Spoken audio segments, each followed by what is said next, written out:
I'm tired of this fat fuck popping up in all my fucking search engines when I'm looking for a fucking workout video. I don't give a fuck about the aftermath from any of you boogie fans that feel sorry for this greasy fuck.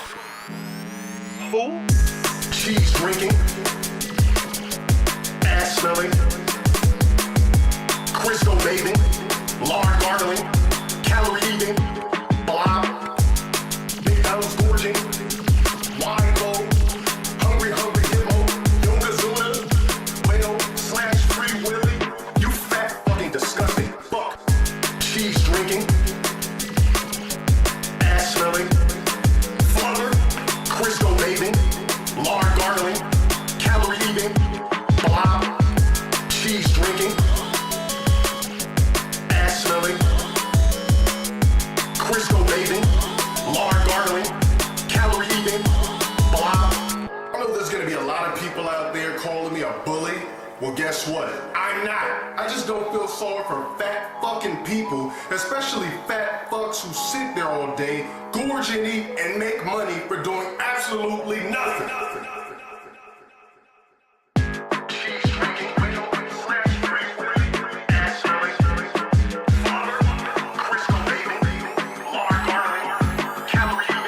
Get that ass in.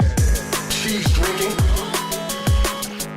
ass smelling, Meerkat Mall. Crisco bathing, lard gargling, calorie eating, blob, cheese drinking, Baller alert. Calling out baller alert. ass smelling, Crisco bathing, lard gargling, calorie eating, blob.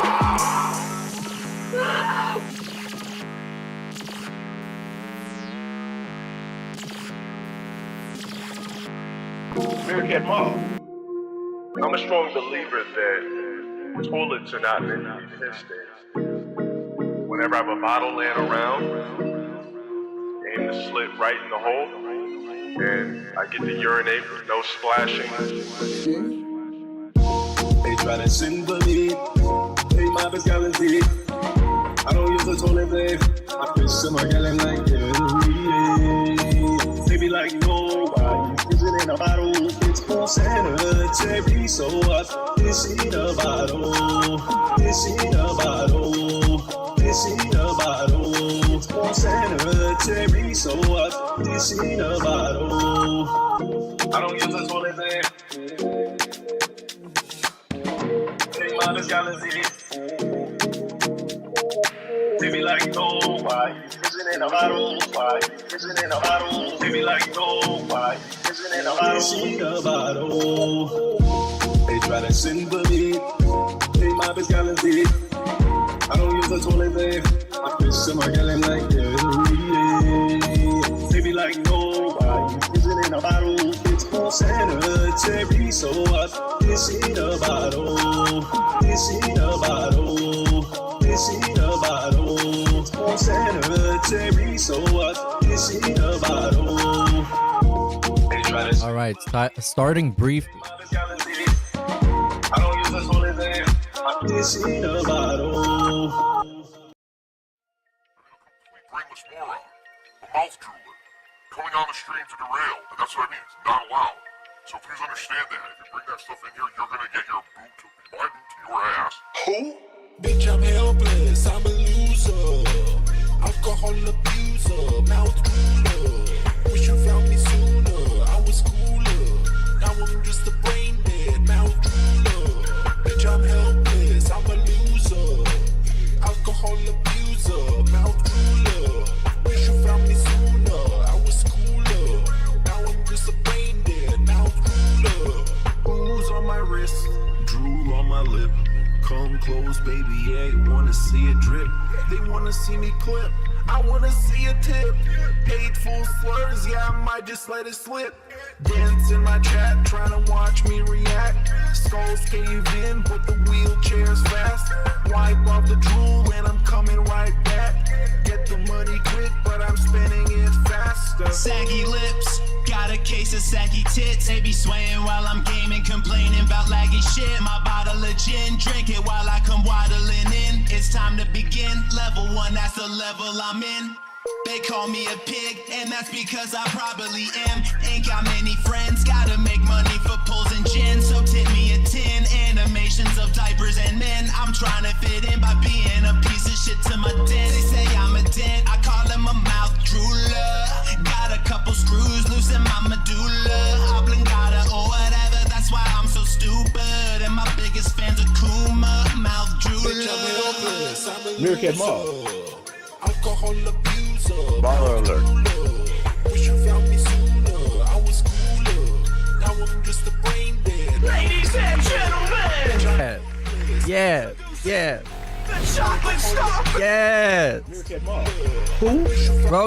Welcome everybody. This is the Swaycast 64. Dude, I think I'm getting these correct consistently, which is incredible. Welcome everybody on this hot as fuck day. I wasn't planning on streaming today. I wanted to go out. Then I went out to the store for about 10 minutes and I realized I'm not going out for the rest of the day.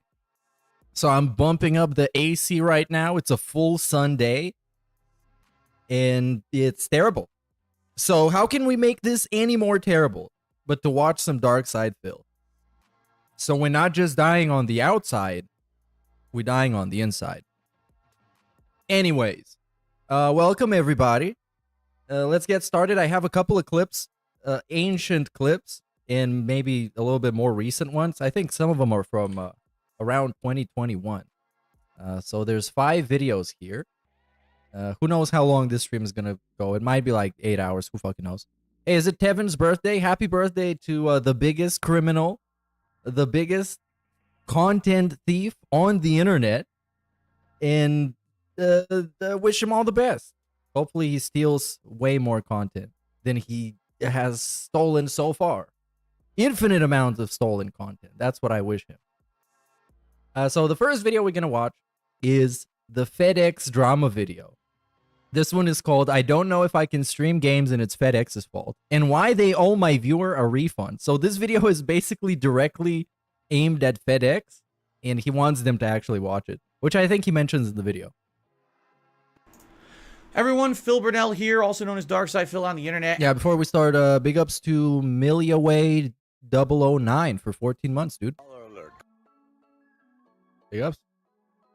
Try to make this as concise as possible, although I have a story to tell today. I'm really not making this video really for me, but I'm doing it more for my viewer. Allow me to explain. Oh yeah, he's crying. He's going Karen mode on behalf of somebody else, by the way. And you're going to find out why in the story. I'm a full-time streamer on the internet. And the other day, I had an equipment malfunction. The device that captures footage for me when I play games died. So my business is kind of dead in the water until I get a replacement. Problem being that my PC is older. Sadly, modern or newer capture devices won't work with it. So I had to find a replacement that was kind of an exception to the rule right away. Well, a viewer of mine... Oh yeah, real quick, I guess, before we get into this, a quick recap from yesterday, where the day stream was wailed out by like 3 people. In the middle of the stream, he got a message from Kat that made him very tilted and upset. And then he was complaining about it, but then he said, you know how life is. Sometimes things happen that are outside of your control and you can't do anything about it. Then, during the stream, Jenna was calling Kat's job, and apparently people said that Kat wasn't there or something. I don't even know. And then DSP failed to beat the final boss in the Elden Ring DLC within like 4 hours. And the last hour was spent him going through random dungeons looking for items that ended up not helping him at all. So he was actually pissed off at the people in chat who told him to switch up his build because the weapons weren't good enough for Jump R2. On the late stream, he played that Riven game, I think, and nothing happened. I think he got to like 50 bucks because one guy sent him like 25. One guy that calls himself 1 Minute Man, by the way. It's probably not the real one. And even if it is, like whatever. So yeah, that's been the thing. It's his day off today, and we're going to have a TBS in about 10 hours? 10? No, in about 8 hours. So let's kill some time until then with the guy on level 1 on the fucking hottest day in the universe. I'm sure it's hotter somewhere else, but here is also hot, so feel bad for me and sympathize with me as I'm drinking a Summersby mango and lime cider that I just took out the fridge. It's very sad, you guys. I'm suffering. Longtime fans stepped up and out of the kindness of their heart, not only offered to offer up a capture device that they have that they know would be compatible with my PC, but they also offered to overnight it to me. So I would have it this morning, today, December 28th, 2022. I'd be able to hook it up, get it working during my day off, troubleshoot, so that tomorrow when I return to work on December 29th, I would have a stream for my hundreds to thousands of viewers to watch. I've been dead in the water for 2 days with no gameplay, and people want my business to continue. So I was incredibly grateful to this person. The reason I'm making this video... Hold on, so this is, by the way, I don't remember what exactly the whole context was, but couldn't the guy just buy himself an overnight capture card? Why did somebody else have to buy it out of the greatness of their heart? I guess that's just how it works sometimes. I'm going to expand the layout so we can see what video we're talking about, because these are all over the place. It's not a good one, okay? The item didn't show up today. Not only didn't it show up, I received some of the worst customer support I've ever seen. Yeah, you're going to hear all about that. And we got another delivery story that is super exciting. I'm sure you still remember it, but it's nice to have it in detail again. So that's coming up later. I want to make it clear what happened, and I'm hoping for some restitution, not for me, but for my viewer, because my viewer paid FedEx for express overnight shipping to get this capture device to me. For those who don't know, that's incredibly expensive. FedEx is supposed to be the gold standard when it comes to shipping here in the United States. Like anyone who ships anything and wants it to get there fast, wants it to get there dependable, you get FedEx. You're going to pay more for it, but you're going to get that level of service above all the other shipping companies that are available. And that's what you don't go USPS, you don't go UPS, you always go FedEx. Everyone knows always the gold standard. That's the level of service that I was going to get and my viewer was going to get when they purchased that overnight delivery, and we did not. Let me tell you the story of what happened today, and I'm hoping that FedEx is going to make it right. If not for me, at least for my viewer. But okay, so obviously he expects somebody that works in FedEx that actually has the authority to do something about it to watch this video, this 15-minute crybaby video from some middle-aged dude sitting in front of a bunch of toys talking about how his delivery was 1 day late, so he can't operate his business. But I thought this guy got capture cards out the ass in the condo. I thought it was full of capture cards. The storage room probably got at least 3. Okay. So. But anyway, somebody else had to buy it for him. He couldn't even buy it on Amazon with like same-day shipping and get the premium super deluxe experience or whatever, as he does with everything else. And maybe just buy it in installments on a payment plan, like with everything else. My viewer buys overnight express delivery for this capture device. Sends, gives it to FedEx in the morning, first half of the day. Shipping label, everything created, tracking number. It says it's supposed to be delivering today before noon my time. Okay? Great. Sounds good to me. It comes in the morning. I'll have time to hook it up, mess around with it. Base. All right. Now, for clarification purposes, I do live in a private community. There is a gate that you need a gate code to get into this community. However, FedEx has the gate code. Uh-oh, they doxed the community. Less than 2 weeks ago, my parents sent my wife and I a... Bro, why do we need this context? Why do we need this? Stupid fucking context. You expect somebody's gonna watch this video who works at FedEx and they're gonna hear about your parents sending you a fucking package? It was delivered with no problems. We didn't give FedEx the gate code. Okay. They had it. They came in. They delivered it. But even if they don't have it, they have his phone number, right? They can just call him and be like, hey, is this Mr. Burnell? What's the code for the gate? And then they're going to go in. It's not even that deep. Isn't there like a security guy guarding that gate? There should be. Or some kind of a something. I don't know. I'm too broke to live in a gated community like Mr. Burnell, the business household operator. Right on our front doorstep. No problems. It's here. Merry Christmas. This happens all the time. Everyone in this facility gets FedEx packages. They already have the gate code. So there's no excuse for FedEx to say they can't deliver a package. They have the gate code to get into this facility. Okay? So I'm not thinking there's going to be any problem. This should be easy. It should be delivered this morning. I'm sitting around waiting. Noon comes. Said it's out for delivery. Never shows up. Oh, delivery status changes. Now it's coming by end of day. So for whatever reason, already there's a delay, unexplained by FedEx. Don't know what happened, but for some what if they explained it? Of customer service that why does it matter? Even if they explained it, he would say that the reason is not valid enough, and he would still complain just as much as he is right now. It's being delayed. Whatever, maybe it's a busy day. It is right after Christmas. Maybe that's what the deal is. I'm not going to, freak out too much about it. Except that I'm waiting all day, and the package still isn't showing up. Oh no. So I'm waiting and waiting. He's still not here. Very troubling It's news. gonna come late. I don't know how late FedEx actually delivers here.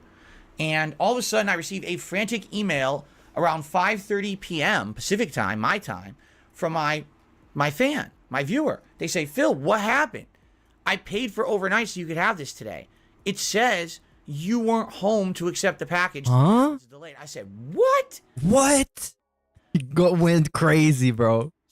What? That is. And he sent the guy a frantic email. He was panicking. This dude was panicking. Look at him. Imagine him panicking. You don't even need to imagine because you've probably seen him panic like 15 times before, at least. An outright blatant lie. I'm here waiting for the package. I'm literally sitting here waiting for it so that I can receive it and test it today. Okay? So I look at the tracking information and it says at 4:44 p.m. my local time, someone attempted to deliver the package to my home and I was unavailable. Oh, they lied. That is 100% a lie. There is no other. He's so dramatic with this, man. He's so dramatic. And I know it's not, if the guy, the delivery man did it on purpose, it's not a cool thing to do, to pretend that the guy isn't home so you don't have to deliver the package.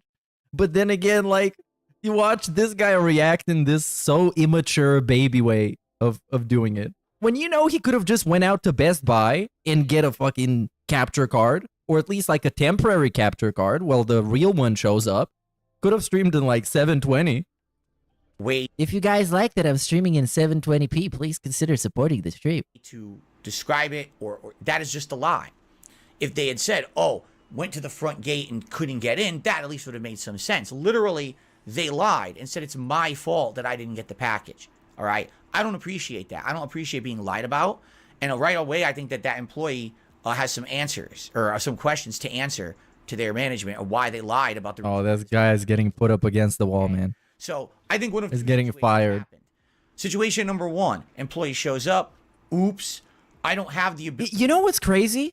For someone who constantly talks about how difficult the job market is, and how hard it is to get a job, and how hard it is to keep a job, and that jobs are unreliable and you can't count on it, and there's no backup plan, and blah blah blah. He wants so many people fired all the time. It's like his food is late. He wants the guy fired. He wants the guy held accountable for his crimes. His fucking delivery package is late. He wants the guy held accountable for his crimes. Everybody should get fired according to him. But then he can't even get a job. So would he like other people to suffer what he had to suffer when he was laid off from his job? I guess so. Ability to reference gate codes, which I should have, but I didn't do my job right today. So lie about it, so I'm off the hook. Or number two, oops, I'm just running behind really badly today anyway. No way I'm going to get it, so just lie about it and just drive right by. It's got to be one of the two. I'm home. So there's no excuse why they say I wasn't available. It's a blatant lie, okay? So this is concerning because as I'm checking on the website, it says, what are the options? Well, there's no redelivery option. All you can do, you can drive to the local FedEx facility after 6 p.m. and you can pick it up yourself in person if you really want to have coitus with it. Imagine that. Bro, it literally, we just had the fucking, the disconnect of the day. It only happens once, you guys. Don't worry, but it has to happen. Because someone at my ISP figured out that it has to happen. So it happened. There it is. Gate code, then who says they're going to come tomorrow with the gate so code? bad. It sounds to me like this person, whoever they are. Okay, we back, right? We back. We should be back. Be careful you and your entire family don't die from overheating with this intense heat. Take off your hat and vest if you get too hot. Dude, listen. I made sure to take the proper defense measures from the sun. I'm smeared in cooling gel right now. Smeared from head to toe. I'm completely dripping cooling gel. And I made sure to throw out all the AMD CPUs in the entire house. They're all thrown out, just in case they decide to overheat out of nowhere. And I get hit with heat damage, with fire damage. Because, man, I'm a glass cannon. Big ups, Anonymous, and Vikes. And Gordon Flowers. Hold on, let's play this one. Good morning, meat god. Big ups to you, Gordon Flowers. Good morning, dude. Good morning to all the Americans and overseas individuals for whom it's actually morning. There's no guarantee I'm going to get this package. They already lied once. They'll just lie again. So I don't want to take that risk. I want to go get that package myself. All right. But before I do that, I said, let me call FedEx myself, explain the situation. Maybe they'll do something for me, okay? So I call the 1-800 number. Got to go through all these automated menus. No way around it. Finally put in your tracking number. No, I don't want any of your menu options. Circle. Get me to talk to a person. A person answers who has a heavy accent, probably because I'm calling around 5:30 p.m. It's probably the 24-hour international line. It's perfectly fine. I have no problem talking with someone who's not stationed in the U.S. I usually always get a good, response. And Why do we even need to bring that up then when it's not a problem? get good help from them. So I explained the situation in the middle of me explaining, and I want to clarify. Was I probably talking fast? I guess it's just for the purpose of context, so you can get the whole story. And a part of the story, I guess, is that a guy he talked to on the phone was a foreigner, and now he talked too fast. Hear this shit. So I explained the situation in the middle of me explaining, and I want to clarify. Was I probably talking fast? Yes. But was I agitated and or swearing? Absolutely not. I was being as courteous as I could be. I was explaining the situation, saying I really needed this package tonight for my business. I don't know why this person apparently has lied about me not being home because I was home the whole time. Is there anything we could do? And as I'm explaining on the phone goes from someone listening to the exit survey. You already got helped. Press now, rate my performance on the survey. Based. Absolutely based. I didn't even finish telling you the story. The person apparently on the other line realized there's probably nothing they could do to help me. But they essentially hung up on me. But they would have just said that. They would have just said, I can't help you, or I'm going to elevate this to somebody who can. I'm going to connect you with my somebody. Come on. But forgot that when they hang up, it kicks it to the survey. I'm thinking the story actually played out a little bit differently, to where he was toxic and very abrasive, and maybe they have some policy about dealing with customers like this. And probably he was talking way too fast and was super panicked. That's my speculation. Because if he needed to point out that he wasn't swearing and he wasn't toxic as fuck, probably he was. Right? Wow. Wow. What great customer support I'm getting today. Someone lies about me not being home, and then someone hangs up on me when I call to get help for it. And again, this guy called them to accuse some of their employee of lying. Instead of just saying there was some kind of a miscommunication or misunderstanding, he's straight up just on the phone. This guy fucking lied to me. It's like, man, way to jump to conclusions. Really making me feel great as a customer. And can you imagine the level of support and level of service my viewer got for paying for overnight service? They paid for the bro. Fuck your viewer. Shipping option If your viewer fucking actually cared, he would call them. If your viewer cared, it sounds like you care more, and you're trying to accuse them of caring, and so you're doing this on their behalf. FedEx. This is the level of support that we're getting. It's pretty amazing. It's a level 1. So then I call back again.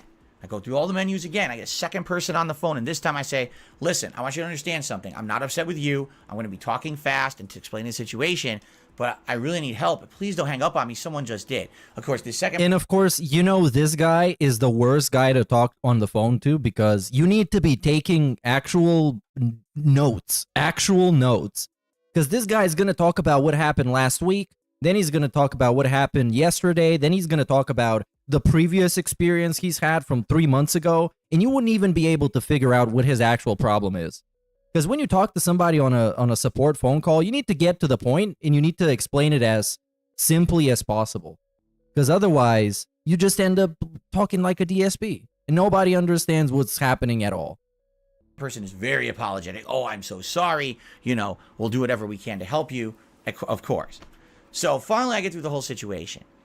Puts me on hold, comes back. Okay, so I don't know why this person said what they said. If you're home, we believe you, okay? But your option is you can go pick it up at the facility tonight, or you can have it delivered again tomorrow in the morning. And I said, okay, well, I'm home. When can I have it? When can I pick it up at the facility? Well, she gives me the address. The facility apparently is only about 15, 20 minutes away from me. I'm thinking, all right, maybe I can make it. Well, how long do I have? She says, well, it says here, it's almost 6 p.m. now because I've been on the phone for a bit. It'll be open until 7. I said, okay, but can you confirm that? Because if I drive over there and they're closed, I'm going to be pretty upset. So she puts me on hold for 5 minutes. She comes back and says, sir, I'm so sorry. I guess they closed early today because nobody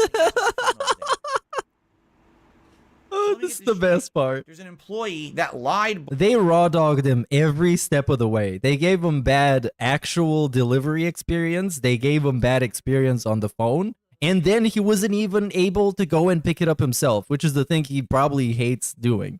Because, of course, he needs to go outside on a day where he's not scheduled to go outside. You know that's a no-no. Blatantly about why they couldn't deliver a package. It is in their job requirement to then return the package to the local facility. So if it was missed, that person could drive there to get it. But also the facility decided to close early, which they're not supposed to do. It's very interesting. It's turning out to be a really interesting story, isn't it? No, not really. Okay, I'm glad you checked. Could you imagine if I took time out of my day to drive there? Because the thing is, maybe the woman just couldn't reach them on the phone. Maybe the place was still open, but there was nobody to pick up the phone. I mean, there should be, but maybe there just wasn't at this one moment. Closed, which you didn't even know till you called yourself, right? So the woman's apologizing profusely. I said, so what can we do? She says, well, we can just reschedule for delivery tomorrow before noon. I said, wait a minute. That's what today was. Today was supposed to be overnight delivery before noon. But what do you want him to do? Then they didn't deliver it, and they lied. What's to stop them from doing that again? She goes, oh, I'm sure now I'm going to put notes in the system, and I'm going to have something to reach out that they need to escalate this and blah, blah, blah. I said, I still don't trust it. You know what I mean? But wait, what does he expect them to actually do? What treatment does he expect? They literally said, we're going to ship it to you tomorrow before noon, which is like the fastest they could do it. You already had so many issues today. There's no guarantee these issues won't reiterate tomorrow. Plus, what's to stop someone who today forgot the gate code when they came to my place to forgetting it again tomorrow, and just we go through the whole rigmarole day after day after day. Okay, and to make matters worse, apparently they can close the physical facility whenever they want, so even the backup situation of me being able to drive there and get it also isn't available because they just do what they want there, apparently. So the woman's very, very obviously apologetic. It's not her fault. I'm not angry at her. I didn't swear once during the conversation, thankfully. What? Bro, you're not supposed to. You're 40 years old. How is this a flex? I didn't swear at this innocent customer support woman on the phone. Look at me, Mr. Mature Adult. Are you serious? Over a fucking capture card. It's not like you're waiting for a diabetes medication or something. And basically she says, well, what I recommend you do. This guy, man. Create an account on the FedEx website. You put in your address and your information. You can actually put there not only your address, but you can say specifically where to leave packages, and you can leave information like gate codes and things there too. And then it's listed there for all of our drivers to reference. I said, but they already have the code. They delivered something to me less than 2 weeks ago. All right, but this is our process, sir. All right, I'll do it. So I did it. I spent about 15 minutes extra. I set up the account. It's now there. My name's on their website. The address is there. The code is in there for the gate and everything. All right? And then basically I'm like, so that's it? She's like, yeah, that's all I can do for you. I can't do anything else to help you. Does he expect that woman to just personally deliver the package? Wait a minute. What if I give you the gate code? What? Can you then provide? No. I can't do that. That's not allowed in my job description. We cannot relay information directly to FedEx facilities like that. You know, I already tried to call. They're closed. I can't relay that. You got to do it. Oh, okay. So, by the way, I hung up, and I gave her, when she hung up, I gave her all 5s. Oh, wow. What a great guy. And he didn't even swear at the woman. What a great, virtuous person. I respect him so much. I look up to Phil, because he didn't swear to somebody on the phone when they factually did nothing wrong to him. She tried her best. But it sounds to me like FedEx just doesn't care. This is a company that used to be the gold standard when it came to getting things shipped. This is not, oh, someone... Yeah, I thought it is the gold standard now. It was before they forgot to deliver his package. Now they used to be the gold standard. Now they're actually trash. They're the worst company. Paid slow boat to get it across the country or whatever, and it was a cheap method, and that way you don't get the support. This was express overnight. I imagine my viewer and fan probably paid a ton of money to ensure here today. Then why didn't he call when he's so upset? Why did you have to make a huge drama video? Nobody outside of your haters are going to watch. Because look at this like-dislike ratio. 221 thumbs up to 961 thumbs down. Not very epic. And of course, people are straight up fucking razzing him in the comments. Because of course they are. This is a silly-ass video. I'll have the entire department shut down right away. And I will personally deliver a brand new capture card right away. Then the other guy says, his intro sounds like he's accepting his role as president. And And then blah, blah, blah, blah, blah. Nothing ever shows up. It said that I wasn't at home, and it is annoying because most likely the driver fucked up the address. And of course, blah, blah, blah. Blah, blah, blah. Blah, blah, blah. Too much yapping. He says they already lied once, they can just lie again, but he's lied to his dents many a time in the past, but now he is a changed man and doesn't lie anymore. Doesn't apply Dude, to him. straight up. To actually fly to SNORTWAVE and live stream it. Straight up, like, this guy believes that once you fuck up, you are irredeemable. You just can't. And you can see it in video games, too, whenever he talks about a game that flopped. Like, No Man's Sky or Cyberpunk. Those games can never redeem themselves. They're impossible to get any better. Impossible. And with everybody else, basically. So that I could get it, test it, and make sure it worked for my business and my stream tomorrow. Yeah, fuck your business, bro. Because FedEx failed to live up to the contract that they gave my viewer. So here's what I would like, and here's what I hope will happen. Number one, I just hope this thing gets delivered tomorrow. Because, like, but when it comes to him, not only does he not need to redeem himself, you need to ignore all his quote-unquote moments of weakness, which are like actual hundreds. Hundreds. You need to ignore all of them to be able to give him a fair shake. Yeah, I don't know, man. By his own logic, he fucked up so many times, nobody should ever be giving him any kind of a chance or a shot at redemption ever again. Ever. Tomorrow morning, no problems, but who knows? That's the problem. I'm now in an air of uncertainty. Will it show up? And again, we need to end this video on paranoia, because if it doesn't show up, the business is in trouble and he's going to beg for money. Will they actually read the gate code this time? Come with the gate code this time? Will someone just be in a bad mood and lie again and say I wasn't available? Spoilers, they did. Everything went okay. Once they can easily lie again. Will this local FedEx just close early? Maybe they'll close at 8 in the morning and not do any work tomorrow. I don't know. Now, obviously, I'm being cynical, but the point is they were supposed to be open till 7 tonight, and they just closed early. You know, nothing I can do about it. I'm the one who gets screwed over and gets you know, the short end of the stick here, not that. Hold on, I thought it was your fan that got screwed over, because he's the guy who actually ordered it and paid for it, and paid a lot. But now he's the one that gets screwed over. I thought you were crying on his behalf, bro. Yeah. But what I really want to happen, and I really hope that FedEx will watch this video. And I really hope FedEx would watch this video. The video in which he brags about not swearing at the customer support person. Yes, they're going to be very, very... have a very high opinion of this guy after they watch it. The CEO of FedEx is going to watch it. Who is the CEO of FedEx? Who is this guy? Raj Subramaniam. That guy. He's going to watch that video personally, and he's going to send him a super thanks. Grant this request. Please refund my viewer. They don't deserve to pay for... But what do you mean refund my viewer? And then get nothing for it. They should be refunded. Your company really did poorly. Not only did they fail to deliver the package they were supposed to deliver today for bogus reasons, but then they provided absolutely no sufficient customer support to me to ensure that I will get my package tomorrow. And they didn't even give me the backup option I was supposed to get today because they decided to close early. So... Again, I doubt those facilities close early, because I've worked in a warehouse, a fulfillment center, if you will. That's the fancy name for a warehouse. And they don't close early. Unless it's like an ultra slow day. But if you're working for FedEx, you probably don't have those. Yeah, if anything, they work overtime. Please, refund my viewer. I really think you should do the right thing here and give them that person their money back. No, I think you should fuck yourself. What I'm doing with this video is trying to explain to my viewership why I most likely not be capturing gameplay tomorrow. Unless some miracle happens and it does show up early enough that I could set it up. We could. And it will. Show up midday, and then we could test it together live and see if it works. You know, we don't even know if this capture device works.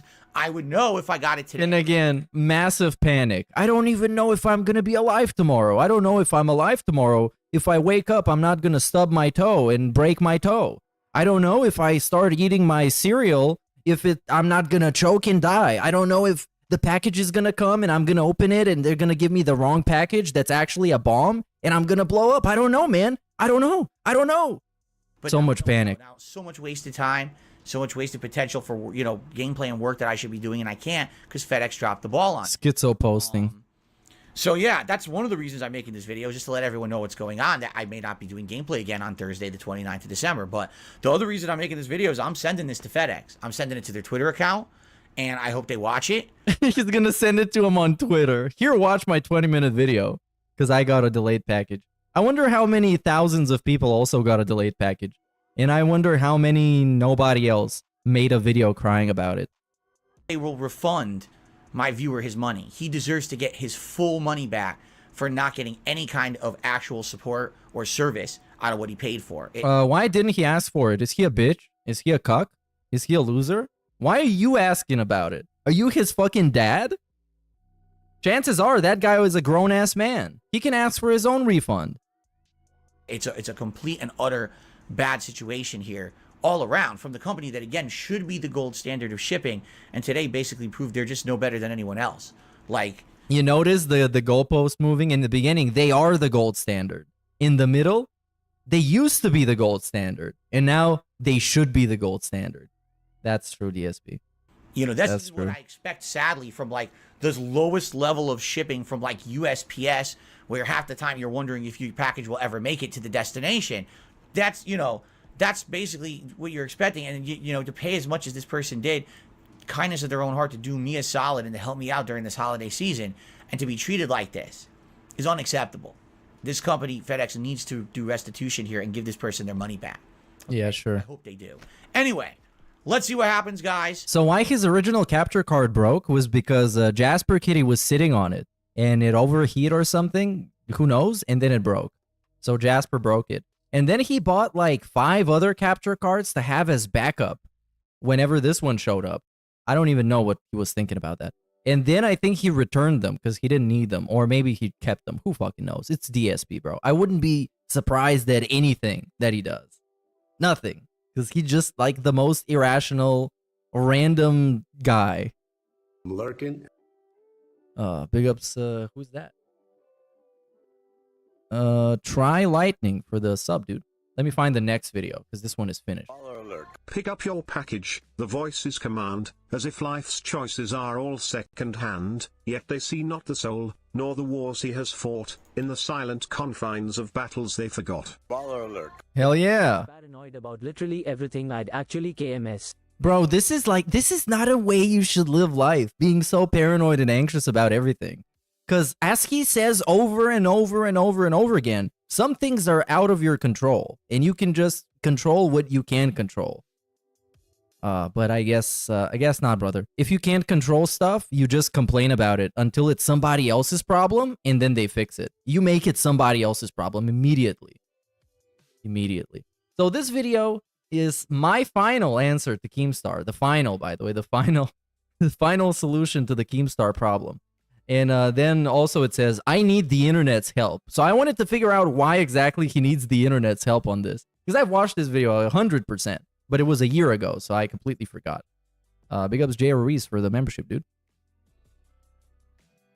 Hey everyone, Phil here again.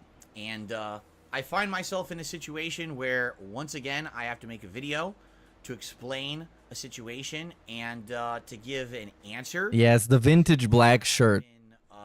Basically bringing me up a lot lately. Okay. And I feel like I need to publicly talk about it again, even though I thought that this whole thing was over.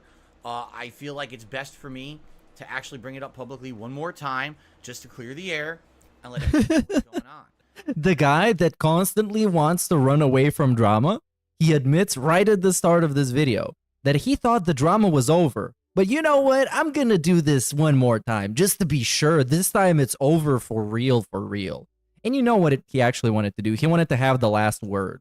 But that's exactly what fucking Keemstar is waiting for. Exactly what he's waiting for. So he can respond to that, and then DSP can be seething and molding again, and then he can respond to something else. And then we keep the back and forth going. Because this guy is obsessed with getting the final word. Alright, so since last year, Keemstar has been trying to contact me. He's been publicly tweeting about me, threatening me and saying I absolutely must contact him or else. I did have a little bit of back and forth conversation with him. Yeah, we shouldn't be buffering now. It should be good.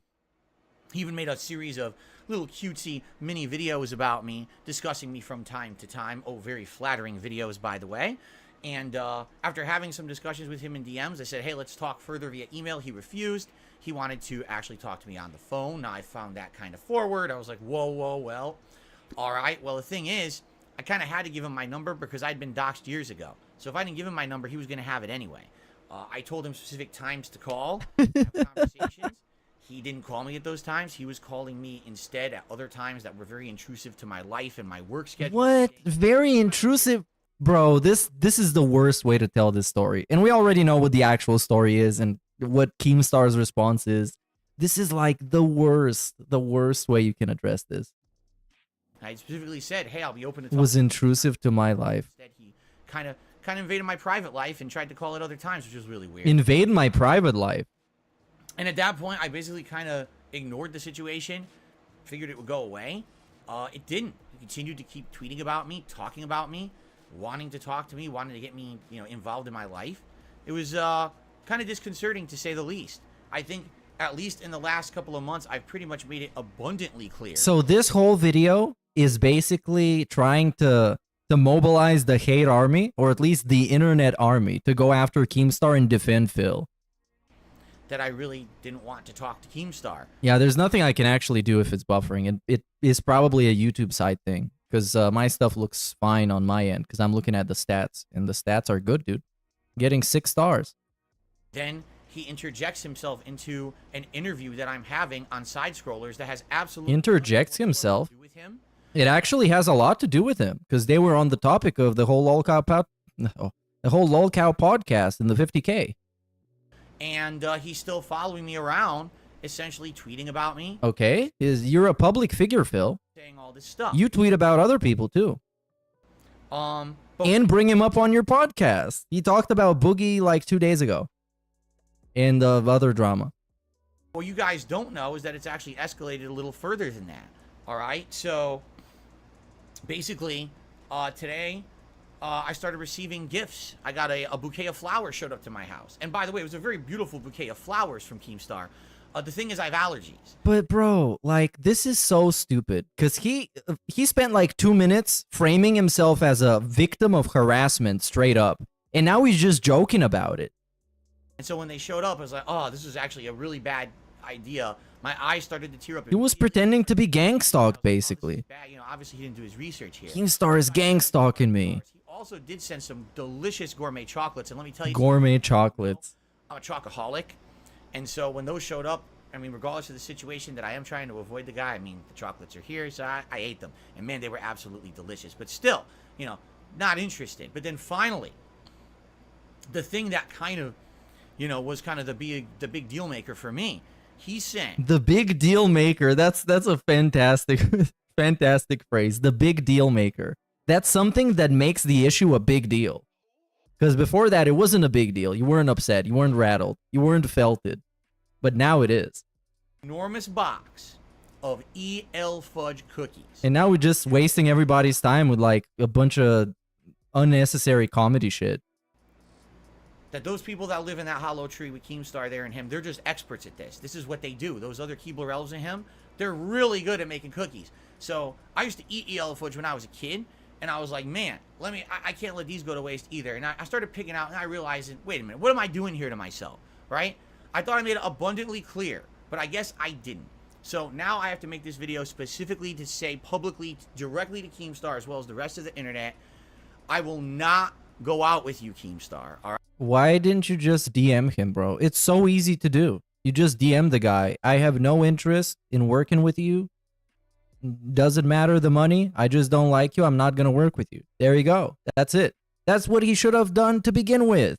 Instead of playing hard to get like a fucking prom queen. I'm sorry. I know you're interested. I know you've been trying now for about a year. And you've been really, it's like real try-hard mode. Because everybody knows he had no intention of working with Keemstar at any point ever. Ever. No intention. It was always a no. But he pretended like there's some chance. Oh, yeah, man. You didn't send me an official offer. So I could have considered it, but you wanted to talk on the phone, and that's unofficial. Like, come on, bro. Why are we wasting everybody's time? I get it. And then he made the drama so much bigger than it had any right to be. And also, don't forget, he started all of this. He started the entire drama by dissing Keemstar while playing Judgment. You know, I've been there when I was younger. I had a crush on someone, and I was kind of like trying to totally get her attention constantly. And Who, John Rambo? me, by the way, just so you know, I am married, all right? And so I'm just not interested in you, man. I'm sorry. And I'm sorry I ate your chocolates. I should have probably just rejected them. I couldn't help it. They were so delicious. But anyway, the funny part is, obviously, everything I'm saying here is a joke. But I swear to God, with how the situation has gone in the last year, it's kind of creepy at this point. All right? Like, you might say, why is Darkside Phil making another video about Keemstar? Does Keemstar live rent-free in his head? Yes. No. Oh, yes. He won't stop talking about me. Okay, so what? That's literally all that Keemstar does is talk about other people that make drama on the internet. He's like that guy. And you're just feeding him, you idiot. He's still talking about me again today, even though I made a series of announcements on this very channel in the last few days stating I want nothing to do with this man. He can't seem to get it through his egotistical head that I don't want any association with him. I will never work with him under any circumstance. He doesn't seem to get it. Like, it's kind of like a stalkerish person who's trying to go out with someone and won't take no for an answer and just keeps trying. Like, no, I don't want to work with you, but there's a chance. No, but you're. Chance. I still. Oh my God. I still don't want to work with but that's what fucking DSP's been doing. There's a chance if you contact me officially, formally on my email, maybe. I don't know. you. I don't think that you're ethical. I want nothing to do with you. Okay, you should have said this to begin with. Maybe if I say it this way, or maybe if I threaten, or maybe if I say it nicely, or maybe if I offer this, or maybe... No.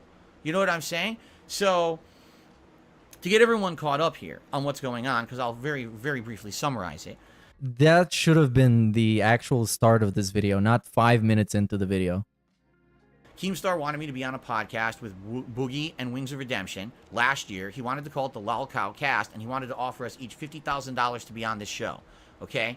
I didn't want to do it because I want nothing to do with the guy. If I wanted to be on a podcast with Boogie and Wings, I would just try to do it outside of having his involvement. I don't like Keemstar as a person. I don't like him as a businessman. I don't trust him. I want nothing to do with him. Sure, fair enough. He kept trying to contact me last year, and it didn't work out. He literally couldn't call me at the times I told him to call. You know what sucks, dude? You know what sucks? In the end of the day, Boogie's not gonna get kicked out of the Lol Cow podcast, even though he actually fucking lied about having cancer. He's still not gonna get kicked out. They're gonna make a big show and dance about it. Big song and dance? You know what I mean. They're gonna make a big deal out of it, and then he's still gonna stay. Because that guy shouldn't get fucking paid from that show if he literally lied about having cancer. And he wouldn't email or DM me the details of anything, so it just died. Out of nowhere this year, he shows up during an interview I'm having on the Side Scrollers. He has nothing to do with the interview. He has nothing to do with me or my life, but he interjects himself. Hey, what's up, the Iviga crowd, dude? Welcome. We're watching random DSP drama video and complaining videos and stuff because it's too hot outside. So I'm not going out. So I'm staying in. Talking about this show. I'm gonna do this show with you. Like, what are you talking about? Like, you're out of your mind.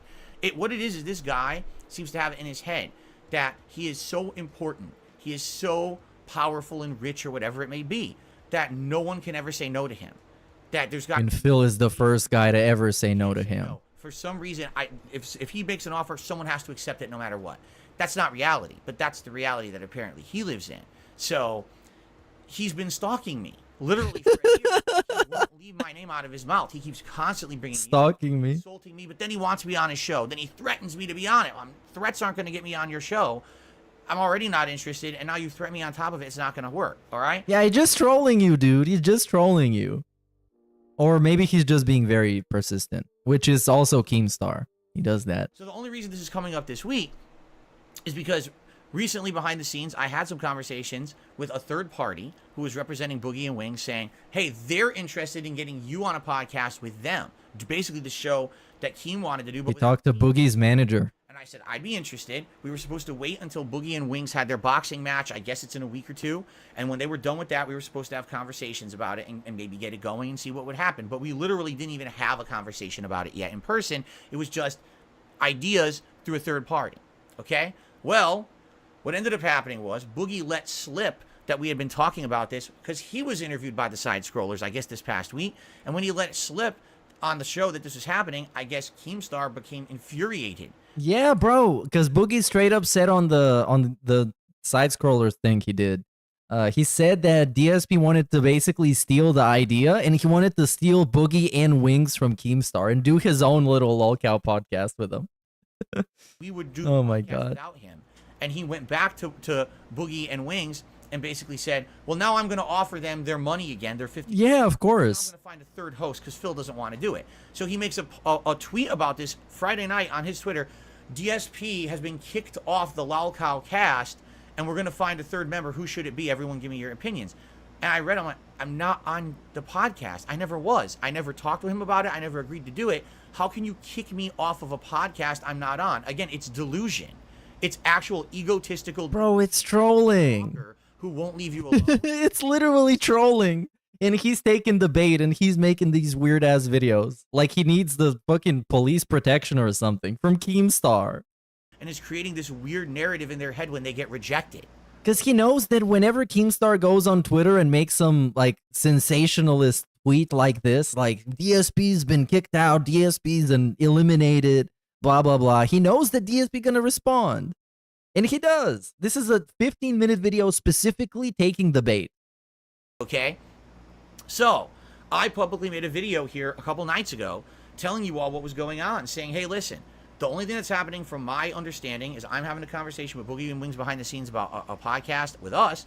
I don't know about him being involved with anything because he's not. This video, matter of fact, should be called something different. I want nothing to do with it. So I don't know what he's talking about. I was never on his show. He's nuts. Okay?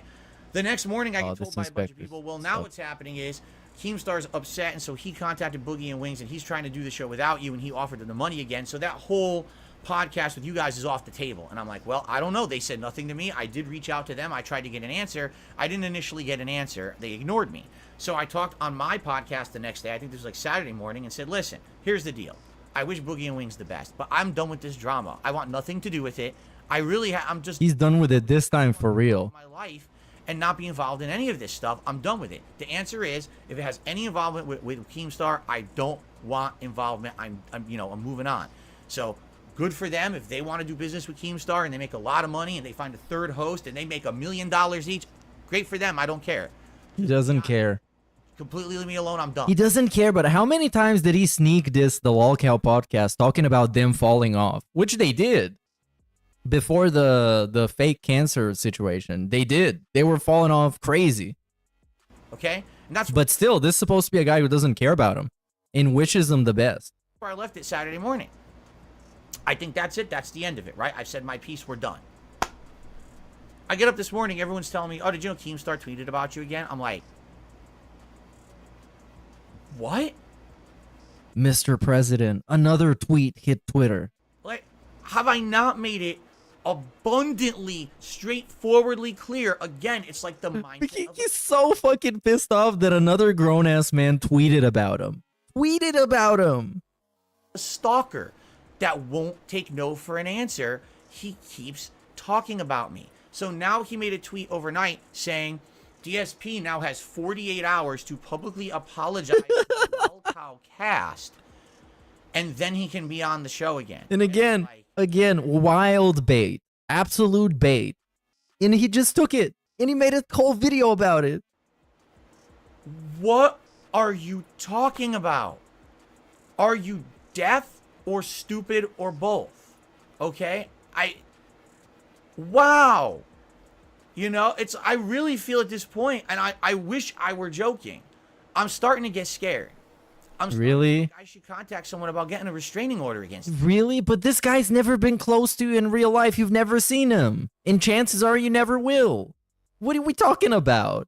This is just fake paranoia and being scared. Like, you're gonna get a restraining order from a guy that tweets about you and makes fun of you and tells you you're a big baby? Like, he won't take no for an answer. I've said it 1,000,000 times. I want no involvement with Keemstar whatsoever.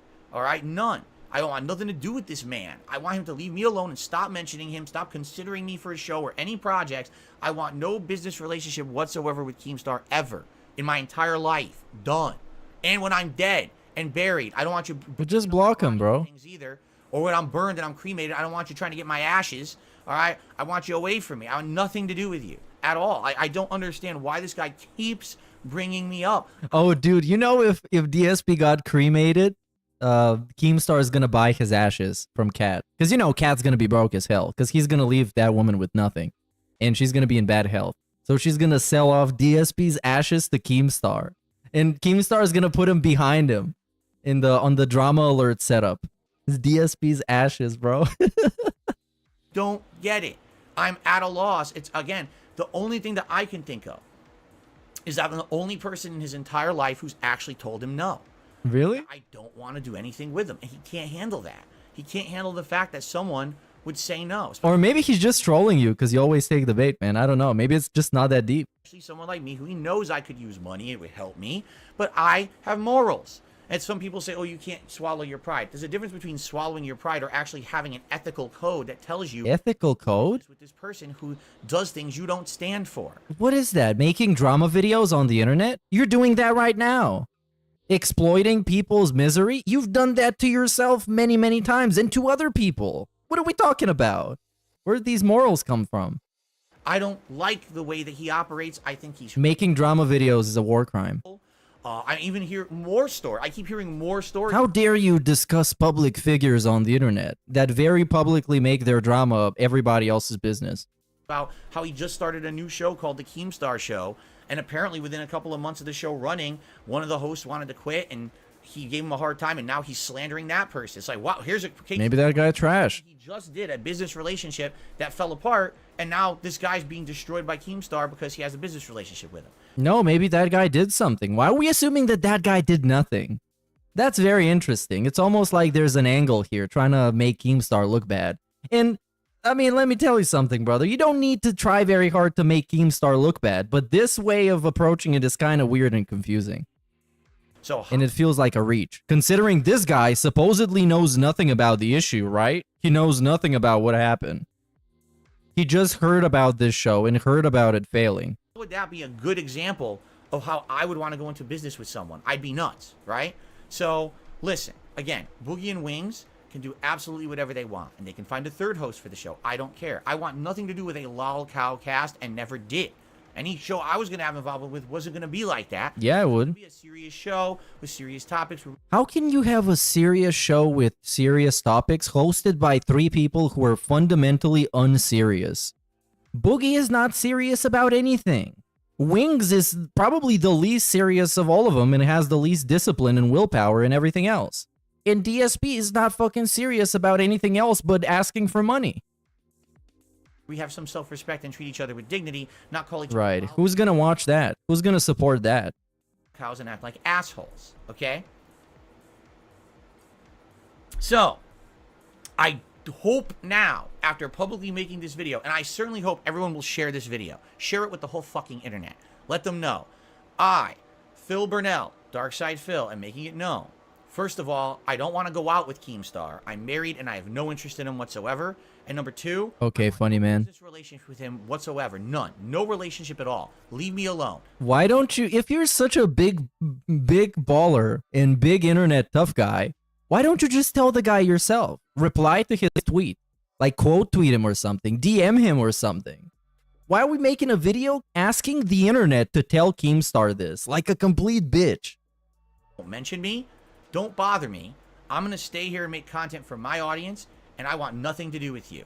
I'm publicly stating it as clearly and concisely as possible. All right? So, do I want to be on the lol? And now we're getting the fucking this. He hasn't done this in a long time. Maybe he figured out that it's not funny. Well, let me think about it. No. No, I don't want to be. All right? At all. I'm telling you as abundantly clear as I can make it. I want nothing to do with it at all. There's no circumstance where I'm going to change my mind. There's no circumstance where it's worth the hassle, the trouble, and being stalked all over the internet. All right? I'm done with it. Well, you're already being stalked all over the internet. I'm trying to be as nice about it as possible at this point. All cracks aside about you being a Keebler elf, even though, you know. Yeah, I'm done. I just don't want to deal with it anymore. All right? Leave me alone. You have fun with your guys over there. You make money. Good for you. I don't even know how I even came up in the discussion because I never. Because you're a lolcow. Association with Keem before. You know what I mean? Like, it just doesn't even make sense. And again, I literally got kicked off the podcast 2 days ago. Oh, he's mad about this so bad. He's mad about being kicked off the thing he was never involved in. Look at what kind of a face he's giving you. This is a petrified blow-up doll face with a gaping mouth or mouth. I wasn't on it, and now 2 days later, more depends on who you ask. Be back on if he apologizes. What are you talking about? This is literal, not logical thinking. This is like crazy person thoughts in their head. Oh, he really wants to be on the show. No, he really wants to be on the show. We're just gonna give him another chance. Maybe he'll do it now. Maybe he'll do it now. No, I don't. Leave me alone. And I mean it too. Like, if this continues, I might have to start looking into like, what can I do to protect myself from someone who... Are you serious? I'm tired of it. At this point, it's... What is he gonna do? He's gonna go to the police and be like, this guy is tweeting about me on Twitter. Please, go to his house, shoot him with a gun. What is he gonna actually say? Like a mass campaign against me to keep bringing me up in a negative way. Please stop him. Delete his Twitter. And I don't bring up Keem unless someone brings him up talking about me first. I don't care about this guy. We couldn't be further apart in mindset and what we do with content on the internet. So why do I have to keep being in his mouth? And why do I have to keep bringing it up? I don't want to anymore. I'm done. All right? So please stop. Everyone out there, stop the madness, because that's what it is. I have no interest. Madness, the harassment campaign. Making fun, chill content for my audience, and be left alone from this worldwide drama that everyone keeps trying to pull me into. I have no interest in your bullshit. Leave me out of it, okay? So, am I going to be on the lolcow cast? Oh, and we're going to do this Do I have interest in working again. with Keemstar? No. Am I going to go out with Keemstar? No. Do I like chocolate? Well, yes, I like chocolate. But I'm not going to be eating any more chocolate from Keemstar. I've had enough. I'm now washing my hands of it publicly. This is it. And you know what? Now I'm struggling to figure out if Keemstar actually bought him chocolate or not. Because I thought it was all a joke. Even though it wasn't funny and wasn't really delivered as a joke. It was delivered as everything else he said in the video. And I don't think he actually sent him chocolate, but now that he keeps talking about it, I don't even know. Done. If anything, I wouldn't be surprised if Keemstar sent him actual chocolate to his house. out of that man's mouth, he's nuts. But it's like 90% didn't happen. Just as soon as he says DSP at all in a tweet, in a video, any of his content, he's nuts. He's an obsessed person who needs to be stopped. Quite frankly, authorities need to be involved. Hold on. This is a call to action. He needs to be stopped. How are we going to do that exactly? We're going to block him on Twitter? Point, because he won't leave me alone, and I'm tired of dealing with this guy. Leave me alone. All right? That's as clear and effing concise as I can possibly make it, and I hope that message is now abundant to everyone, and we can stop wasting our time with this nonsense. Oh, he's so angry, bro. Thank you for watching, everyone. Hope you enjoyed. And now, back to normality. Although, I may have a few EL fudges left to finish up. Oh my god, shut up, bro. This is not, none of this is funny. Let's check out the comments. Once you declined the first time, you should have stopped talking about it and ignored it. Literally, that's the fucking top comment. And the second comment is basically the same thing. This is ultimately your fault. And all these comments, by the way, got manually approved. So Phil thought it was a good criticism or something.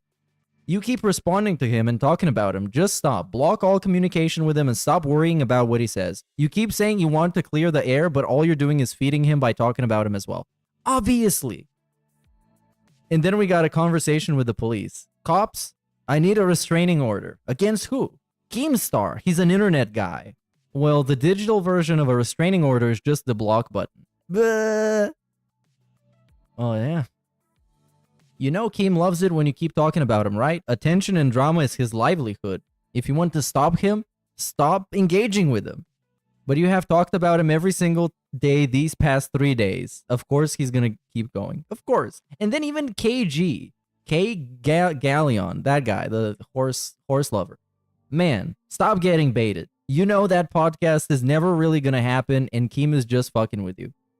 But it did happen. Low-key. And it's still happening.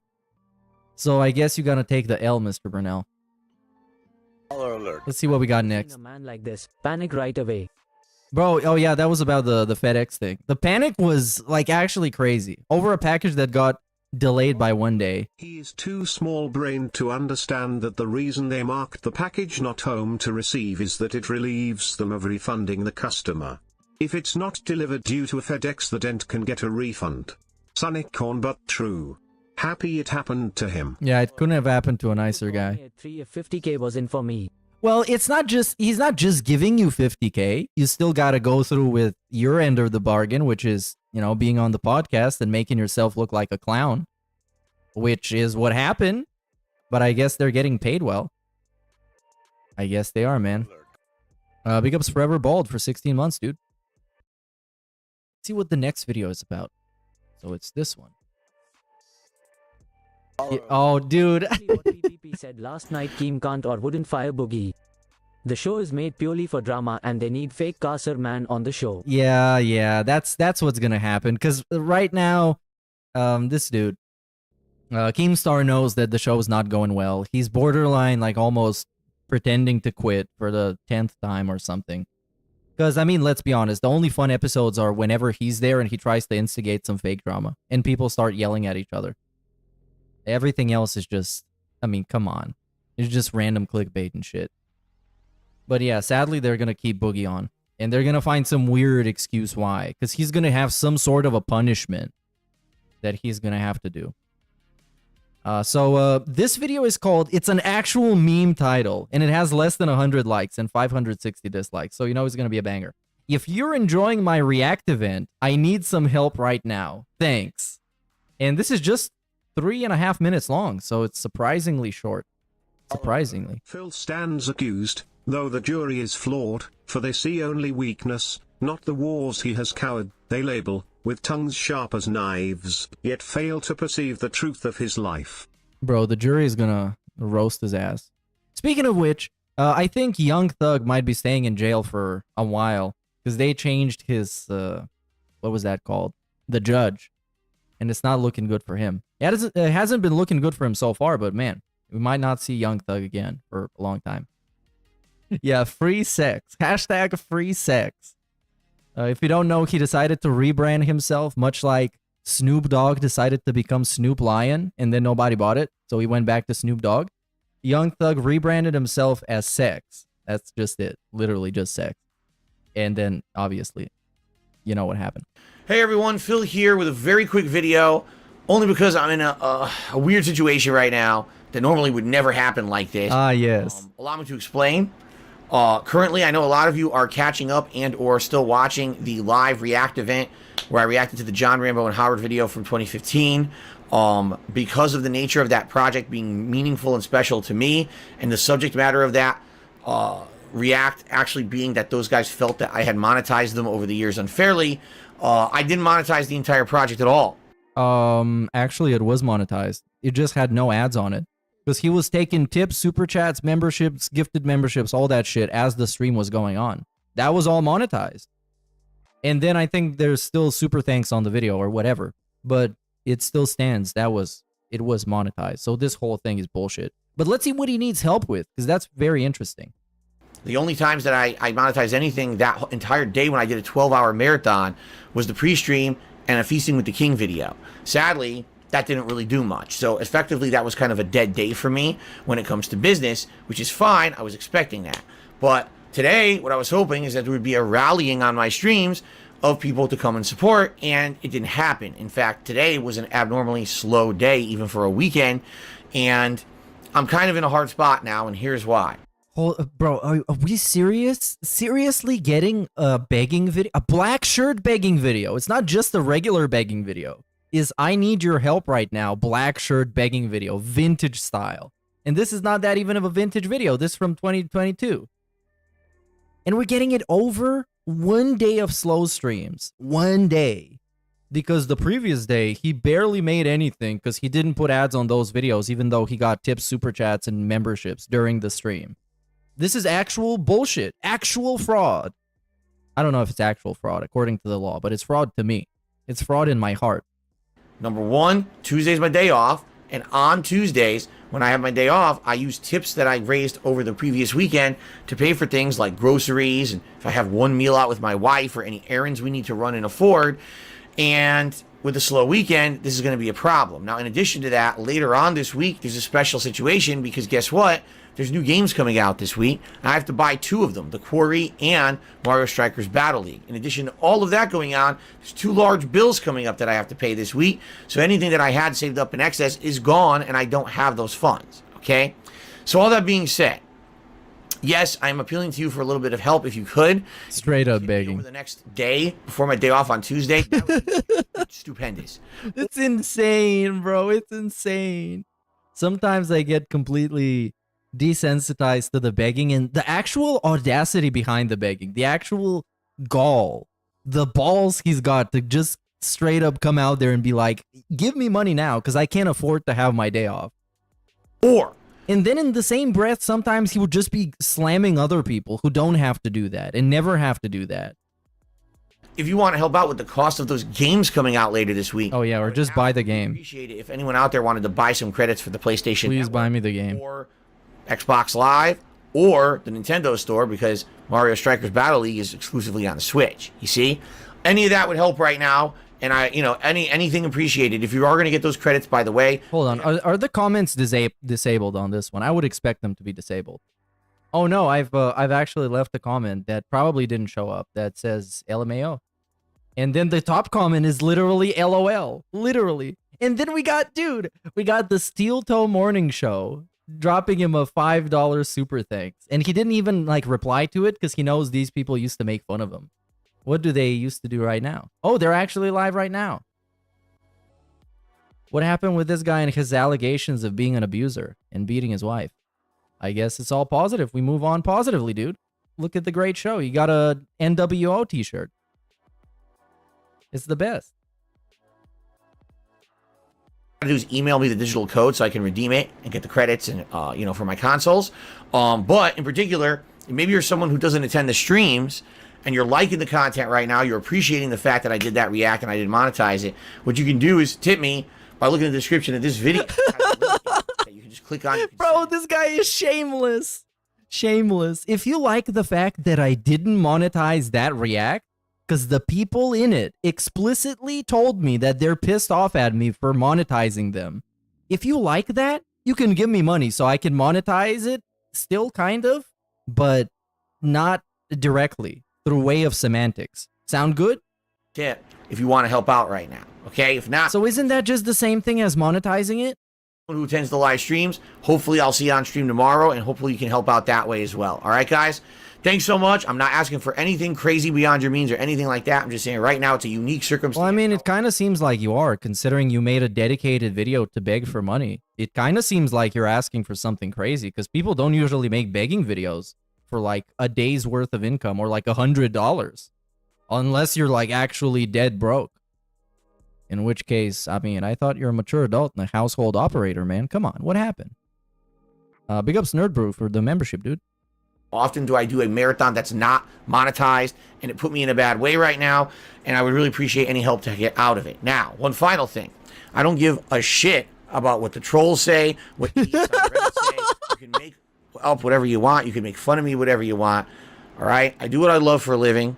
People appreciate it. Why do we need this random cope right at the end? And I'm honest and transparent with my viewers that if I need a little bit of help, I'm going to let them know. I have the right to ask. You have the right to beg? Yeah, but I have the right to point out that it makes you look bad and it's a scummy thing to do.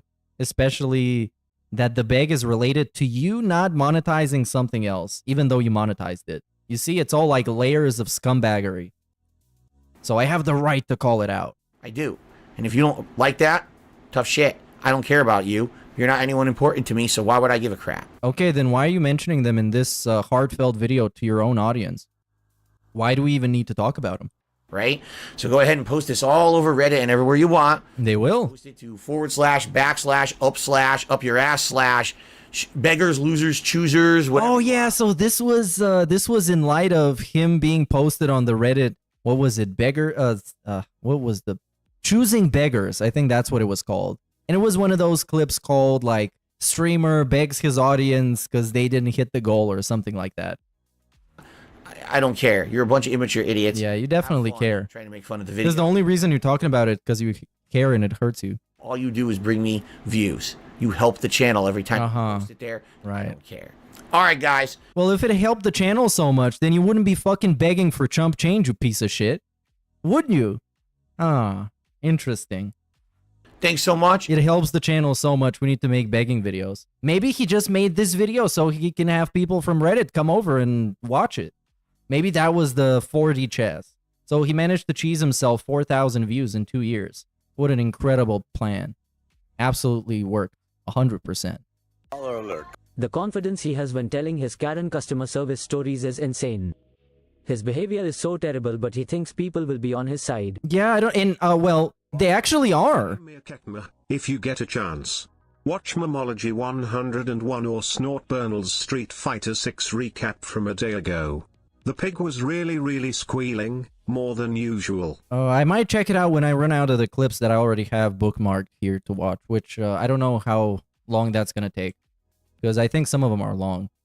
But this one was very short. So yeah, here we got a very dramatic story. This is a 35-minute video that has a unboxing and a bunch of time wasting. But yeah, in the beginning we get like a very dramatic delivery story about his Neckphones. This is a classic. Big ups Anonymous and big ups J-Dog before that. So J-Dog talking about the customer service behavior. What I was going to say is that you've noticed the pattern that they always end up agreeing with him. When he went to the vet and they tried to upsell him the blood test. Later on, he talked to the higher-ups, whoever that is, and they told him that he was completely in the right, and they upsold him, they tried to scam him, and they're going to talk to the vet that tried to do that. So, another person getting fired because of DSP. Epic moment. Epic streamer moment. Anyways, let's move on to this exciting, positive, meaningful story about how they tried to steal his Neckphones. The holy Neckphones. All right, so ladies and gentlemen, I have a special story to tell all of you, all right? The state of the stuff in the United States right now. Everything in the U.S. is screwed up when it comes to deliveries and all kinds of shit. And COVID certainly didn't make this any better. Today, here I am live on stream, and I am about to start playing Halo Infinite, actually, for the very first time. Surprise launch of the Halo Infinite multiplayer and all of this, okay? And today, I was supposed to get my hoary wireless Neckphones that I've been waiting for a month, and they have not shown up from Amazon. I ordered these things in the summer of 2021, paid for them fully. They were supposed to be coming in the middle of October. They got delayed. What year is this? Hold on. When is this? Oh, this is November 2021. Got delayed again. And then they got delayed again. Basically, they just kept getting bumped. And I'm like, what the hell is going on? Did they not manufacture these damn things? Could it be supply chain issues? Yeah, they manufacture them on demand. They're all custom Neckphones. For those who don't know, the reason they're all tailored specifically to your neck. I wear regular headphones. If I wear them too much, I get ear infections. That is not true. He gets ear infections because he's a fucking slob, and everything around him is dirty. And he constantly touches his face, then touches his equipment, then picks his ears, then picks his nose, then sucks on his fingers, smells his fingers. Like, this guy is a fucking mess. It's not the headphones that are giving him the ear infections. It's the fingers. This has never happened to me, and then all of a sudden last year, I got like 4 ear infections. So if you haven't noticed over the course of 2021, I'm only wearing headphones like half the time when I game. A lot of the times I just take my headphones like this and I pump up the volume to max, and I put them on the side over here so that I can just hear when I'm playing games. But these new Neckphones are supposed to be wireless Neckphones. You put them around your neck, and they play the sound up to your ears in open air. So it's virtual surround sound. Apparently it has 2 settings: bass boost for more cinematic games, and then it has like better surround sound for like. This is the future of music. Stuff like that. They actually call it FPS mode. So. Well, maybe it's not first-person shooter. Maybe it increases the FPS in the game. Seriously, I'm waiting for these forever. I finally get an update saying they're coming today. During my pre-stream, when it's announced, oh, Halo Infinite is now live, I'm like, oh my god, this would be amazing. I could have these headphones for Halo Infinite. Here, test out the headphones while I'm playing Halo Infinite. Hear the surround sound and everything. This would be the perfect opportunity to use them, right? So, I'm at the end of my pre-stream today, and people are like, well, when are they coming? I'm like, good question, let me check. I go and check. It says they're delivered. I look outside. there's an Amazon delivery truck driving away from the front of my house. No. I was like, Hold oh on, my God, stay. you gotta be here. And this is why we get the ear infections, by the way. This right here. This right here. This motion right here. So I run downstairs like a kid in the candy store. I'm looking all around. They're not there. I'm like, huh? There's nothing here. So I come back upstairs. I sit down. I'm pretty sure I'm like, wasn't for me, I guess. It's just confusing. But then I look at my phone and it says, no, confirmed, delivered. So I go further into the Amazon delivery details. And it says, left in a safe place. Now, I live in a private community. Okay? This is not a public street where, oh, this is a dangerous area. We can't just leave the package in front of Phil's house. Someone will take it. It's a private community. There's cameras everywhere. No one can steal a package off anyone's porch. We know who it was. Okay? So, this doesn't make any sense. Left in a safe place. What does that mean? Okay? I don't know. So, what does that mean? On your porch? Yeah, I know, you're right. Not kid in a candy store. Bro, this story is so ridiculous. I can't wait to get to the spicy parts. I ran downstairs in anticipation of getting them and trying them out on stream. Okay? I said the wrong saying. Okay? Alright. So, unbelievable, right? I'm like, where is it? Nah, it's pretty believable. So I said on my pre-stream, I said, guys, I'm going to go on break. I got to go outside. By the way, it is pouring rain outside today. Heavy rain, strong winds. It's bad out there. Well, maybe he put it next to your porch so it doesn't get wet. Maybe that's what the guy did, if it's pouring rain. Because I don't know what his porch looked like. Maybe it doesn't get wet from the rain, but maybe the guy just wanted to play it safe. There's flooding in my state right now in certain places. Luckily, I live at a high elevation, so we don't get flooding. But it's bad out there. So I'm like, what would the safe place be? The safest place would be on my front porch, which is protected from the rain. There's actually all this stuff built to protect the front porch from rain for deliveries. Like, the houses were built that way intentionally. The front porch is the safest place. I'm like, where could this be? So I'm like, all right, I got to go on break, and I'll go figure this out. If I can't find it, I'll call Amazon. We'll figure it all out. So I go on break. I put on, you know, socks, shoes, and everything. I go out there. By the way, I'm wearing pajama pants. They get completely soaked. I'm soaked. I wear a hoodie. Oh my God, this guy sucks so bad. Okay, I go to the front, not in my garage. Go to my next door neighbor over here, not at their front porch. Go across the way and check everyone's porches across. Nothing there. Check the other neighbor. Nothing there. So I'm completely soaked now. Nothing. All right? I said, all right, I'm going to walk all the way down to the front of our community, down the street, is our mailboxes. Maybe, for some odd reason, even though the driver drove all the way back here, they changed their mind. Maybe he had a different package. And left it there. I walk all the way to the mailboxes. Again, by the way, he makes so many assumptions. And a big part of this story, especially what's about to happen later on, it's him just creating a reality where this happened with absolutely no proof that this actually happened. But we're just gonna slander people because it's so much fun. Of course. I introduced a county worker to DSP and he said, "Sheet, I can game better than that guy." He created a Twitch account and started streaming Elden Ring. Bro, I guarantee you, most of the people that he claims he inspired went into making YouTube videos with that exact mindset. Dude, this guy is so fucking trash and he films his TV with his camcorder. I can do better than this. I know how to do better than this. I'm better at video games than this. I'm funnier than this. And then they did it. And now they're big and he hates them. Because their cloud is supposed to be his. Because he's Phil. Of course. Nothing. Nothing at the mailbox. Big ups Too Keen. So as I'm walking back, I noticed there's another Amazon Prime package on someone's front porch. And I'm like, goes to check it. I look at it. Luckily, it's not for me. I'm, okay. Maybe they got the name wrong. You should have taken it. It wasn't that they delivered it to the wrong place or whatever. But now I'm thinking in my head, maybe the driver came to deliver that package, did deliver that package, okay, drove over to my place, and for some reason screwed up, or like all these thoughts are going through my head. Is the driver a moron? Did they just lose the package and couldn't deliver it, and then they lied in the delivery information saying they put it in a safe place? Could it be the driver knew what the package was and wanted it for themselves for a Christmas present for their kid or something? They kept the fucking package. Like, all this shit's going through my And of course, we gotta assume like the worst in people always. Dude, does this guy try and scam me? Yeah, I think he did. I think he tried to steal my package for his kid. who knows? It doesn't make any sense. The driver was here. I saw the truck. How can they say it's left in a safe place? The driver was here and didn't leave the package anywhere. It doesn't make any fucking sense at all. Okay? So.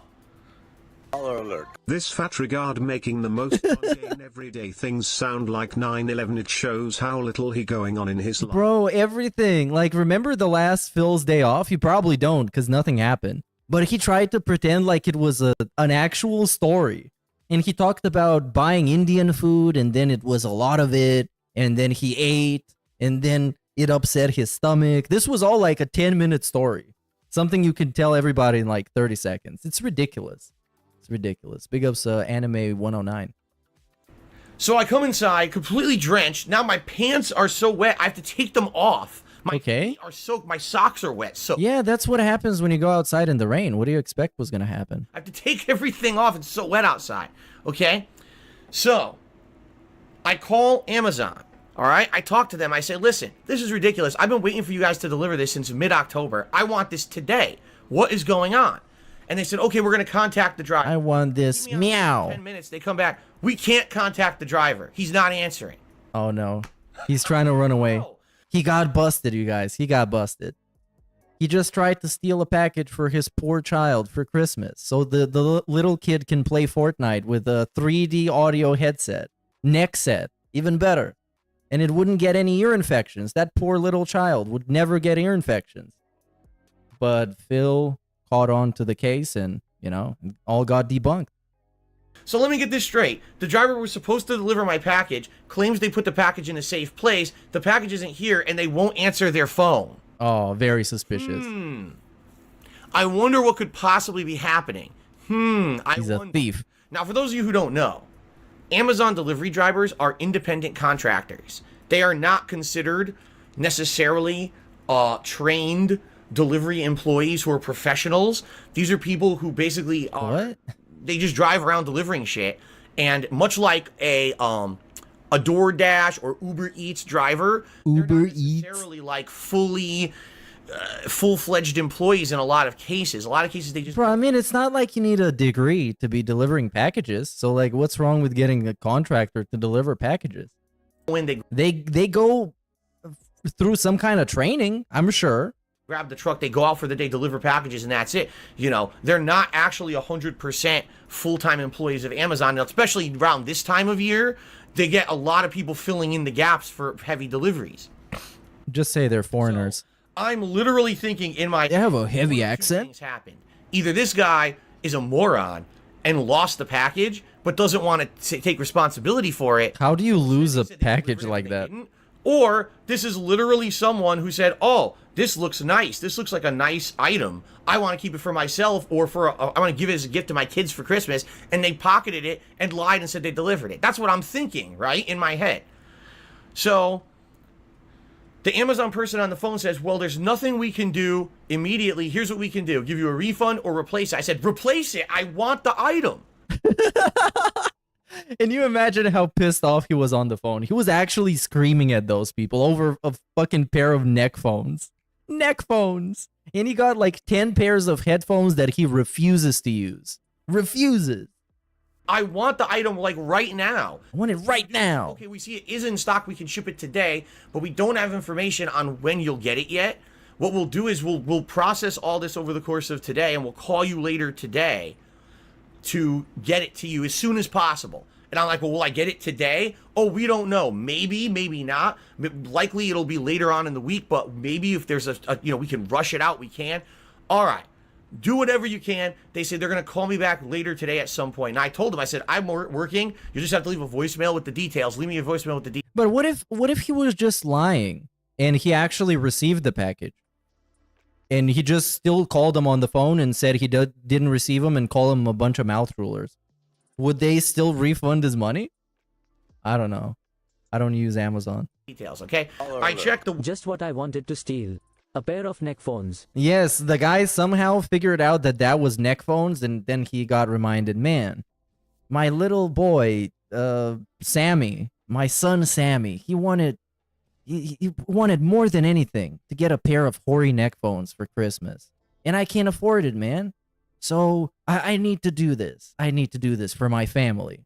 What if he did it for his family, Phil? How is that so bad? He put his job on the line for his family. Website did not update at all. The website doesn't say anything. So like literally they could process a replacement for me and I wouldn't even know. Like there's nothing to track what they're saying they're going to do for me. I didn't get an email. I didn't get a call. I got nothing. Okay. So I don't know what's going on. And you see, here's the thing. He is super pissed off in this part of the clip, right? But the reality is he actually has the neck phones already.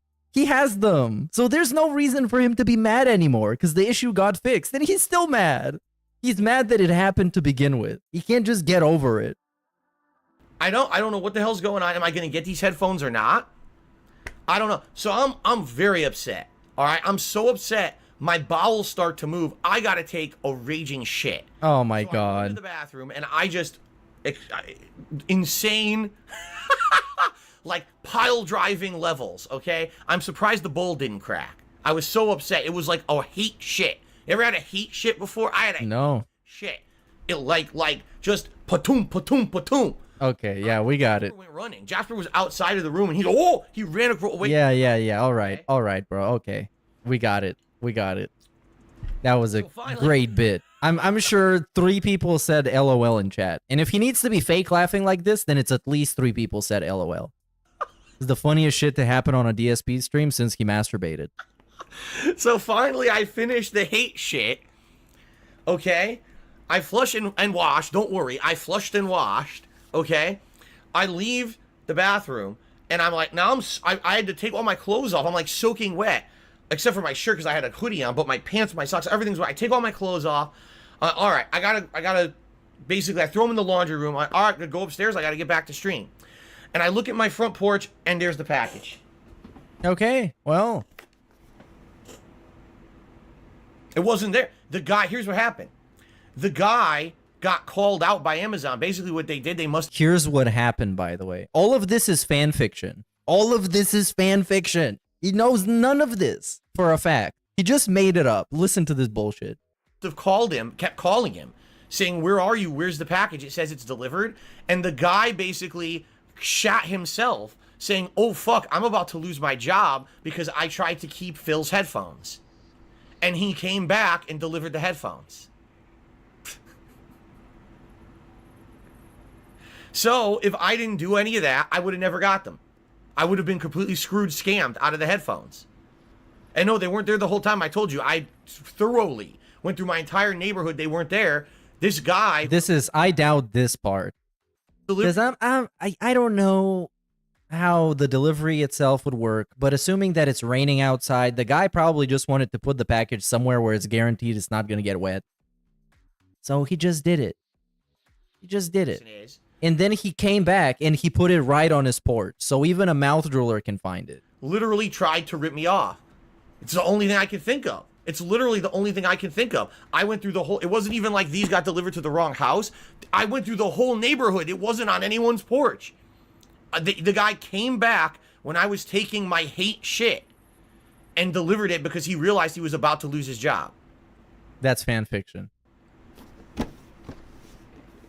What other possibility could it be? Why would he have said it was delivered, left, and then came back later? Of course, I have no evidence of any of it. I can't prove any of it. But man, what a situation. What a story, huh? I had to jump through hoops to get this. Or maybe, okay, maybe that's possible, even though it's not very practical. So let's say the delivery man enters the gated community, and let's say he got 3 packages for that location, and he just, I guess, confirms them all to be delivered and then goes about delivering them. Maybe. I don't know. I guess it makes a little bit more sense than the guys threatening to get him fired and that guy shitting himself and coming back and returning a package that he allegedly stole. Is just simpler. Simpler than this. But DSP doesn't like simple stories. Everything needs to be complicated. Is delivered. I was supposed to get this a month ago. Okay? So anyway, they're here. What a fucking ordeal. Okay? What an ordeal. So, the Hori 3D Surround Gaming neck set for the Xbox Series X and S. They also come for the PlayStation 5, but I wanted to get them for the Series X because I wanted something that, number one, was going to give me surround sound, and when I plug headphones into this, I get surround sound. Okay, so that's basically it. Then he unboxes them, and it's the best thing ever, and he plays Grand Theft Auto, the definitive edition. And then he likes it, and it's the best, and he's been wearing them to this day. And they're so good that his wife has ones now that somebody else bought for her because he's a cuck like that. Because, of course, he can't buy nice stuff for his wife. So this is a vintage one, and I'm sure most of you have probably seen this. This is the Get Competitors Ads Off My Videos, which is the Toby Turner video. You know, when Tobuscus decided to be a gamer and wanted to promote his stuff, the ads were showing up on this guy's videos. And you can tell this guy's a real gamer, not a fake gamer like Toby Turner, because he has a bunch of toys that are related to gaming. And he is very pissed in this video. Very, very pissed.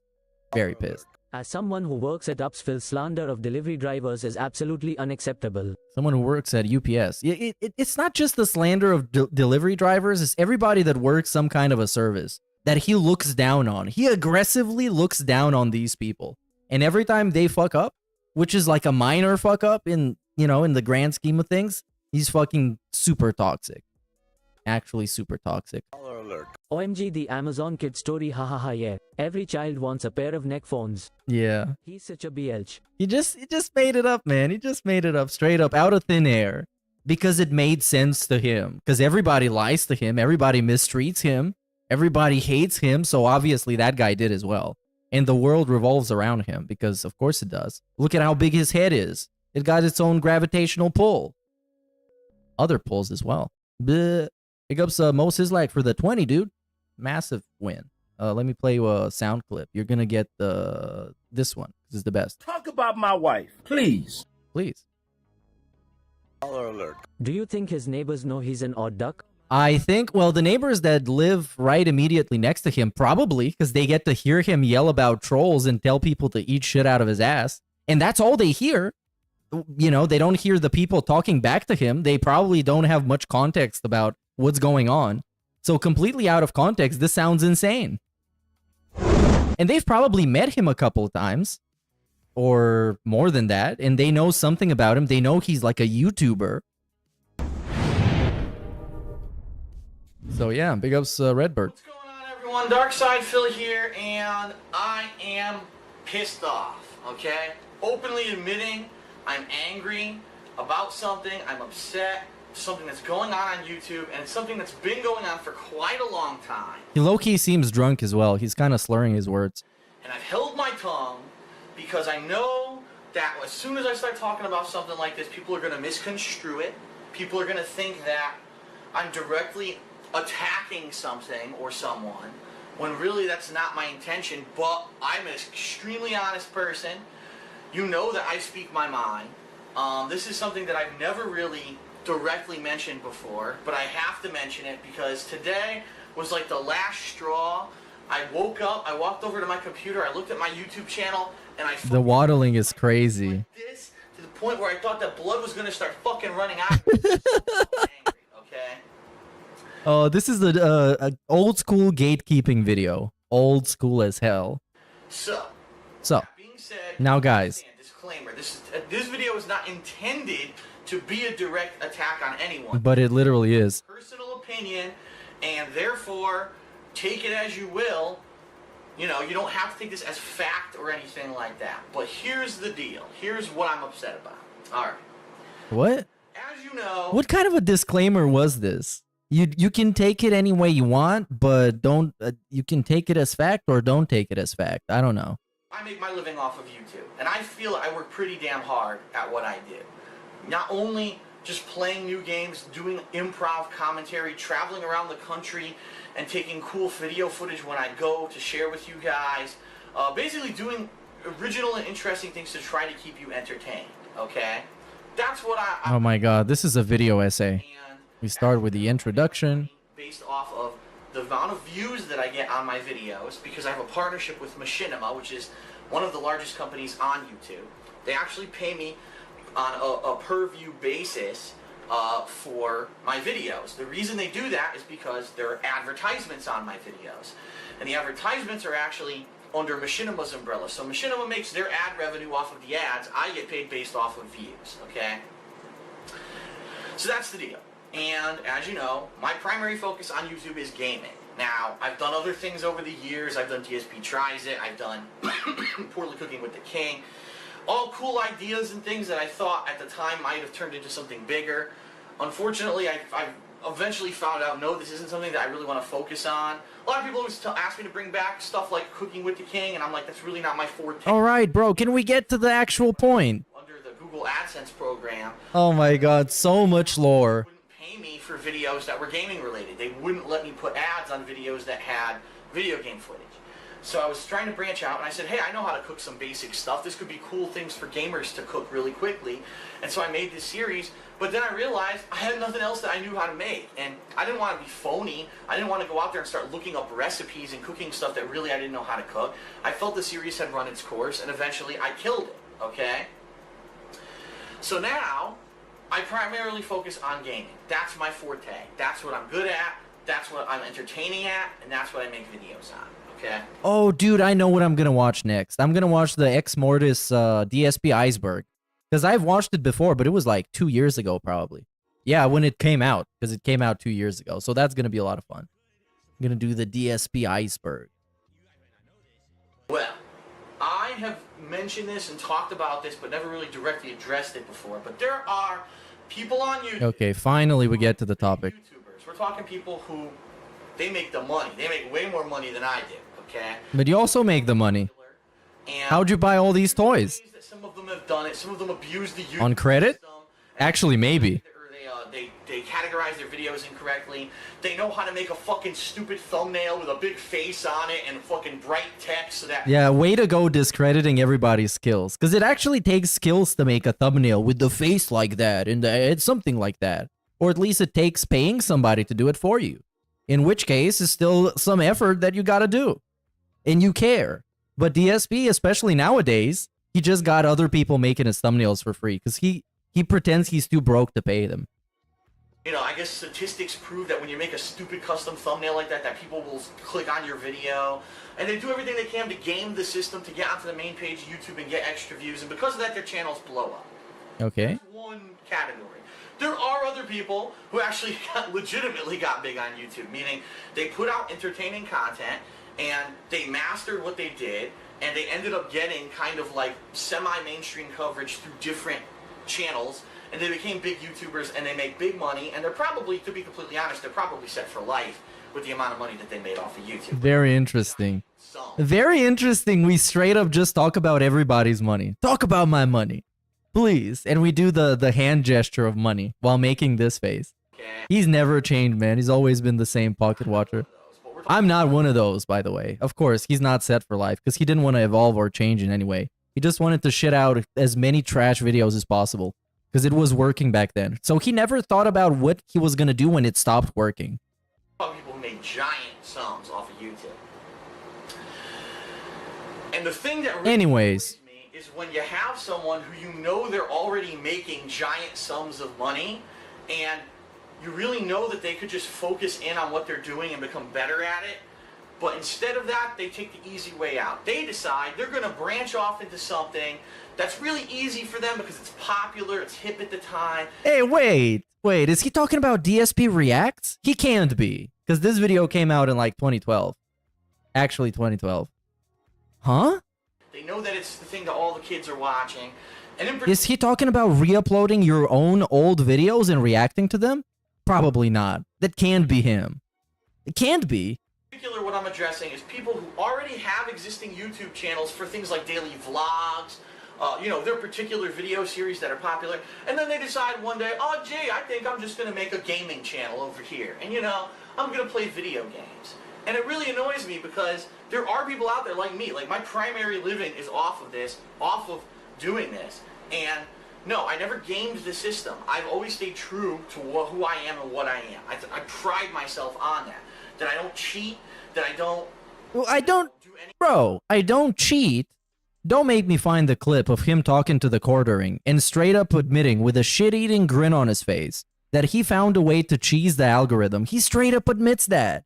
I found the sweet spots of how many videos I should upload and how long they should be, so I could maximize the revenue, right? Anything, like I said, I did Cooking with the King. I realized it wasn't what I wanted to do. It wasn't me, and that series is done. I'm true to myself, and True to himself. But I also do what I feel I'm the best at and what you enjoy the most. There are people out there who literally said, well, I have a really popular main YouTube channel. Well, guess what? I like more money for no effort, so I'm going to make a gaming channel. And so they just open a gaming channel. That's super disingenuous and douchey to assume somebody's actual intentions like that. And they it's pretty cringe. Some of the most popular games of He's straight up putting words into people's mouth. And you can tell when you watch these channels. And you know the funny thing is that Toby Turner went on to become one of the most popular YouTube gaming creators in the early 2010s and maybe up around the mid 2010s as well. Then he fell off, but that happens to everybody. There's little to no effort that goes into them. It's not like me where you're playing the game. It's not like me when like I'm the good guy and they're the bad guys. Doing improv commentary or anything like that. No. They were direct capture the video footage like everyone else. Okay. They dubbed their voice over it after the fact to the point where it's like, it's not entertaining at all. Hold on, Phil. Doesn't that make it a different format than what you're doing, therefore making them not actually your competition? Interesting, isn't it? Because that's a completely different ballgame when you explain it like that. Because DSP's videos is like the whole uncut, raw, genuine, valid playthrough. And the other person just makes edited videos with commentary, which is a completely different thing. And you would watch these guys for completely different reasons. But this video is called Get Competitors Ads Off of My Videos. Okay? It's horrible, it's scripted, it's unoriginal, it's unfunny. And no, by no means am I saying that these people aren't good at what they do primarily. If they stayed on their main YouTube channels, I think that a lot of them do entertaining stuff. Straight up gatekeeping. You should stay over there, you know, in front of the gate. And I'm going to stay here, you know, behind the gate. And we're not going to interact. Sound good? But it's when you decide that one day, when you realize you're only in it for the money, and that's it, time to make free money, let's do it. Let's open a gaming channel. Let's open a React channel. Let's open a throwback channel. Fan base from your main channel comes over to your gaming. Let's make movie reviews that we don't even review the movie. We just explain what happened in it. Let's do that. Channel. Let's make schedule videos where we tell people when a game is going to come out. And for half the games that are come out, we're going to tell them that we don't care about it and we're not going to play it. Let's do that. That takes a lot of effort. And everyone watches it because, you know, they're already your hardcore dedicated fans, even though your videos suck, you're not funny, and you're not good at gaming, okay? But who decided that, bro? You're not good at gaming either. And you're not funny either. Because nowadays in 2024, you admitted you weren't funny back then. But then again, you watch your old throwback videos and you laugh at them, so I guess you were funny. You never know. Depending on which day you ask him, he's going to give you a different answer. He was a piece of shit scumbag asshole trying to appeal to children. And also, he was a genuine nice guy that was very funny and people appreciated it. That's both coexisting, both Phils in the same reality. I know people are going to say, Phil, you're hypocritical because you're not great at gaming. I never said I was great at gaming. Did they say they're great at gaming? You know, no, I'm a master level. The only game that I admittedly said I think I'm pretty good at is Street Fighter. Everything else, I'm just an average guy. And over the past couple of years, playing all the major releases, I feel that I've gotten better. I'm probably better than a Joe Schmo who never plays video games, but I know I'm not great.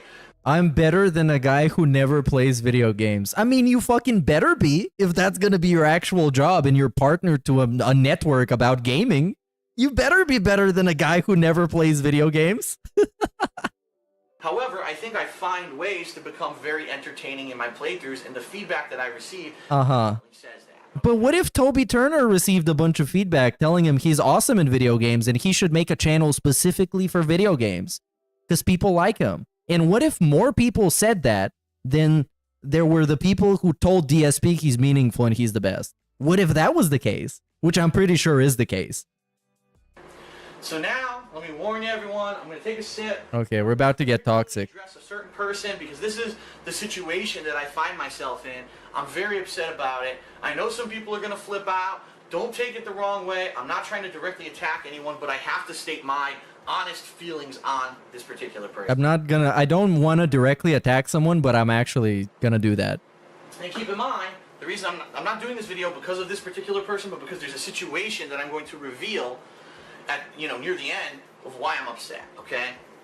The person I'm talking about is Tobuscus, Toby Turner. You know him. Everyone, it's a recognizable name. He's a huge YouTuber. He makes the big fucking money from his main channel, but now he's made this Toby Games channel where he does video game playthroughs. And I'll be honest, I don't watch every video of his. I've said it openly. I don't watch most other people's YouTube videos because I don't have time. I'm too busy working myself. But then why do you know they're trash and they have no passion for gaming and they're bad at video games? He just straight up says, I don't watch his videos. I would actually respect him more if he said that he went and watched all the Toby Turner playthroughs and video game footage and he said it was trash. And that's why he wants to gatekeep him. But he just straight up says, I don't know anything about the guy. I don't watch his stuff. My own life. But I don't like it that he's trying to do kind of the thing that I'm doing because he's going to steal my viewers and my revenue. I don't sit there watching YouTube videos. You know, I'm too busy. I'd rather create content than watch someone else's content. But what I can tell you is this. I've seen a couple of his like vlogs, his stuff on his main channel. It's actually good, okay? I think that the guy is entertaining. He's got a natural charisma. Oh, it's such a backhanded compliment because you know it's going to lead into he should keep doing that instead of doing video games. He should stick to his thing. The affectations in his voice. That's what he said about Tevin too. Well, Tevin, I've been told that he's a charismatic guy with like a cool personality whenever he does his own stuff. Like, I don't know why he keeps messing with me, man. He can have his own chill audience. And he's saying this so Tevin can have his own chill audience and not talk about DSP anymore. You see, it's all fucking backhanded. Things that he does, they're entertaining, okay? And that's cool, you know? Great that he does that stuff. I think he does those literal trailers for games and movies and stuff. People love it. Oh yeah, those were super hype back then. Keep doing it. But he decided one day, I'm just gonna make a gaming channel. And there have been, he says things like, I've always been a gamer. No, you haven't. Watch your own fucking videos. You're horrible. It's obvious. Bro, in this, you know what is really funny? This is in 2012 when the first This Is How You Don't Play came out. It was an actual compilation of this guy being terrible at games. And then it went so viral, quote unquote, I guess maybe without even quotations, it went so viral that it created its own genre of this guy being bad at video games. Said, gee, I want more money. I'm not making enough on my main channel for me. And I've decided that I'm going to make a gaming channel just to play these games, be horrible at them. I'm going to dub scripted shitty commentary over it later, and I know that people are just going to come over from my main channel to watch it. Okay. I'm upset about it because I know that he gets, definitely, there's a jealousy factor, I'll be honest with you. Okay, there we go. When I do this stuff. And he doesn't? When I go for a midnight release and I play a new game 13 hours straight. But you guys do different stuff. He does like an edited playthrough with not even a playthrough. Well, he did playthroughs at one point on the Toby Games channel. But he does like a bunch of other stuff that DSP couldn't even fucking think of doing. And he can't even pull off because he's not talented enough. And he's not ambitious enough. I'm busting my ass. He's busting his ass though. And his nuts. A week, if that. You know, casually uploads videos and gets retarded views for absolutely no. Hey, what views? He's not entertaining on those particular videos. It's just his fan base comes over to his other content and watches it because they support it. Okay, isn't that what you want your own fan base to do, Phil? Now that he got like 15 channels, and back in the day he had 15 channels too. He had the King of Hate HD. He got this DSP Gaming. He probably got like 2 or 3 other ones. Yeah. It is what it is. He wants to do it, he can do it. Far be it from me, and I've said this before, far be it from me to try to take money out of someone else's pocket.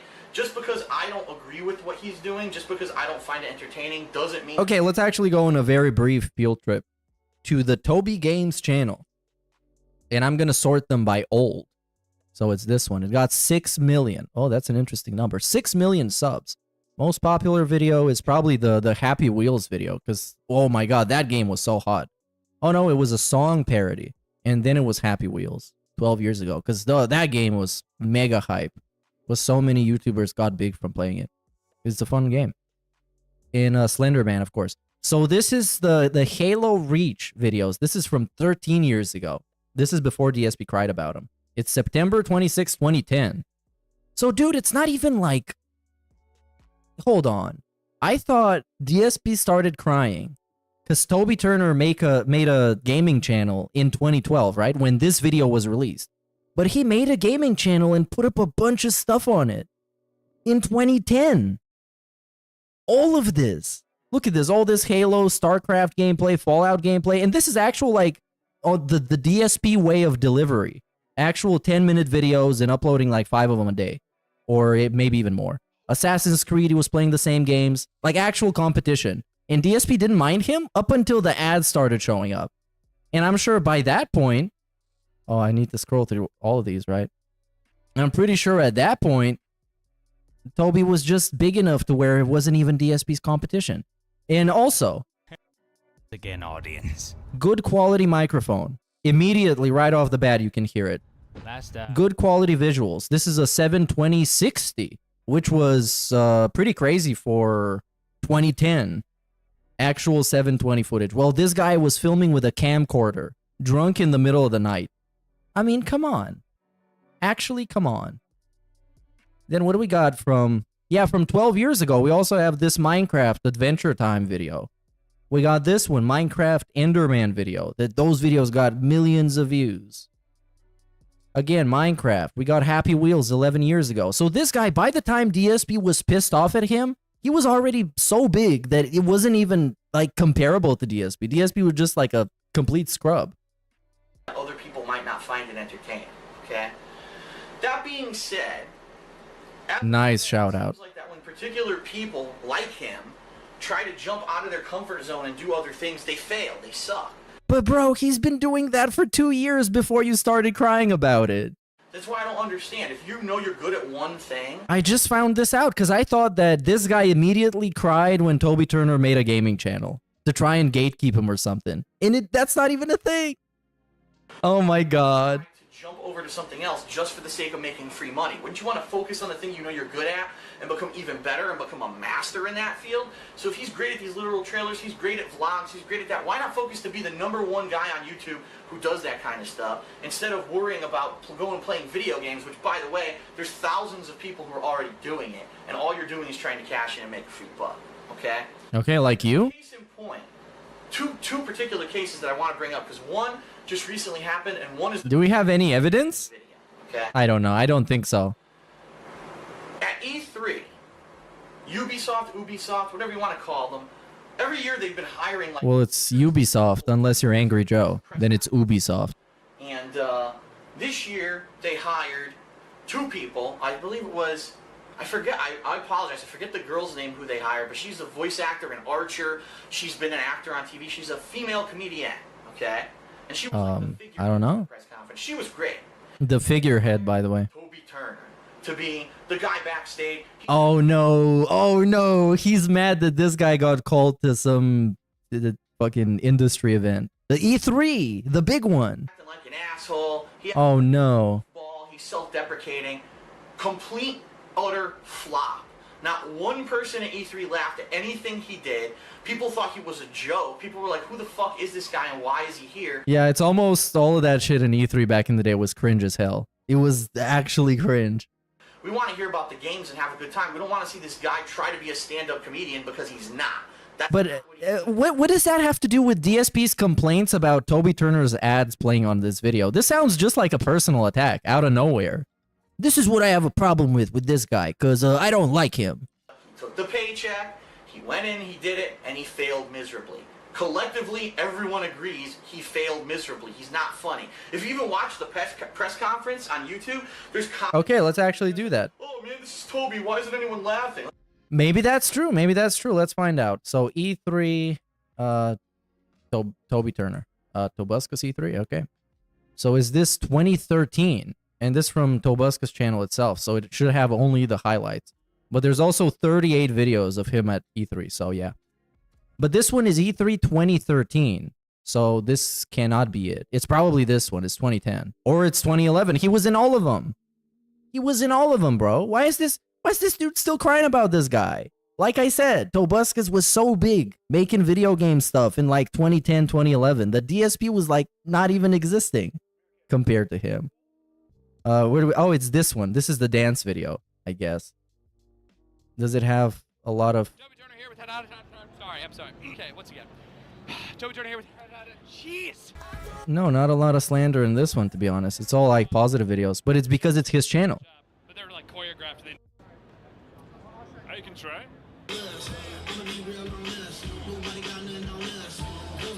So this is what I assume he's talking about, because he was dancing like an idiot, right? I think I'm right. And nobody laughed, apparently. Maybe because you can't hear them because there's music blaring because they're dancing. And I mean, it's cringe, of course. But it's E3. That's kind of what you expect. I love those cringe montages from E3. Pump it louder.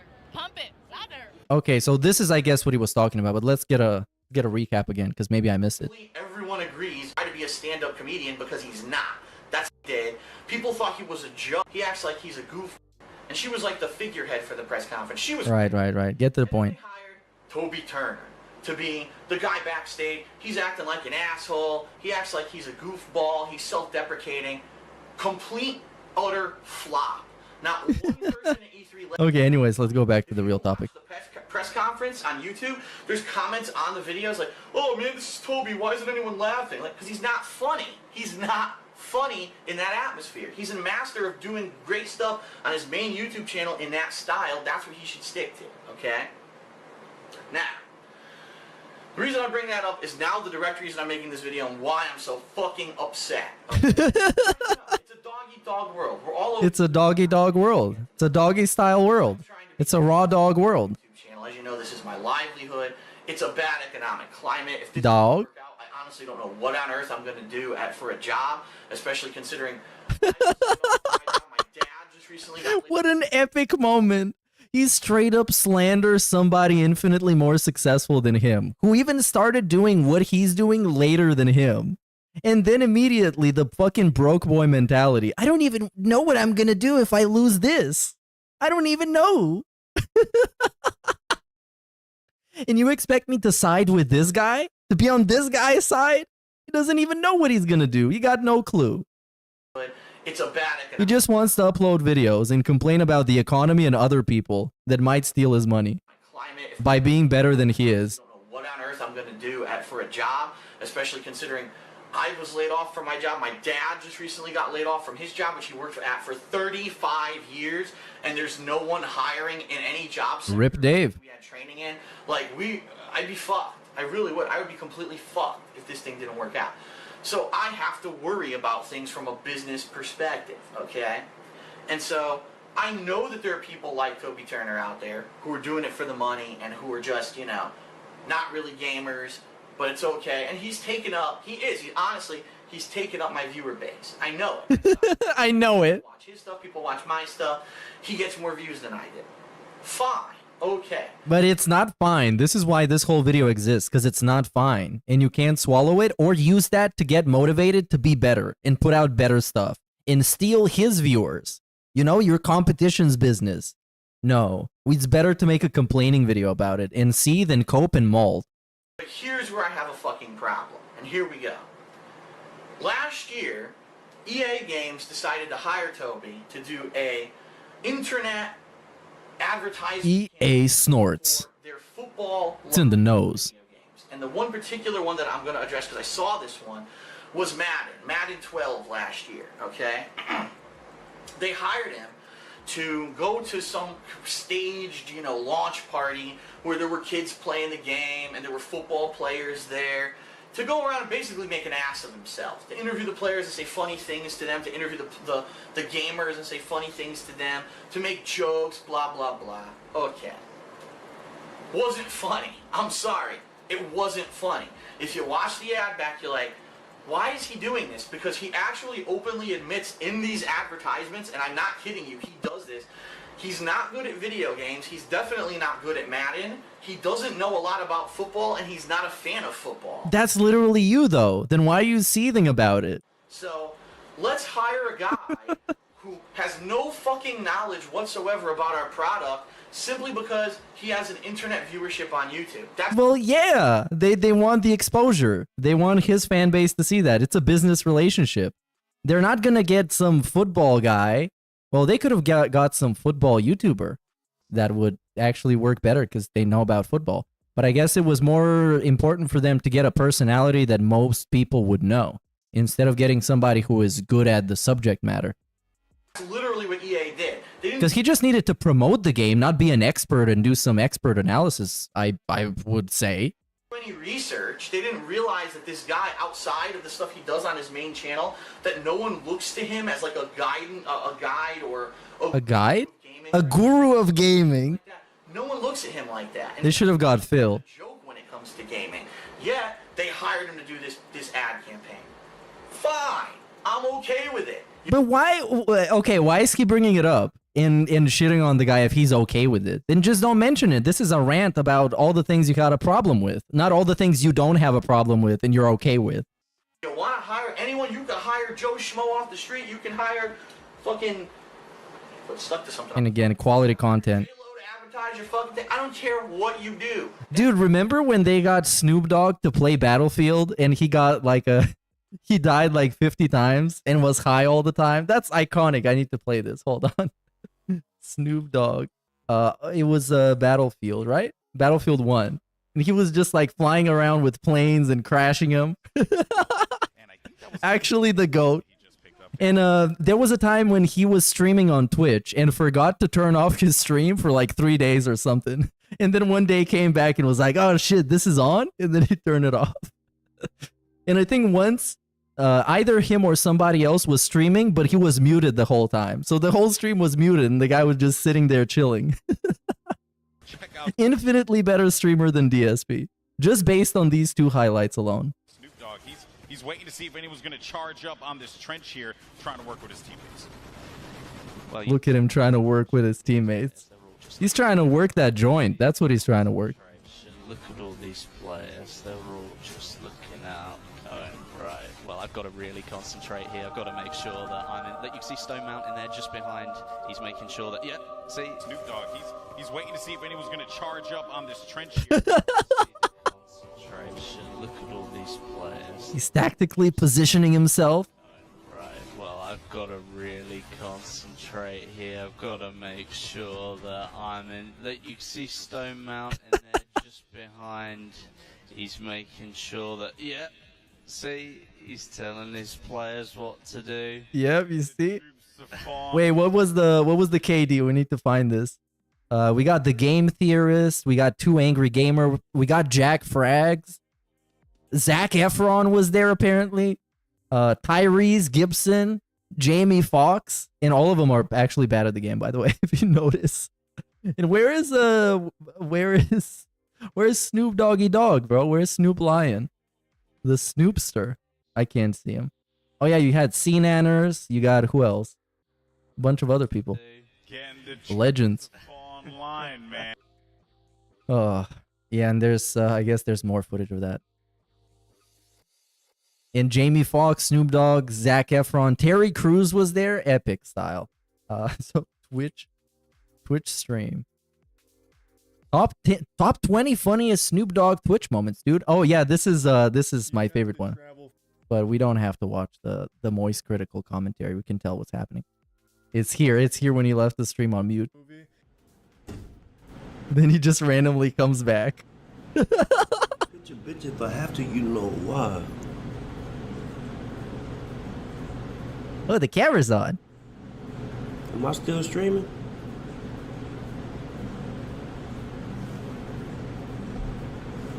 I would hope not. Good thing you didn't start jerking it, bro. That would have been a iconic moment. But of course, DSP did it first, so it wouldn't be that funny. But it would be funny because Snoop Dogg was doing it. But Snoop Dogg got hosed, bro. He doesn't need to jerk it. Come on. Within your rights, okay? He handled it like a professional, unlike this guy who's supposed to be a professional. Okay, in the ads on videos for NCAA 13, which is a college football game coming out soon. Again, they picked up Toby to do this ad campaign. And again, he's doing the same thing. This time he's not at a launch party. He's there with the developers of the game. He's at their offices. And it's laughable because when he's doing this ad, he's actually playing the game and openly admits he sucks. He's like, here, you want to play? He's like, I don't know if you want me to do that because I don't know if I'm actually going to show off your game in a positive light because I suck at games. He starts But playing. that's just E3. Everybody does it. He just got a problem with Toby Turner because he doesn't like him specifically. Give the gamepad to the game developer to score a touchdown so that the game looks good. I mean, so wait a minute. You paid a guy who can't even play the game that you hired him to out. You pay the personality. And all that would be fine if like he was doing humorous stuff and it was funny, but it's not. It's like I said, when you watch these ads, it's like someone taking their nails and fucking scratching a chalkboard because you know the guy has talent, you know the guy is funny, but not in this atmosphere. He wasn't funny at E3, he's not funny in these ads, he's funny as hell on his own channel with his own original content, okay? When it comes to gaming, he's not funny. He never has been. I don't think he ever will be. So, Oh wow, that aged badly. who's known primarily on YouTube, not for gaming. That aged badly even like before this video was made. So it like preemptively aged badly. It's just a bad take, I guess. Made a gaming channel just to make money, and now he's getting hired by game companies to represent their products at E3, to represent their products on ads on YouTube. How does that have any connection and relation to your videos getting his ads on them? Seems like you just don't like the guy. I would actually respect him a lot more if he just came up and he was like, I don't like the guy. He seems fake as fuck and I don't think he's a nice guy. And just shit on him for like 20 minutes. Which is basically this video if he wasn't trying to hold himself back. When he has no fucking product knowledge, he has no concept of anything gaming, and he's not funny in this atmosphere. All that being said, that's actually not what I'm complaining about, okay? Okay, now we get to the actual real for real truth of the matter in reality complaint. After 16 minutes of other complaints that weren't actually his complaints, but were complaints in general or something. But he didn't mind them, and he had no problem with it, but it wasn't funny, and he wasn't talented, and all this other stuff. For the past 3 fucking days, as you know, I have ads on my videos.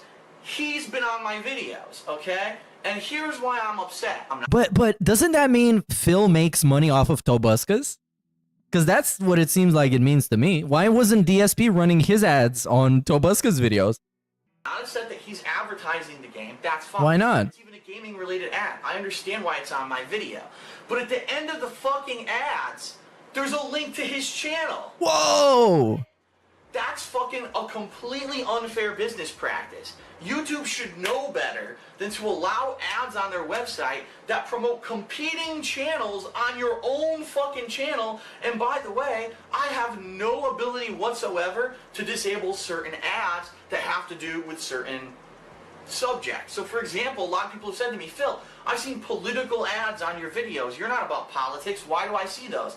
Because I have no ability. Because they paid to have the ad play on a video.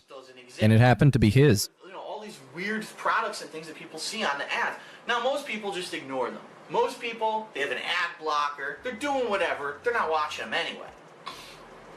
But there are a viewer base who are going on YouTube and they're looking around for gaming footage, and if the first thing you see is a giant fucking ad of Toby Turner's fucking face in your face with a link to his fucking channel on it, do you think you're going to click the ad? And on the flip side of that, anyone who's a football fan, maybe you're watching that ad because you want to see footage of the game, and you're putting up with him because you know he's obnoxious and you're putting up with his bad humor, but you want to see the footage of the game in the ad. You get to the end and it links to his channel. Maybe you think, gee, if I go there, there'll be more footage of the game or whatever. It's an unfair business practice. Yeah, shut up about this business shit. I think the truth of the matter, the core of his issue, is that DSP is fundamentally a lazy and unambitious person, and he is very insecure that his viewers are going to see somebody who clearly does things better than him and puts in more effort and passion. I don't know about the passion, but more personality in his videos, and then they're just going to go watch him instead, which is exactly what happened. Because he just stayed on level 1 and everybody else was trying to level up, and some of them did. And nowadays, they are big names or maybe just completely retired. So they're off into the sunset, and he's on level 1 still. So, yeah. I don't fucking want ads on my videos that are advertising other people's directly competing channels. Now, here's the thing. There have been ads on my videos before. Is the thing a burp? YouTube channels. Maybe that's why he's stealing your viewers, because you're burping and snorting in videos. But they've been and you can never get to the point, so people just get bored and leave and go watch Toby Turner. related related. So there was one, I remember one that was about makeup, okay? It's fashion, that sports. I've seen those. There's been ads. Oh, go see this. Go look at this guy's channel because they're related to that stuff. Fine. Okay. You're not killing my viewer base when you do that. Yeah, sure, it might take someone away from my video, but I know at least it's not a direct competition. You're not going to them to see gaming footage. You're coming to me to see gaming footage. Maybe you go to them to watch sports or whatever. But when you have an ad that is a direct competitor's ad on my video, and I have no ability to disable it, I have no ability to control what videos that ad will show on, that's ridiculous. And again, it's like a perfect storm of bullshit. A guy who is really good at comedy decides that he just wants to make a free buck, ends up hitting it big because his fan base comes over to his shitty gaming channel. Oh, and now we're just straight up calling it a shitty gaming channel. He tried to be nice in the beginning, but he's just too impulsive. He can't keep his mouth shut. By all these companies, and now I have to put, it's bad enough that I put up with the fact that this guy has his fucking gaming channel and is successful, okay? He has to put up with the, oh dude. He has to put up with the fact that this guy's channel exists and is successful. So he needs to cope with it. Straight up admitting, I have to cope with this. It's not enough that I have to cope with this. But now ads are being played. It's reminding me that I have to cope about it. Bust my ass, but now I have to see his This video is wild. own content. Fuck that shit. Fuck that shit. That is complete horse shit. And I just don't understand how this is not like a major hotbed of discussion right now. I don't want competitors on my videos. Anyone who makes gaming videos and has ads on your videos, this is a concern. This guy... And now you see this? He's trying to make this everybody else's problem. So someone who has more authority than him can actually try and fix it. He's getting free YouTube... Very interesting, huh? ...decided to link his fucking YouTube page in an EA... Yeah, actually, you guys should hate Toby Turner as well. Not just me. So people don't just shit on me, they shit on everybody. That shouldn't be that shouldn't be allowed. That is an unfair business practice. That doesn't promote fair business and fair competition. That's actually kind of giving him a monopoly on the viewership because people are forced to see these ads. You can't get around them unless you use an ad blocker, which you're not supposed to use. And then you see a link directly to his channel. It's free advertisement for him. So let me get this straight. He gets paid by EA to advertise the game, does a horrible job at it, and then he gets a free advertisement out of it too on other people's gaming videos. What the fuck were they thinking when this happened? Like, how... I'm knowing, again, I have a business degree. I understand how business works. How the fuck was this ever allowed? Like, there should be people, and you know what it is? And I know what it is. It's because the internet. The internet is this new marketplace. It's kind of like the wild frontier. As you know, there's no censorship really on the internet right now. We're shutting down things like SOPA and PIPA that are trying to censor and regulate the internet. We like it. We're shutting it down. An unfair, completely... Oh, dude, this is crazy. Because like 10 years later, he's crying about the internet to get censored. Because people are making fun of him. So he wants everybody put down. Business practice like this that affects me directly, I gotta speak out, okay? Now, I don't know what the resolution is. And notice again, the practice that affects me directly. Because if everybody else but Phil was getting the Toby Turner ads on their videos, he wouldn't give a rat's ass about it. I don't know, I mean... He would goat laugh in their face. And he would say, well, I guess you gotta deal with it, man. If you're gonna have ads like that, just don't link his channel in it. I'm fine with you hiring whoever the fuck you want, you know what I mean, to advertising stuff. But at the end of the L'Oreal video with Jennifer Lopez, I don't see them linking to her fucking Facebook and Twitter account. Cause you, what? Why would they? But dude, he's advertising his own channel, not somebody else's product. So, you don't need to do that. He is so mad. He's already getting paid, why are you giving him a free advertisement that, by the way, because of YouTube's ad system, we have no ability, the common uploader has no ability to weed out what... Yeah, but you get paid. You get paid by it. That you're taking away our... You're making money off of Toby Turner. So, I would say the fair resolution to this is that EA should recut the ads and take his fucking link out of it, because I don't want people watching the ad on my channel, being forced to watch it, by the way, and then jumping ship to his... Hold on, being forced to watch it? Like, you know, all the other ads? Maybe if you didn't want people to be forced to watch ads on your videos, you wouldn't put ads on your videos. Channel to watch his game footage just because they had to watch this ad, okay? Completely unfair. I disagree with it. I know I've gone on a rant. I'm absolutely sure because I'm making this video, here comes the hate, here come the... Yeah, because you're just coping. He straight up admits in this video that he's coping. And he's mad at the guy and he doesn't like him personally. Because he's more successful than him and he's jealous.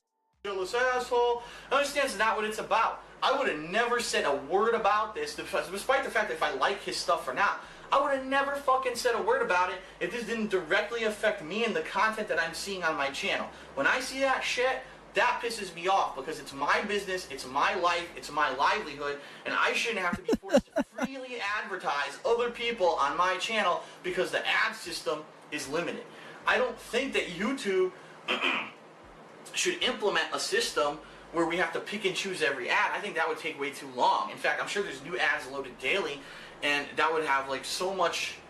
You can't... That's a ridiculous amount of control. And even though I understand that, and I could actually see people who complain and say, well, I don't want to advertise politics, or maybe I'm completely against Republicans. I don't want to have a Republican ad or a Democratic ad. Well, you don't get to pick the ads. I can understand that too, but YouTube doesn't have that system right now. Will they ever have it? I don't know. I guess that would be another alternate resolution as well. If YouTube could implement a system where you could pick and choose the ads that you want to show on your videos, then I could understand that.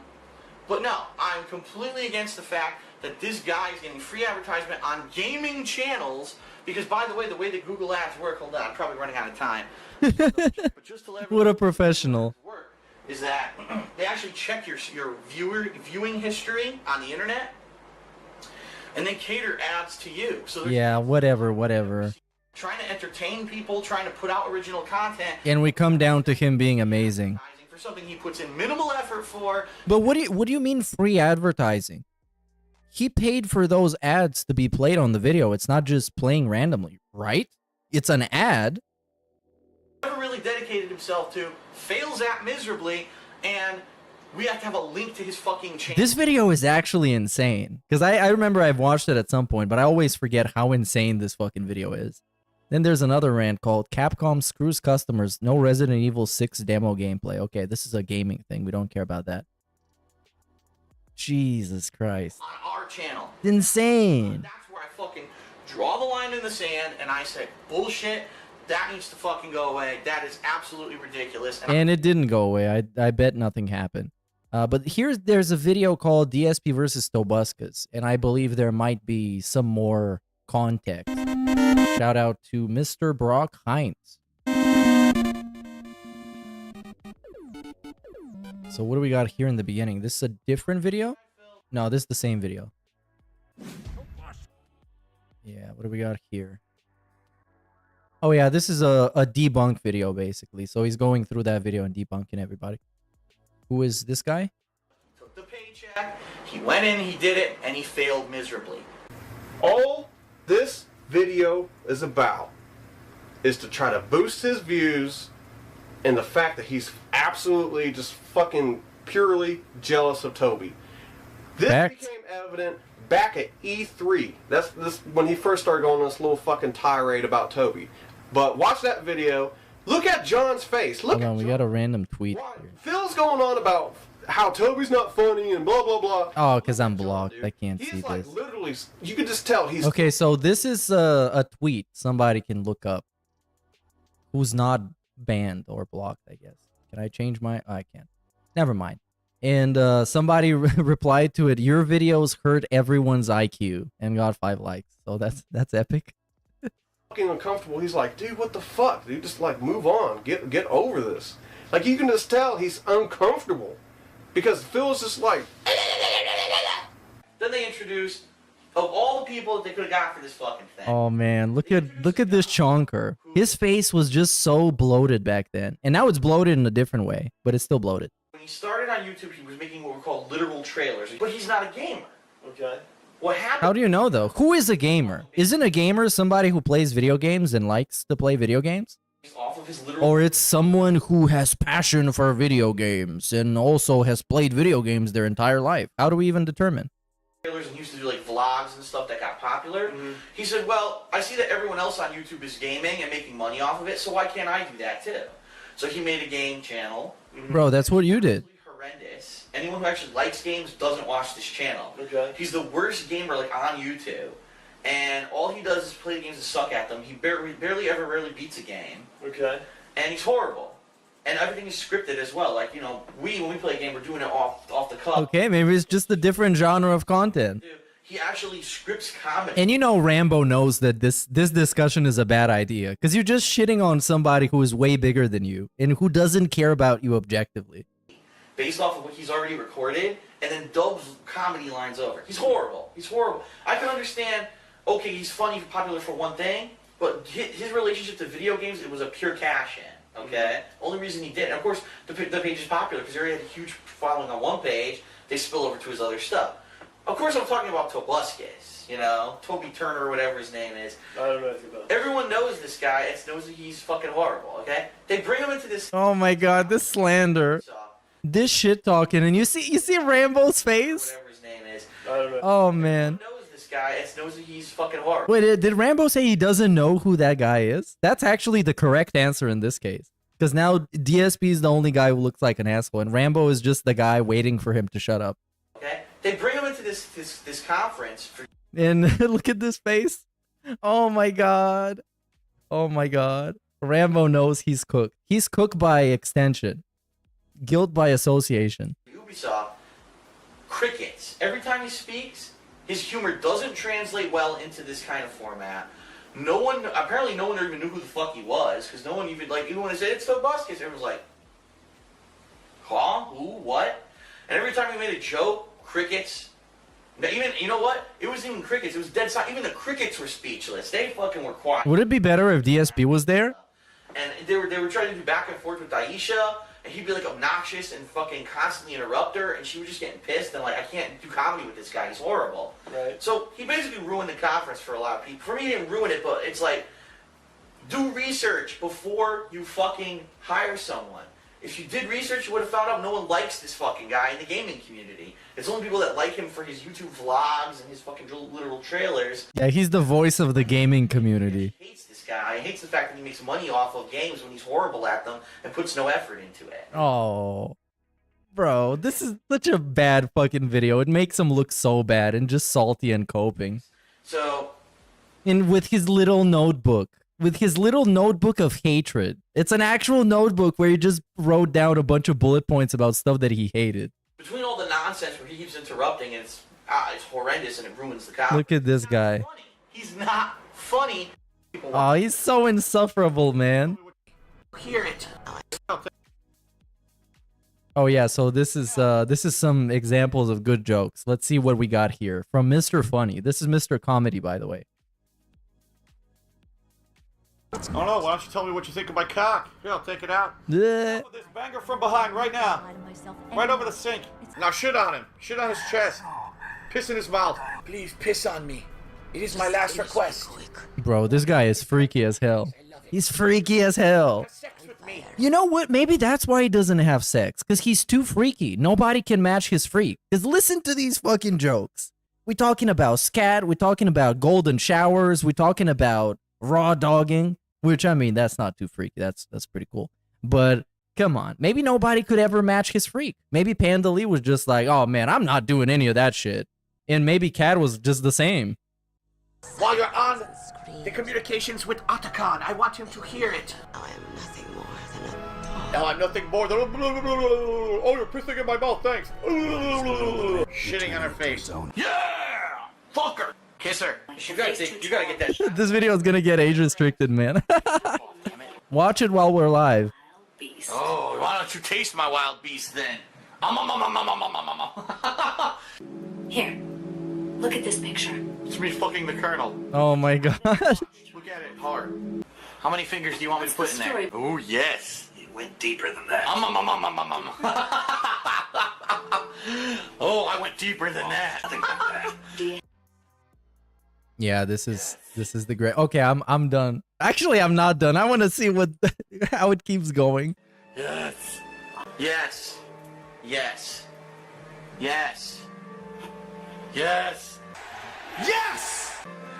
Oh! Oh! You fucking fag! Come on, go! Yeah. Yes. Yes.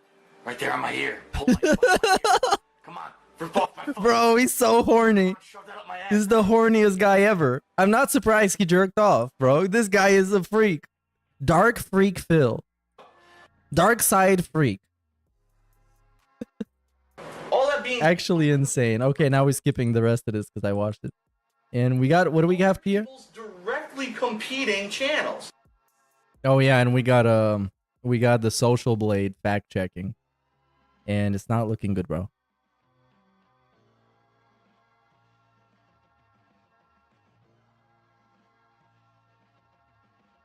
So we got another cowboy video. What is this one about? Oh, this is an Ask the King.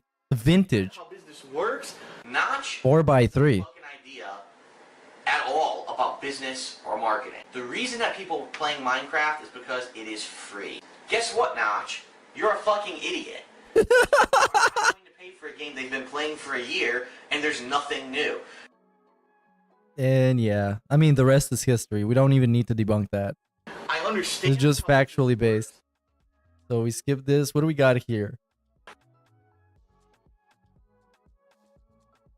Oh man, this guy is unhinged. This is a very good video, by the way. Very good video. Because we got a bunch of clips from like way back when Pig Go didn't exist. It wasn't PC. The rant was my honest feelings about Toby and how I really don't like him for what he does with gaming, because he really did just do it to sell out and make extra money. He was already successful with a completely unrelated channel. Yeah, but you know what, Phil? Maybe he's a sellout. Maybe he doesn't even like video games. Maybe he's terrible at them. But when I watch his video, I don't hear his fucking air conditioner in the background that is louder than his voice. So that is an actual benefit to him and a drawback to you. To actually playing games and doing gameplay and stuff like that. And he doesn't snort. There was some controversy. Even though he probably should. That I made this rant video. It's fun.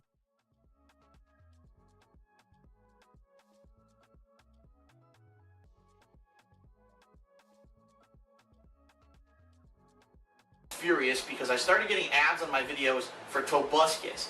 The ad campaign was a joke because the kid doesn't play sports games. The kid. About football. Apparently, Tobuscus. Okay, hold on. How old is Tobuscus? He's 39. He called him the kid. They got like 3-year difference. He called him the kid. Everybody's a kid. And actually tweeted me saying all his ops are children. That those ads were going to be pre and post roll. Well, Toby, like I saw earlier, Toby was doing direct capture from day one. This is his very first video, even though it's part 6. So something might be messed up here, but yeah, it starts from part 6. Very first video, we got 720p, 60 FPS, which is a very good standard for that time, which is 2010, 26th of September, 2010. And you can hear his microphone, a real microphone. Audience. Professional style. In actual editing, perhaps, but probably not because it's a playthrough. So yeah, it's actually a well put together video for the time it came out. And this guy is salty because there was like 3 years later and he still hadn't reached that standard of quality because it takes him too long. And ads on people's games. Because he's Phil. He said that he was going to make an honest effort to try to get those videos off of my, to get those ads off of my videos. Oh, so Toby Turner actually did something. Mad just for myself. I was mad for all gamers. I didn't think those ads deserved to be on anyone's gaming-related videos, and he really should have had a conscience when he was making this ad campaign to figure out where these ads were going. He has some kind of a moral responsibility. That was my point. Not really. If you're a competition, this is pretty normal. It's not too shocking. And then we got another one. Well, what is this? I made a rant video because I was furious at Tobuscus, that's right, Toby Turner, because he did this stupid ad campaign with EA Games, because I'm going to be honest. Not only do I personally dislike what the guy does with gaming, because I think he only does it for money, fine. If Toby Turner wants to take a paycheck and do his stupid comedy and advertising a game that he knows nothing about, and if EA is stupid enough to actually pay him to do it, so be it. Let him make money doing it. But I don't want those ads on my videos. Yep, and again, like the video points out, he didn't say he got a problem with EA in the ad they did. He got a problem with Toby being in the ad that plays on his channel. Oh, Jesus Christ. A moral responsibility to know that that's not fucking right. It's basically abusing YouTube's system. This whole When Phil does it, it's okay. Because he was the first to do it. guy doesn't deserve all this attention that he's unfairly getting because YouTube is shoving him. Bro, it's just straight up projection. Because DSP doesn't deserve the attention that he's getting because YouTube is shoving his videos down everybody's throat in like 2010 when nobody else was around. And he could upload like 20, 60 videos a day. Because he's getting this unfair attention, he's now getting business deals with EA. He's getting hired by Ubisoft to be... Except DSP never got to that point. Because first of all, okay, let's be honest. This guy is way too ugly for you to invite him to like E3. He's walking weird, he's looking weird, he's talking weird, he's laughing weird. He's just a weirdo. You don't want this guy to present or represent your company or product. Because he's just this guy. I mean, look at this fucking haircut. What is going on? He's looking like he's wearing a hairnet in a fucking, like, lunch lady outfit. I just want to say this. There's a reason why people like Kim Kardashian, okay, fucking Paris Hilton, Snooki. There's reasons why people like this exist. It's because people give them attention. You, me, we give them attention. If we ignored these people, they would fucking go away. But people love to give attention to dysfunctional people, people who like, I don't know, people Hey, Phil is dysfunctional. Simply because they're such a train wreck. Yeah, literally. Wow, he's explaining this is just the whole projection segment. This is a great video. Are about him failing at games. He purposely plays the games badly and then makes stupid jokes, and he gets all this unfair attention while other people who are legitimately entertaining and actually have skill at gaming and Like who? good at stuff PewDiePie? get no attention. I'm sure all the Toby fucking fanboys in the world will come over here and tell me why he's funny, and then of course they'll go back to watching someone smashing their head against the wall for 5 hours straight. That's what you do. That they fucking like. So be it. I watched him smash his head against the wall for 4 hours straight yesterday, playing Elden Ring. Straight up, I watched it, and the last hour wasn't even him smashing his head against the wall. It was him trying to find a proper build to do it, and he failed to even do that.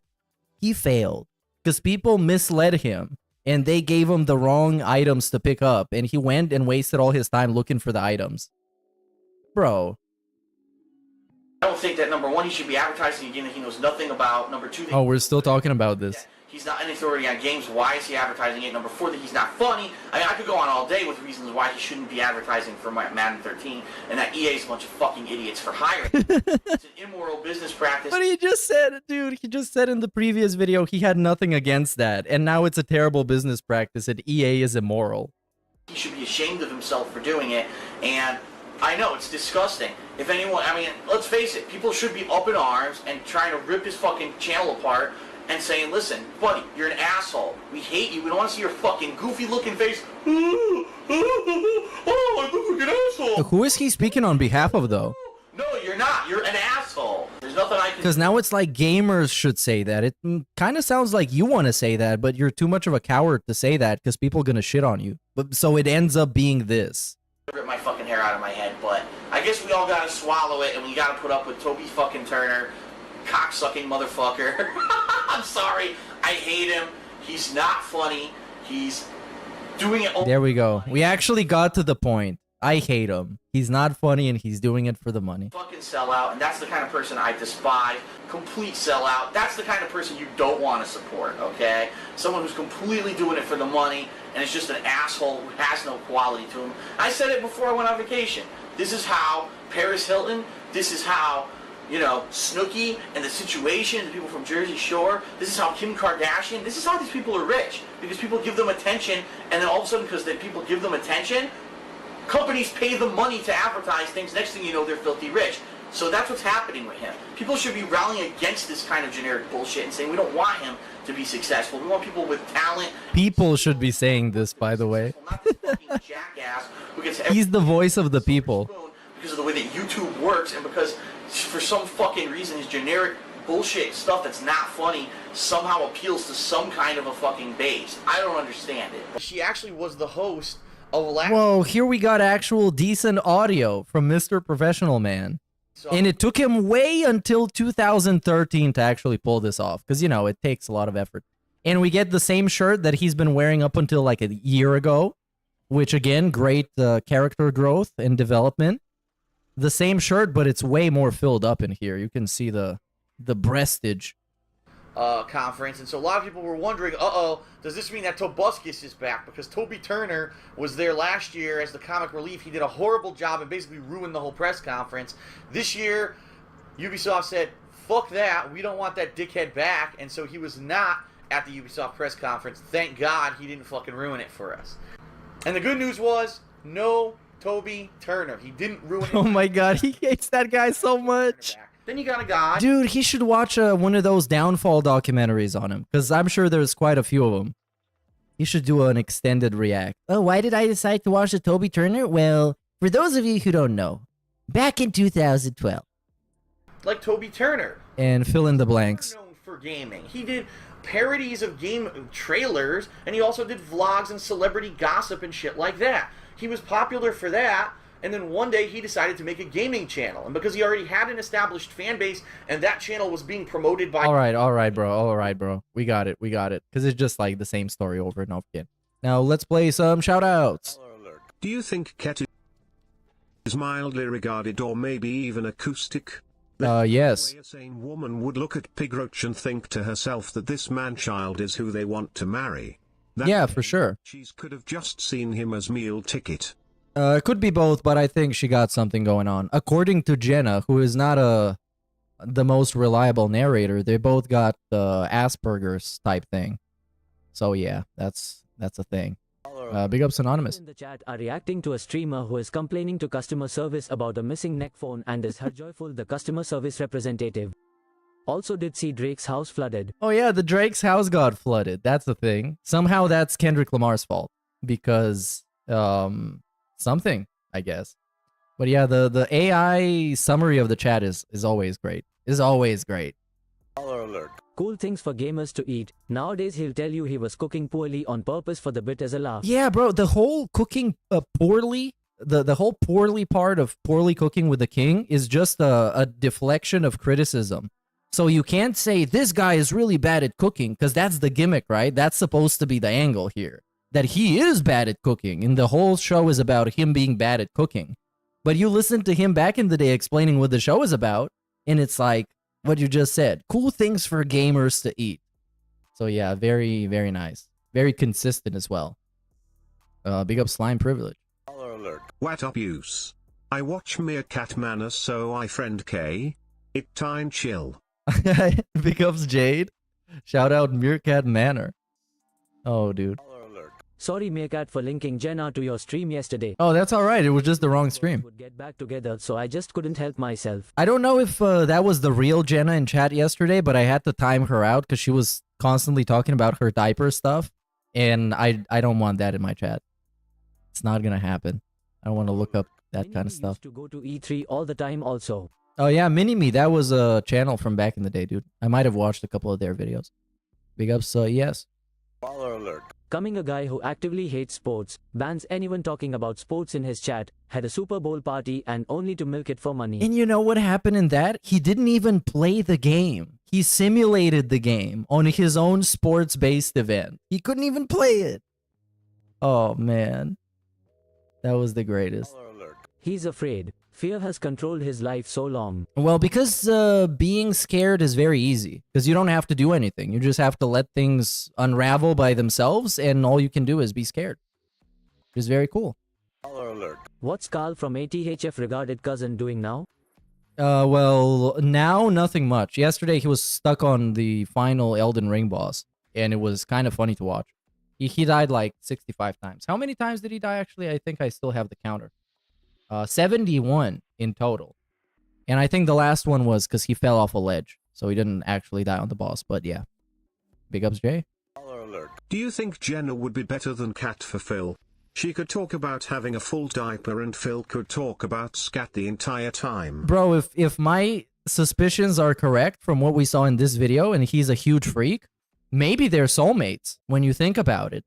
Because she can match his freak. And he can just do whatever he feels like, you know? And he feels like doing some very weird stuff.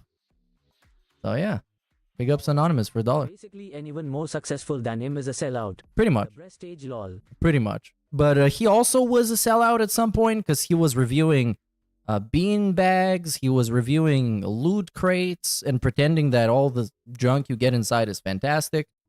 So yeah, that kind of counts, don't it? Toby T is same level, not funny as Phil. He does sucks. He used to have, well, I guess, thinking from my point of view when I was like actually 12, he made very entertaining videos for me. Those LA Noire playthroughs were pretty fun. And again, I was 12. If I go back and watch them right now, probably not very enjoyable. But it was good for when I was 12. And DSP probably still wouldn't have been, because his production value is just too low. It's just too bad. It's just too bad. So, now, let's move on to the DSP Iceberg. This is a 2-year-old video from Ex Mortis. I think I've watched it before, but it was way too long ago. It was at least like, well, maybe actually 2 years ago when it actually first came out. So, yeah. Hey guys, Ex Mortis here. Today we're doing something pretty different. During my time on YouTube, I've seen the popular trend of the iceberg videos take off, and I thought to myself, why don't I do one? And I couldn't think of a more better topic to choose than our boy Dave, the Dark Surfer. Now, I was never a DSP fan. I don't know why you would think that. I just said I wouldn't like DSP's video. Even when I was 12, I still wouldn't like them. That's what I just said. I couldn't research, so I'll be going with the second one. So, as you guys know, I do have a documentary series on DSP, and this iceberg will cover some things I have previously talked about. There will also be some things that I haven't covered in this iceberg, so I'm going to do my best to keep some things quick and to the point. So, if you guys enjoy what I do, then please subscribe to the channel. And if you want to take it a step further, then you can personally support me over on Patreon. Now, I did try and make an iceberg video myself, but the thing with those is that it's a very specific format to make, right? Because from the perspective of the person who's making it, you know all the lore. And for you, it's not that obscure, but you need to rank it somehow based on its obscurity factor. And there's like almost an infinite amount of things that you can put on the iceberg. So it's really hard to assemble a thing like that. Nothing much more to say. Let's dig straight into this iceberg.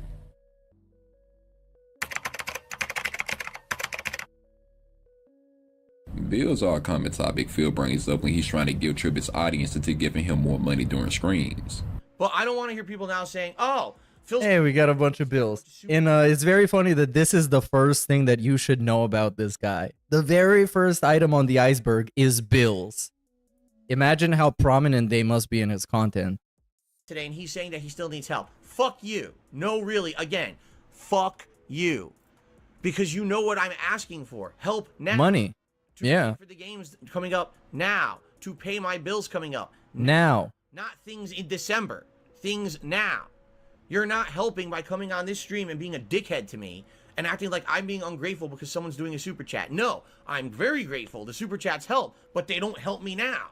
He also has an excuse for why he doesn't have any money saved up to do anything. I don't have money to do it. I don't have money to do it. I don't have money to do it. I don't have money to do it. I don't have money to do it. I don't have money to do it. I don't have money to do it. I don't have money to do it. I think he has money to do it, guys. Comment mean for him, since no other streamers bring it up as much as he does. Hello, everybody. It's Dark. Exide Phil. Net money to pay my bills. The electric bill. The internet bill. Stupid fucking tax, man. I just want to chill. I don't know the lyric. Y-axis tip me so I could catch up on back taxes. Mail, motherfucker! Ask the King is basically a Q&A screen Phil does whenever a certain goal is hit. He'll read off questions posted from his forum, and if you're a member of his Patreon, for $20 or more you can have your questions answered during the stream. But if you keep up with DSP's antics like I and many others have, then you would know this series is completely pointless, since he answers questions his brain dead fans have for him all the time. Literally, dude.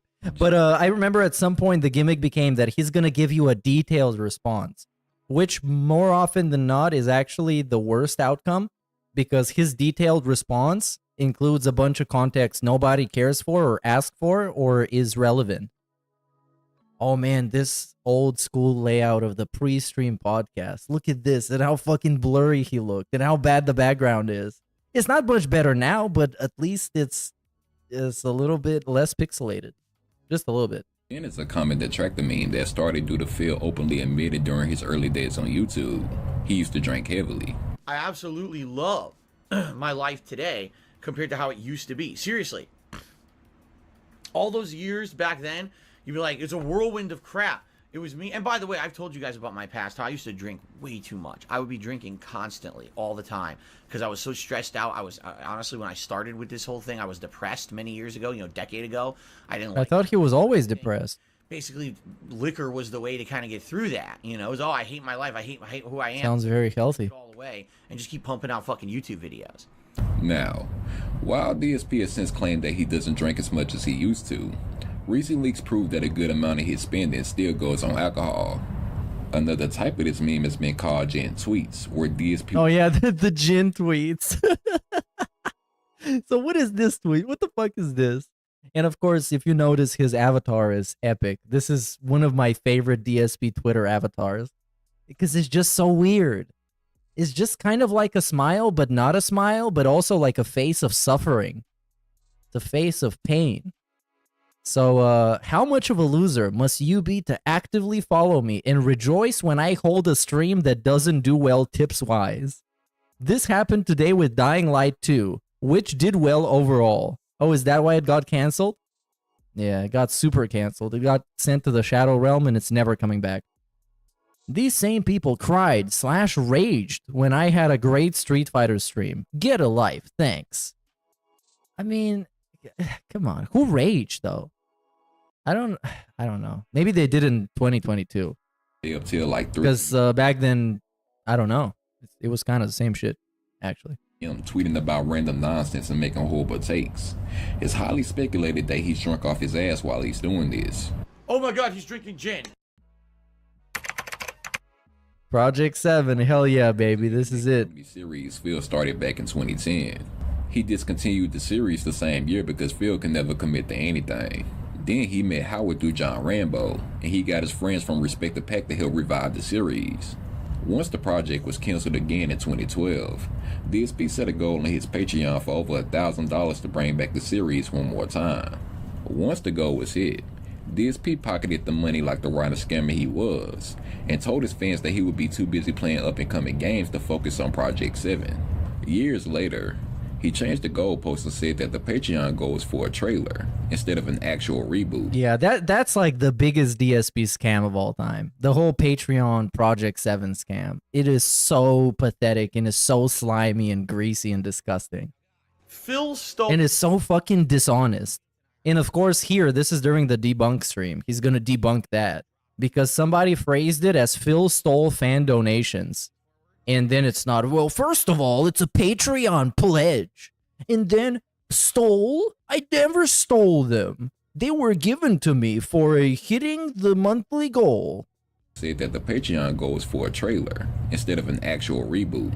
Phil stole fan donations that went towards a Project 7 reboot. Every statement in that is false. Alright, besides maybe my name. Stole? I didn't steal anything. What they're talking about is a Patreon goal level that was hit for 1 month. Okay, what was the reward? Maybe it was 2016, but I'm almost positive it was as far back as 2015. Not stole. It was raised legitimately via a Patreon goal level. All right. Okay, what was the level for? What did you promise to do and then didn't do? Fan donations. They weren't fan donations. There were Patreon pledges, Patreon contributions. That went towards a Project 7 reboot. Wrong. It wasn't for a Project 7 reboot. It was for me to take some time out that month to do a Project 7 reboot trailer. And again, as every time, why are we going to have a trailer for something that doesn't exist? And will never exist, and there is no intention of making it exist. Why do we have a trailer for something that has no footage shot for it, so you can't technically possibly assemble a trailer for it? Why? And how? Trailer. The backlash he got from this was incredible, and I go more in depth with this story in part 5 of A Beggar's Journey. And now we got this How You Don't Play, of course. A landmark in the DSP cinematic universe. Known as Eva AJ back in 2013. After receiving the ban from DSP for mild criticism, Eva AJ took a compilation of all of DSP's worst moments during his Metal Gear Solid playthrough and showcased just how bad he was at following simple directions. Should go grab these rations. You know, I don't understand how to eat. How do I eat the rations? This is just weapon changes. Oh, I should get. I don't know how to use my rations. I have no idea. DSP was pissed off about this, stating that Eva AJ stole from his channel and tried to get those videos taken down. After being unsuccessful, DSP gave up fighting the battle he knew he could never win, and went on to state that this is how he don't plays, don't bother him. You know, that's the real attitude to have when you're in life, when you're facing overwhelming adversity against you. Overwhelming amounts of unfair treatment, hate, slander. The best way is to just do your thing positively. Don't address it, because the more you address it, it just moves the goalpost and it just becomes worse and worse. Because that's what happened. Originally, it used to be like, oh, this is how you don't play. Fuck those people. They're stealing my content. They're taking it on. You know, I would rage and do videos about it. And what would happen? It would just make it worse. It would just make it worse and worse and worse and worse. Right? So there's no reason to waste time on it anymore. That's why you don't ever hear me address the shit anymore. If we see a fucking bullshit, slanderous meme on... Yeah, but he never really changed his attitude. He still addresses it the same way. He still shits on those people. He still talks about them constantly. Out of here. But okay, Phil. With the positive content. In this t-shirt, man, this is probably the worst t-shirt he's got, because it looks like it's like 30 years old. The image on it is bad. And it doesn't fit him well. It's all like raggedy and terrible. So. And while Eva AJ doesn't make that type of content anymore, the torch is still being carried by people like The Outsider, Secret Limited, and plenty others. Gout. That causes severe pain and swelling, mostly in the big toe. DSP claimed that he does have it multiple times, most likely to gain sympathy. He said that the way he got it was because he was constantly over-dining on red meat and had to change his eating habits, even though his story went through a slight change later on. And he also drank a bunch of alcohol, because that also makes it show up. And gout. So gout, nowadays he call it how does he call it? A blood condition. Because just saying gout is too embarrassing for him to say nowadays. So we just say he's got a blood condition. It's very serious, you guys. He also went on to state that his gout has gotten better due to his daily intake of cherry juice. I have to drink cherry juice. Cherry juice actually has anti-inflammatory properties and lowers uric acid levels of your body. So I have one large glass of tart cherry juice a day, and it actually helps with this condition. I have to make sure that my diet is balanced and I don't eat too much of things that cause uric acid. For example, red meats, shellfish, those kind of things are very high in uric acid. Also, if I eat way too many fatty foods, greasy fried foods, or cheeses, that also can make a flare-up happen. And in addition to all of that... So basically everything he likes doing. That must be difficult. Liquor, or beer, or whatever. That can also... Hey, beer? But I think what they no! Worse. So if you have it or you're having issues with it, it'll make it worse. It'll compound the issue. One day I'm going to do a gout reveal.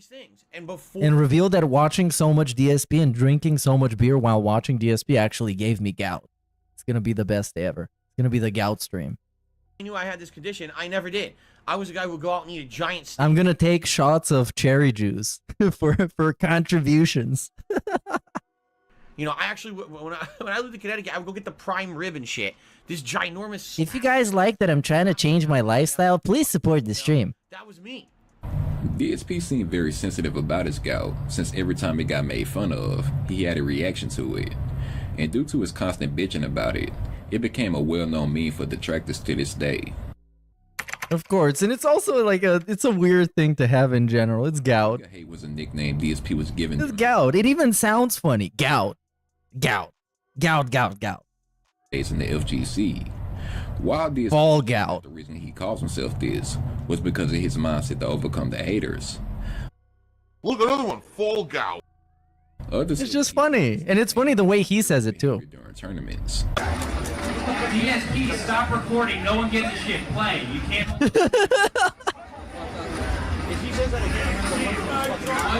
DSP to report this match is disqualified. Where am I playing? You still haven't told me. And then people start laughing at him. Oh no, so embarrassing.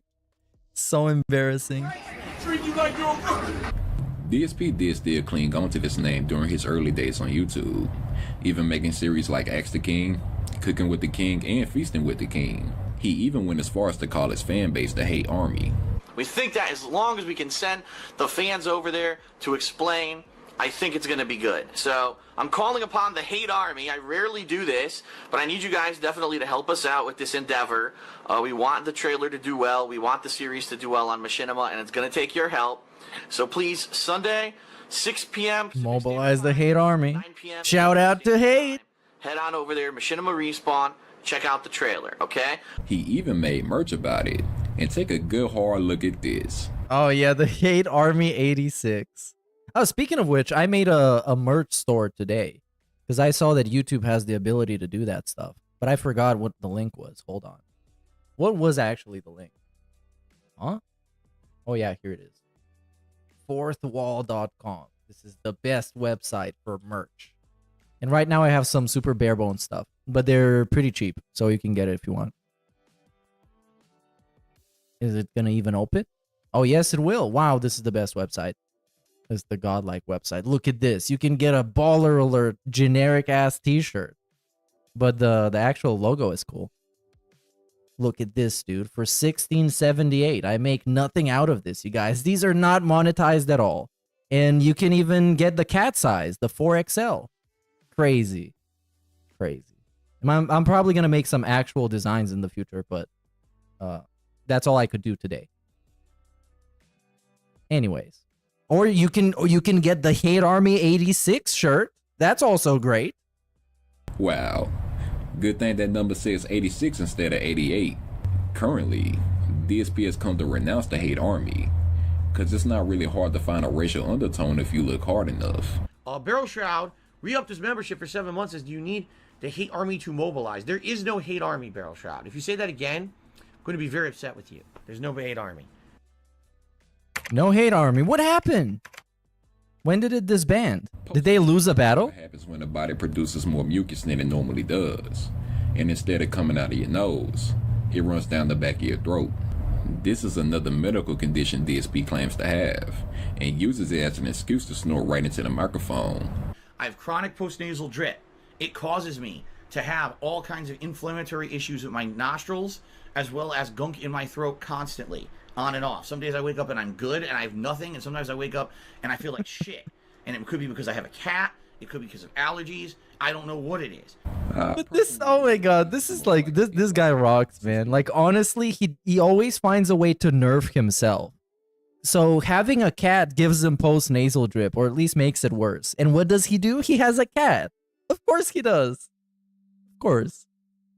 His bankruptcy call, he didn't snort not one time.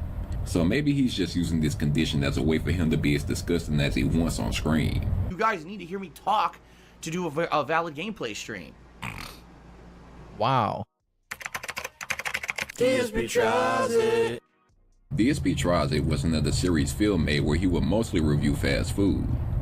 DSP has since claimed... Oh yeah, I remember this one in particular, the Buttery Jack Burger, because you can see it's all greasy, and it's greasy inside too, and it's really fucking bad. He stopped doing DSP Tries It. I don't know what they were thinking. Causing too much weight gain and was very unhealthy.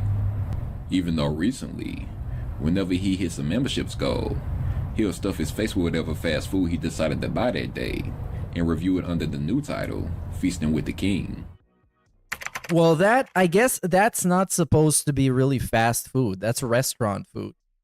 Because you go and look it up. Most of them are some fancy Asian cuisine or Mediterranean cuisine. Stuff like that. Mission 1. Oh, come on. And of course, you guys know this one. What the hell this is. This probably should have been all the way up to the top of the iceberg, because this is like the most mainstream thing you know about DSP, is that he jerked it off. This is the most infamous moment in DSP lore. It's in tier 1 for a reason. I'm pretty sure that even after his death, Phil's legacy will always boil down to that dumbass scammer who jacked off on screen. And to be honest, it's very deserved. What is up, everyone? Hello, hello, and welcome. Oh, the camera's on.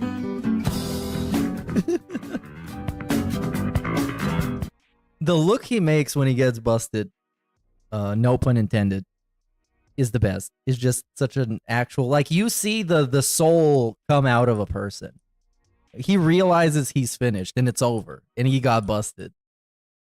It's incredible.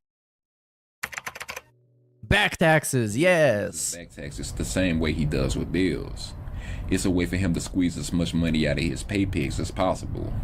However, he uses back taxes as a bigger threat, because if he doesn't pay it in time, then the IRS is gonna snipe him or some shit.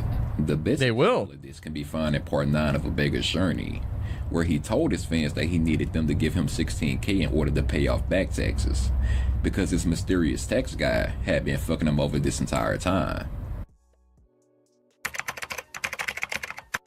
Oh, there we go. The former friends, John and Howard. Howard were the only people DSP could really call a friend during his time on YouTube.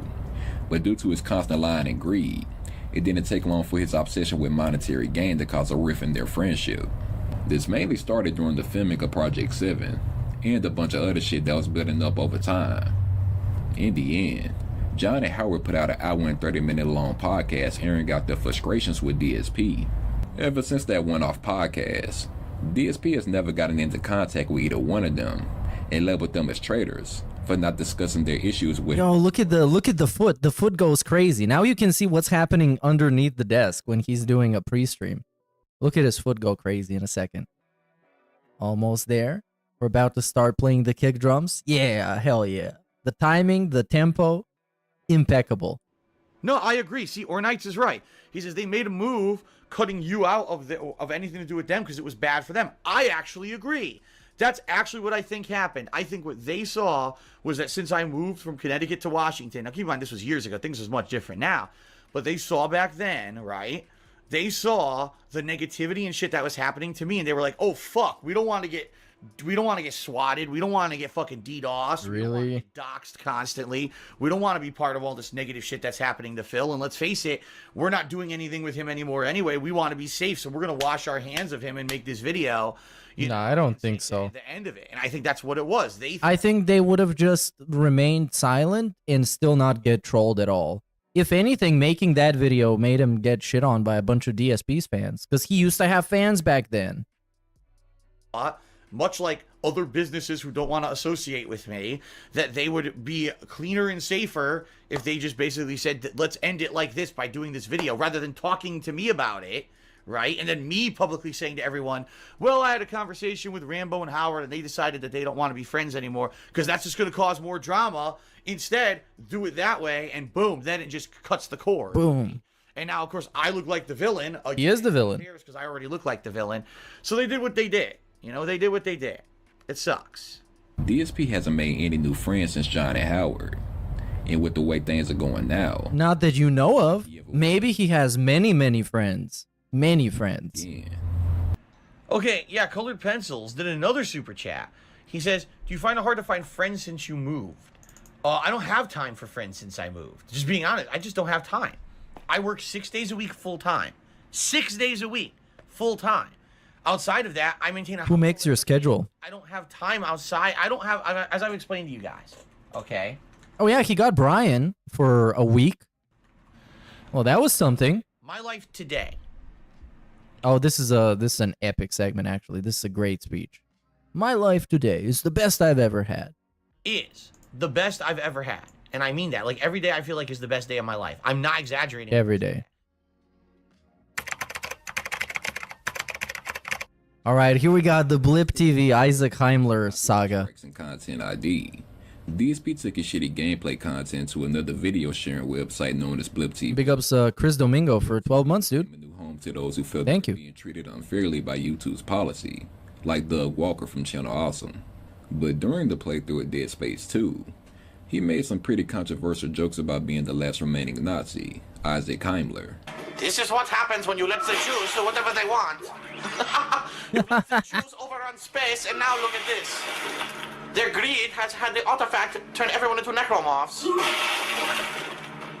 So now I, the last remaining Nazi, must exterminate them. Hello, dude. He was reported shortly after. This might be some of the actual funniest shit he's ever done. And when you consider the circumstances and the fallout and all the context and how it still haunts him to this day, it gets funnier. And Blip TV kicked his ass straight back to YouTube.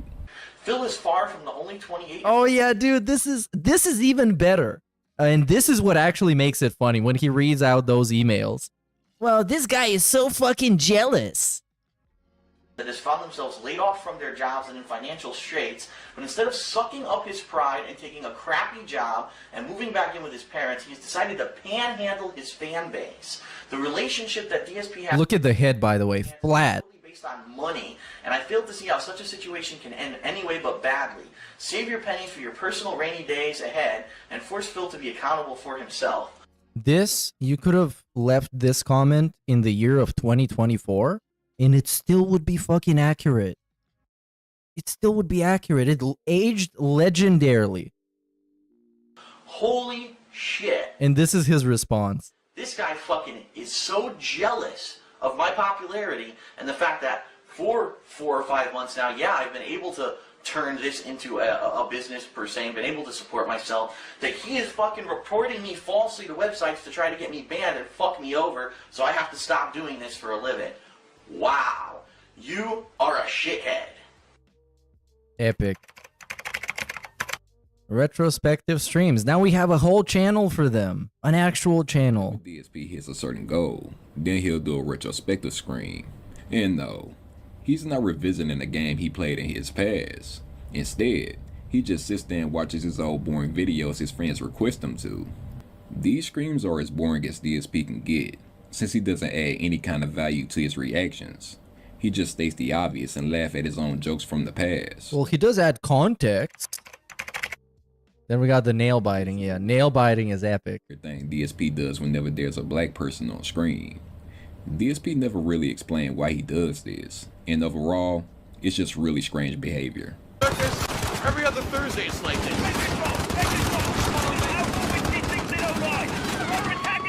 What the fuck is that? Wow. And the thing is with the finger biting, it's not like it's a thing he did like 4 or 5 times and people turn it into a meme. It's an actual pattern that happens very, very often. And I think is because he used to make certain types of jokes whenever a person like that showed up in a video game, and this is some kind of a reflex, some kind of an instinct to prevent himself from making that joke.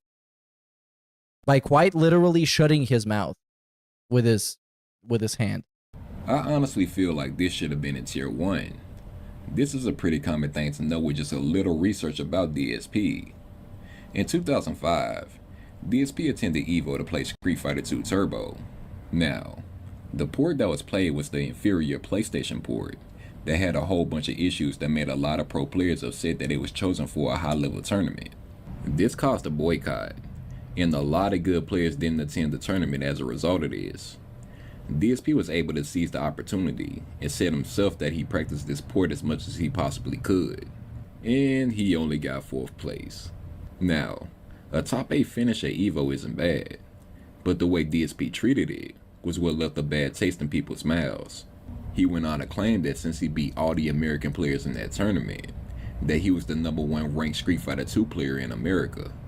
This claim has been laughed at and mocked, and to this day, he still tries to cling on to that moment of success and wants to be looked at as a professional FGC player. Oh yeah.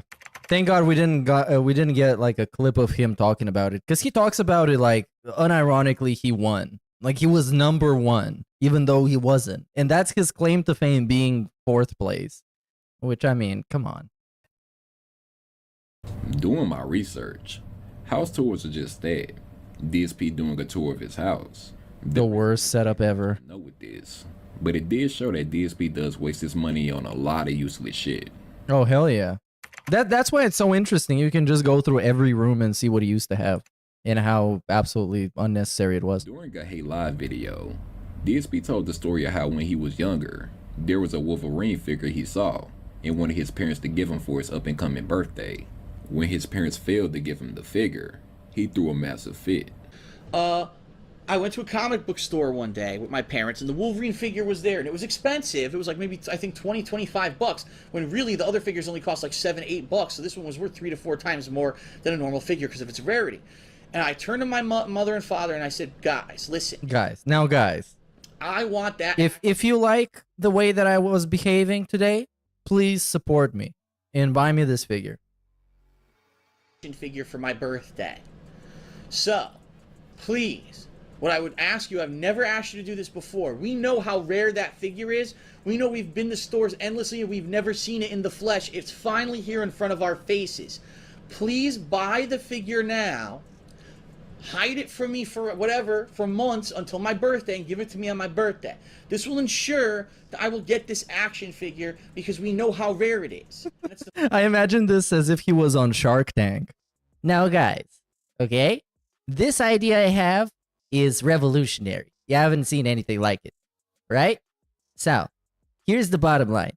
You buy me this toy now, okay? Sound good? And then you can give it to me for my birthday. So you actually don't have to buy me a birthday present because you're buying it to me now. Okay? Sounds good to me. The first time we've seen it. And I begged with my parents and I pleaded with my parents to get it, right? Week 4 we go back. It's gone. Oh my god. Store owner, what happened? Someone bought it and I have not, you know, we don't get. What do you think happened? What do you think happened if it used to be there but it's not there anymore? Of course someone bought it. They hid it from Phil, so Phil couldn't find it because they were detractors. We haven't gotten secretly. It. We've gone to other, you know, it's so popular. We've gone to toy stores. No one can find this action figure anymore. It's that rare because it was the most popular character at the time, Wolverine. He was the rarest figure because he was the variant figure in the box figures that would be shipped to toy stores. So my birthday came and passed, and guess what? My parents go, "We're very sorry, Philip, but we couldn't find the action figure." I said, I told you to buy the figure. Why don't you listen to me? Like, it was such a no-brainer. All they had to do was buy it then. They could have hidden it forever. I would have never bugged them for it till my birthday. I knew I was going to get it on my birthday. Because they didn't buy it, I didn't get it. This highlighted just how spoiled DSP was as a kid. And the perfect reason for him being the way he is today as an adult. Tuesdays? Oh, that's his day off. I can find about Tuesdays. Maybe his day off. Comments can let me know. It's his day off. It's my fault. During a special Halloween stream in 2018, DSP brought in Kat for a special co-op playthrough. Tevin was of course doing his own live stream at the time, and Kat was receiving a lot of messages in chat making fun of her appearance. After a quick break, DSP came back to the screen by himself and stated that Kat wouldn't be joining them due to the excessive amount of trolling they were receiving. He then went on to blame Tevin fully for Kat's absence, even though she really just went on to go party with a couple friends. There's a sick motherfucker on the internet called Tevin who likes to illegally restream my fucking streams and has an army of fucking trolls who are the only reason why he has any notoriety is because he copies my shit, and he eggs his trolls on to do negative shit like this, to come to my stream and to basically make fun of my girlfriend and do nasty shit. It's his fault that this kind of stuff happens, and anyone who supports that kind of fucking content is a mentally ill asshole who has no fucking conscience or morals. And the bottom line is the only reason he does it is because he knows he can get away with it because YouTube won't shut down his streams, even though what he does is completely illegal. They don't care. Yes. So I just got a phone call from my future job, and they officially invited me to go and sign the contract on Friday. Yes. Yes. Baller alert. Calling out baller alert. Got yeah. Baller alert. But everybody on. Look, another one. Fall Gal. And I start on Monday. So after Monday, we got barely any streams. Maybe I can do some night streams, but who knows? I really don't know what to say about DSP's page. And you see, dude, you can actually pick up the phone during stream. And you guys didn't even know. Other than it's been sickened ever since the... So what is this? This is the Patreon, right? Illegal. They don't care. I really don't know the Patreon. DSP's Patreon. Other than it's been sickened ever since the Project 7 scam. And I'm pretty sure a good amount of people that are still patrons probably forgot to pull their support. Yeah, well, the Patreon nowadays, you know what the gimmick is. $50 is the only one that matters, and everything else is just basically contributing to his additional monthly paycheck. That's basically it. You can read a bunch of paragraphs of all the cool stuff that he promises to do for you, and he's not going to do any of them unless you give him $50. Then it's been sinking ever since the Project 7 scam, and I'm pretty sure a good amount of people that are still patrons probably forgot to pull their support. 2-hour pre-streams. I don't know much to say about this one. I believe this was a complaint his fans were having about his pre-screens being way too long. It's pretty common for DSP to stall as much as he possibly can before playing an actual game. The fact that there are actual people that would sit there and listen to him is beyond me. Yeah, I don't think they've ever been 2 hours long, because 2 hours seems excessive even for DSP standards, considering you're doing it every day. But still, an hour and a half repackaged as a podcast? Nah. Without any guests? Nah. Without any interesting segments, I guess? Because I think every day he should have a different segment. Or at least he should have a couple of different segments a few times a week. So it's not the same thing every day. So maybe we can do DSP news on Mondays and Wednesdays and Fridays. And on the other days, we can do the suggestion box instead of DSP news. But then it would just make everything more complicated because he's going to get very confused. Machinima was an MCN DSP was partnered with from 2010 all the way up to 2017. There were no issues with their partnership until DSP started seeing way less ad revenue than he usually did in the month of February. Because of course, every issue that DSP has always boils down to money. He got in contact with Machinima and basically acted like a total Karen until they had enough of his bitching and kicked him from the partnership. This was also something I covered in more detail in part 6 of A Beggar's Journey. Yeah, I'm an adult. Sorry, I'm the one who operated a successful YouTube channel. Me. I'm the one who puts out the content that's entertaining and has a fan base. The man. The is one of the most iconic moments in DSP history because it's like, I believe they would call it tard rage. That's the best way I can describe it. When you just like actually screeching from anger. I'm an adult. Sorry, I'm the one who operated a successful YouTube channel. Me. I'm the one who puts out the content that's entertaining and has a fan base. Me. Panda Lee. What do you guys know about Panda Lee outside of the fact that she's not Asian? DSP's ex-girlfriend. But then again, she kind of looks Asian. You know, she looks, I guess, mixed race. And also her name is Panda Lee. You know, like Bruce Lee, a prolific Asian person, historically Asian. So yeah, I mean, it's kind of during their time together. She's kind of implying that she is Asian.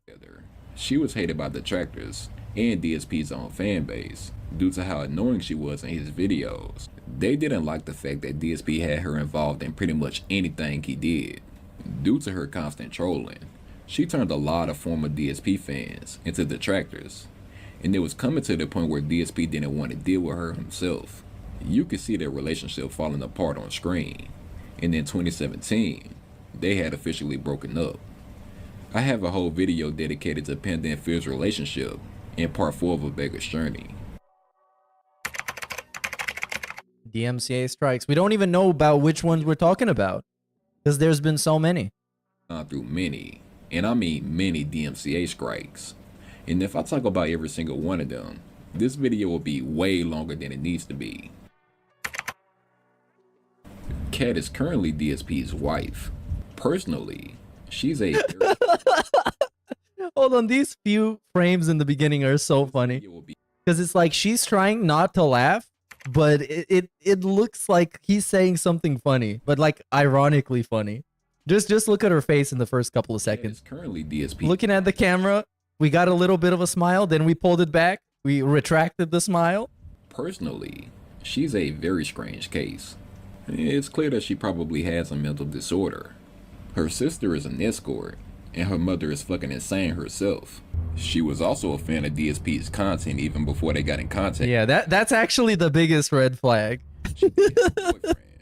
But once he found out that Kat had been texting with DSP about a possible relationship, he kicked her out. DSP did his best not to reveal any information about Kat during the early stages of their relationship. He only released a couple pictures when she came over for Christmas, but those pictures were used against him during the escort scandal he was framed in. DSP did a marathon screen and used the money his fans gave him to move Kat across the country without letting his fans know. This is a pretty common thing with him. Her ex claimed that she was a very strange person and was only with him because he was making some decent amount of money, which would explain why she was all in for marrying DSP. Hell yeah. Think about it. Phil and Panda had been together for 5 years and never got engaged.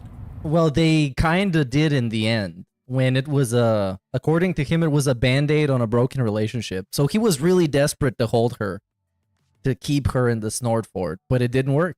And with this one, it worked because she's more meaningful. After that Halloween screen, we never really saw Kat again besides small audio clips. It's theorized that she's probably fat as fuck right now. Oh no, this video is from 2022, by the way. About that, Mr. Mortis.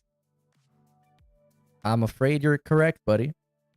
Which is most likely true, since DSP seems afraid to show her off now.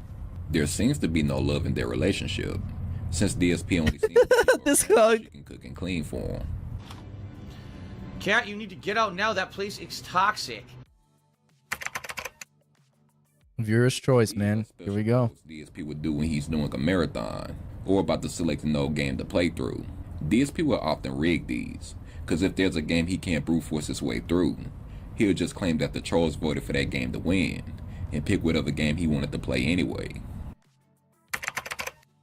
Fred Myers. Fred Myers is a grocery store Phil goes to on a weekly basis. It's the only time he ever gets out the house and brings Kat along with him because he's too afraid to go anywhere. Bro, this is legit like 5 minutes by car. It's 0.6 miles. What is that in kilometers?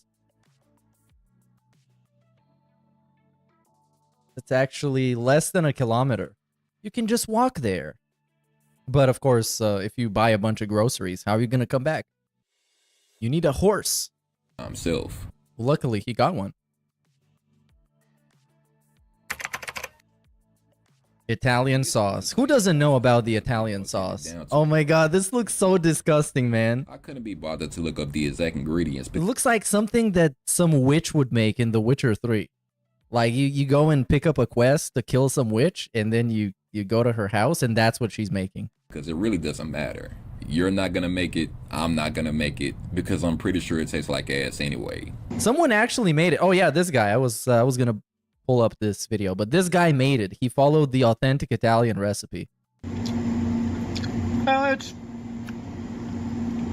it's okay. It's kind of mediocre. Not really worth 4 hours of sitting, but I did everything correct and I didn't do anything wrong. So, Phil, you spend way too much time making this shit, and I would recommend you don't make this. You could just get a fucking can of Prego and probably add a bit of shit to it and get a better recipe. But that's it. I mean, good luck. And Kiwi Farms, of course. Kiwi Farms is a form that has multiple threads on Dark Side Phil. It's been proven that DSP does read the forum, and plenty of his dumbass pay pigs and moderators have. Yeah, he's admitted to go reading it. This is also the website that helps me get most of my information. And also, he says he goes to read it only when people tell him that people are writing some very dangerous and harmful stuff over there for his family. But then again, even if he goes there and reads it, he can't really do anything about it. He can make an account and call them slurs.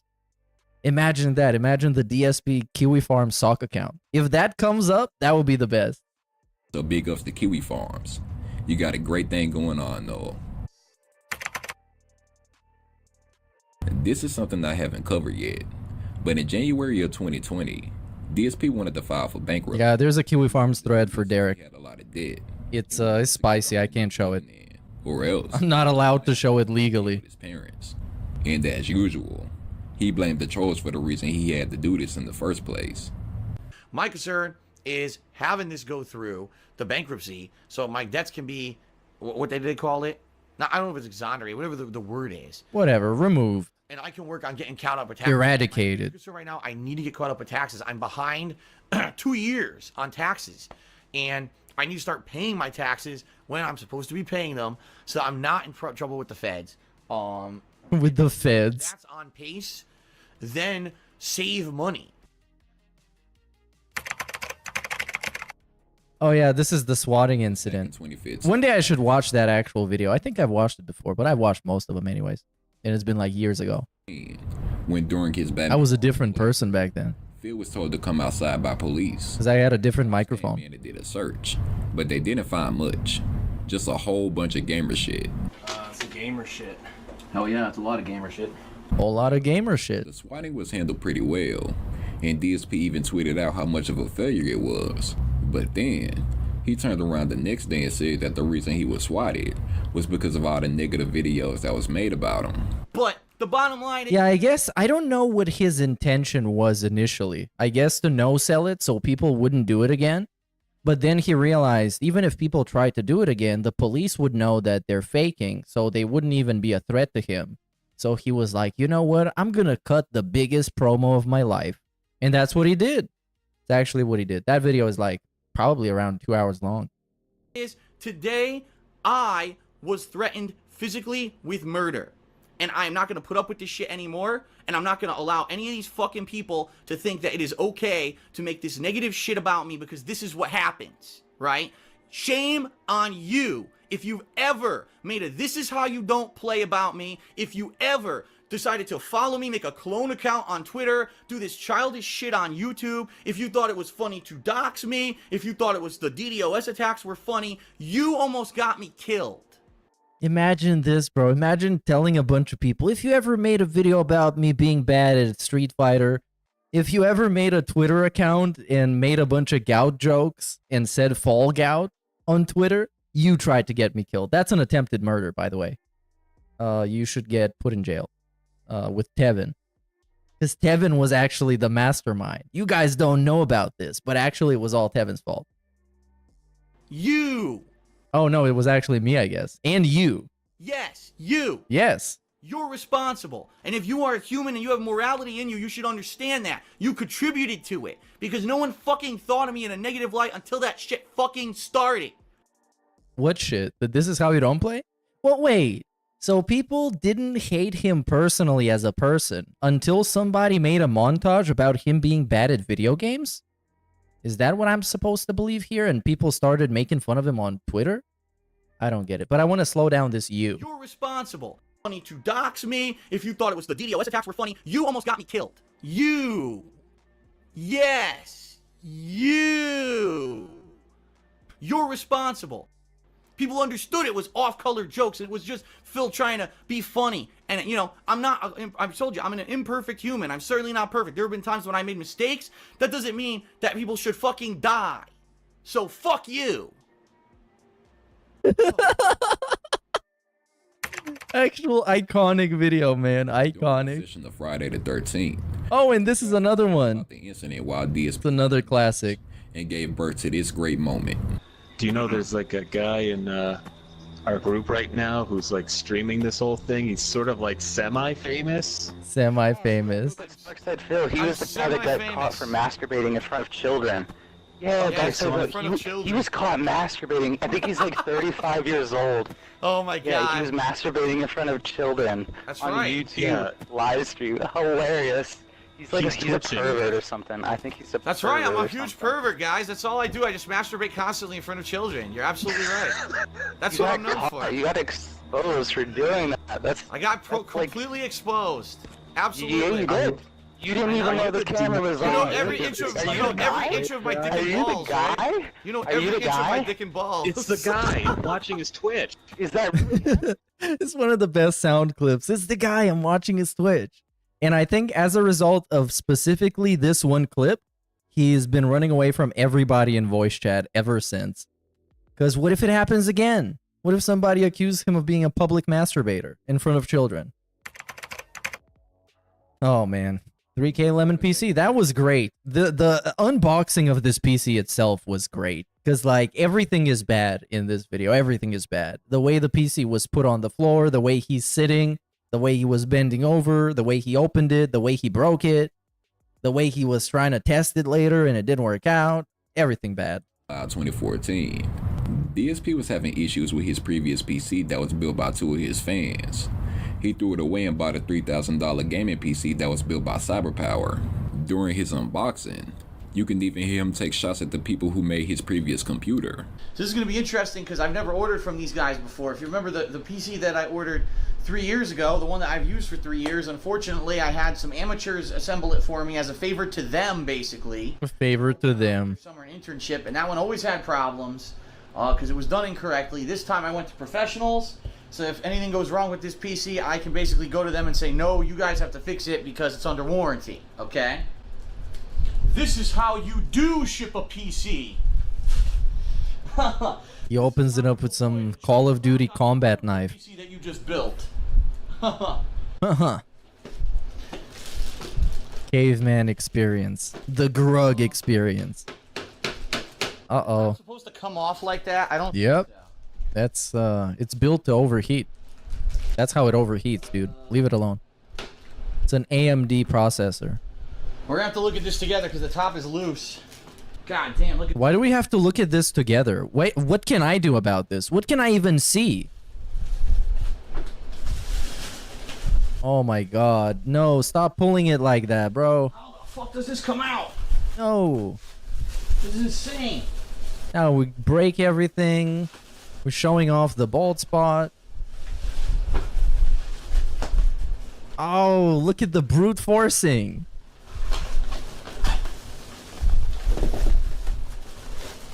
Wow. Holy crap, dude. That was freaking wild. When he tried screaming for the first time, he was having very noticeable issues with running games.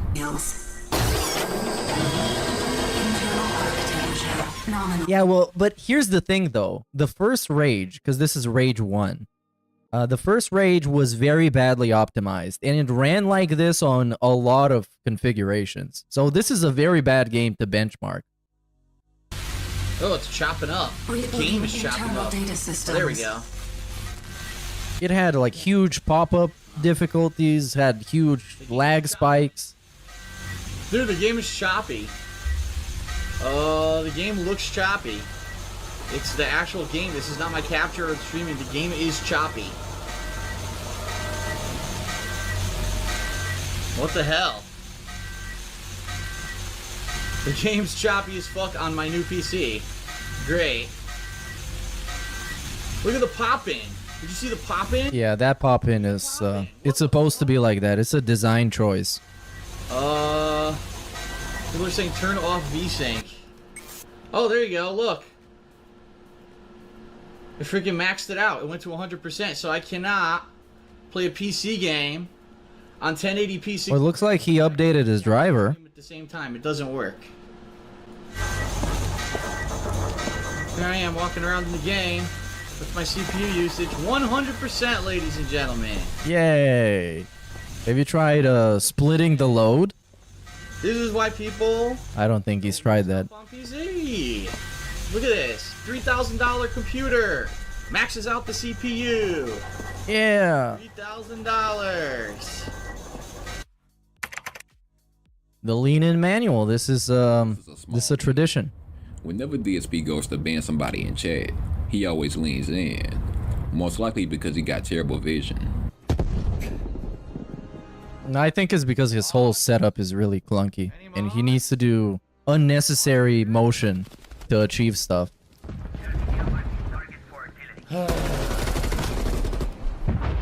Mods? All mission goals secured. Return to base. 4K TV and PS4 Pro. Nothing too much to know here. In March of 2018, DSP was begging hard to get a brand new PS4 Pro and 4K TV. I mean, come on, dude. How are you gonna post this? This is a brand new 4K TV. He put it barely standing on the edge of the table. Look at this. If Jasper was around back then, he could easily push it over. And all the cables underneath, all the actual garbage. Embarrassing. It screams. It really didn't make a difference. Yeah, you might ask yourself, why is the TV set up diagonally instead of the whole table being moved? Hard to get a brand new Because that's how life works. He can't move the whole table. Or I think he called it an entertainment center because he's fancy, if you can't see. But yeah, you could probably just rotate that so he doesn't need to rotate the TV, and the TV can be stable on the table. Bang. and 4K TV to improve. Yeah, if he put it up on the wall, he probably couldn't see it because it's way too far. And of course, we got a nice comment from 121 weeks ago that says, get a job, in a surprised face. Probably surprised that DSP hasn't gotten a job yet. Screens. It really didn't make a difference. This is something Phil does when he's usually losing at fighting games. The leg slapping. Yeah, we also slapped the stick. Fucking stupid game, man. This is the repeated claim that Phil's mother is 50% Italian and 50% Polish. What percentage am I Italian? 25%, because my mom is 50-50, half Italian, half Polish. Her dad was a full-blooded Italian who had come over as a child. From the old country? An immigrant. And her mother is basically a full-blooded Polish woman. So, 50-50 on that side, so I'm a quarter Italian. Oh, we got a Swaggins entry. That was surprising. Swaggins. It has been for a very long time. Swaggins is the definition of a cook. After getting completely shat on by Phil and his wheelchair army, Swaggins claimed that he was done moderating for DSP. Yeah, right. Go sent for Bad Bunny in her chat. DSP was being a bitch about it like usual, claiming that Swaggins betrayed him and was just as bad as John Rambo. Really? Chat was even enough to get you banned. But it didn't take long for Phil's prognosis to slowly creep back into Swaggins' mind, and he came back to Phil's chat to be his bottom bitch once again. Swaggins has a very obsessive nature when it comes to dark side Phil. Some would even say he has a thing for him, based on some of the shit he says in chat. He's known to power trip over his mod status since he knows he can't ban anyone in real life. And to top it off, he's just addicted to getting cucked, man. It feels bad. Because he hates to be called Mrs. Swaggins, which is a pretty fitting name knowing how he talks about his role model Phil. The chair spin. Something Phil. Yeah, that was a very brief moment in DSP history. If I'm correct, it only happened this one time, but it was something. Did after the vet streak had ended. He was desperate to get another idea going that was just as successful as the vet streak.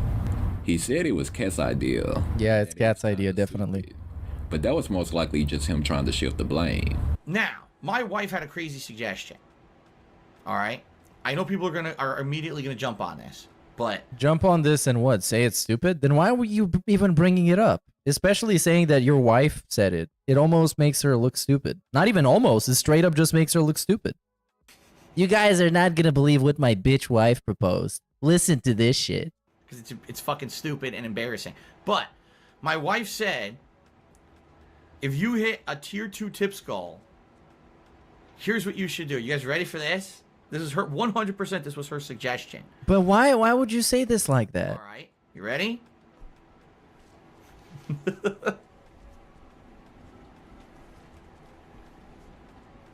Oh my god.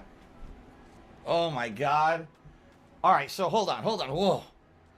And of course, he already got dizzy because it's DSP. Can't even spin in his chair without having actual physical damage dealt to him. He has very low resistance. All right, that was 4. That was only 4 spins. Okay? And I'm dizzy. I'm like, oh my god, I'm rotating. That was only 4, and I'm spinning already. How many times should you do it? 20? If we hit like a tier 2 tip skull, basically I like spin in place like 10 times. Whoa. Get incredibly dizzy, and then I try to play the game. That was her suggestion. She says, call it the spin streak. Wow, she's so stupid, isn't she, you guys? My wife is such a dunce. Blech. Statues in the nook. There we go. Another meme. What do you mean? In the multiple statues that he has, but I could be wrong. If someone in the comments could let me know what this means, it'll be very appreciated. Yeah, so this is about all the statues that he moved from Connecticut to Washington, but he didn't put them up in the house because Panda Lee didn't like gaming stuff and children's toys. So they put it in a storage nook, and then apparently he sold most of them, allegedly. Jasper 2K, another fantastic DSP scam. Fantastic Mr. Scam. Documentary. Jasper is Phil's cat that he kept hidden for half a year before he decided to use him as a big positive reveal for his fans. He made a tips goal of $1,000, and after lying and denying the fact that he already had a cat, he revealed Jasper to his audience, and he was happy knowing that he pulled off yet another successful scam. Planet Jeff came through and tipped him $1,000 during the screen. Now, this was a big part of the scam. Planet Jeff had $1,000 ready to give Phil at any point. Yeah, pretty much. It's a bit weird that he waited until the reveal to tip him $1K. What most likely happened was Phil and Planet Jeff talking about the donation behind the scenes, and he told him to wait until he hit the goal to tip him $1,000. So if you look at it, DSP was gonna hit the tips goal no matter what. Yep. He just wanted to squeeze as much profit from his fans as he possibly could. Because, like, people like to focus on the whole cat aspect, and I understand that, because the guy was charging $1,000 to reveal he got a cat, obviously. But what makes it greasier that the guy was gonna give him the $1,000 regardless, and he ended up doing that after the goal was hit. So, hey, Pro Jared. After Pro Jared sent out a tweet that was making a jab at DSP. Yeah, so this is the original tweet. It's not even anything like toxic or something. It's just a quick haha moment. I took a wrong turn on the internet and ended up reading DSP hilarity. Haha, whoops. And this is 17th of February 2016. This is before even the masturbation incident. So he was just looking up some other random DSP drama. Whatever he did back then. Or was this on 9th of May 2019? No, I think it's 2016. Phil waited 3 years to get back at him while he was there. Actually, 3 years. The time Pro Jared was dealing with the whole cheating and divorce scandal that was happening on Twitter. And of course, he says, pro tip for content creators. If you've done something worse than this, we have a masturbation image. Whether it's public or not yet, quit. Because I'm still here and you won't be. And then we got like a nice, okay hand emote. Fantastic. And good luck living with that. Like, bro, hey, why do you have so much hubris? The fucking hubris, man. It quickly became DSP's most viral tweet ever, and he did his best to milk the short-lived attention he was receiving at the time. The gaming chairs. Yeah, we got spawn seats and OP seats. 2018. DSP was contacted by a company known as Spawn Seats with talks of being a sponsor. DSP happily agreed to this and began to start promoting their product on screen. The trolls started doing their research and found out that Spawn Seats wasn't much of a company at all. Yep. It was a scam, since it was just a guy selling cheap Amazon gaming chairs and flipped the price on his website. That's fucking illegal. After they found out exactly who the guy was and what he was doing, he quickly removed the website and his internet presence. Yep. He later contacted DSP telling him that the sponsorship was over, and Phil blamed the trolls for killing yet another sponsor. So this is I did go through this lore in a stream. This is the one. Swaycast 52 is when I went through the seats lore. Because those guys are shady as hell. Because they did some like car flipping business. They did seats business. One of them did basically every YouTuber business you can do. So yeah, I guess it's worth going down the rabbit hole if you're curious about that. Swaycast 52, dude.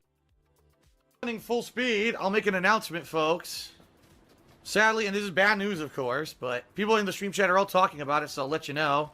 So, during the course of today's stream, you know who, the usual trolls, basically went and found all kinds of personal information about this company that sponsored me. Apparently found personal info about the guy who owns it and started doxing him. And also information about the website and stuff. And at this point, the guy just contacted me and said, at this point, it seems like it's too much of a risk because he's already being attacked within 1 day personally, and he's going to go out of business and not run that business anymore. But that is it. They're done.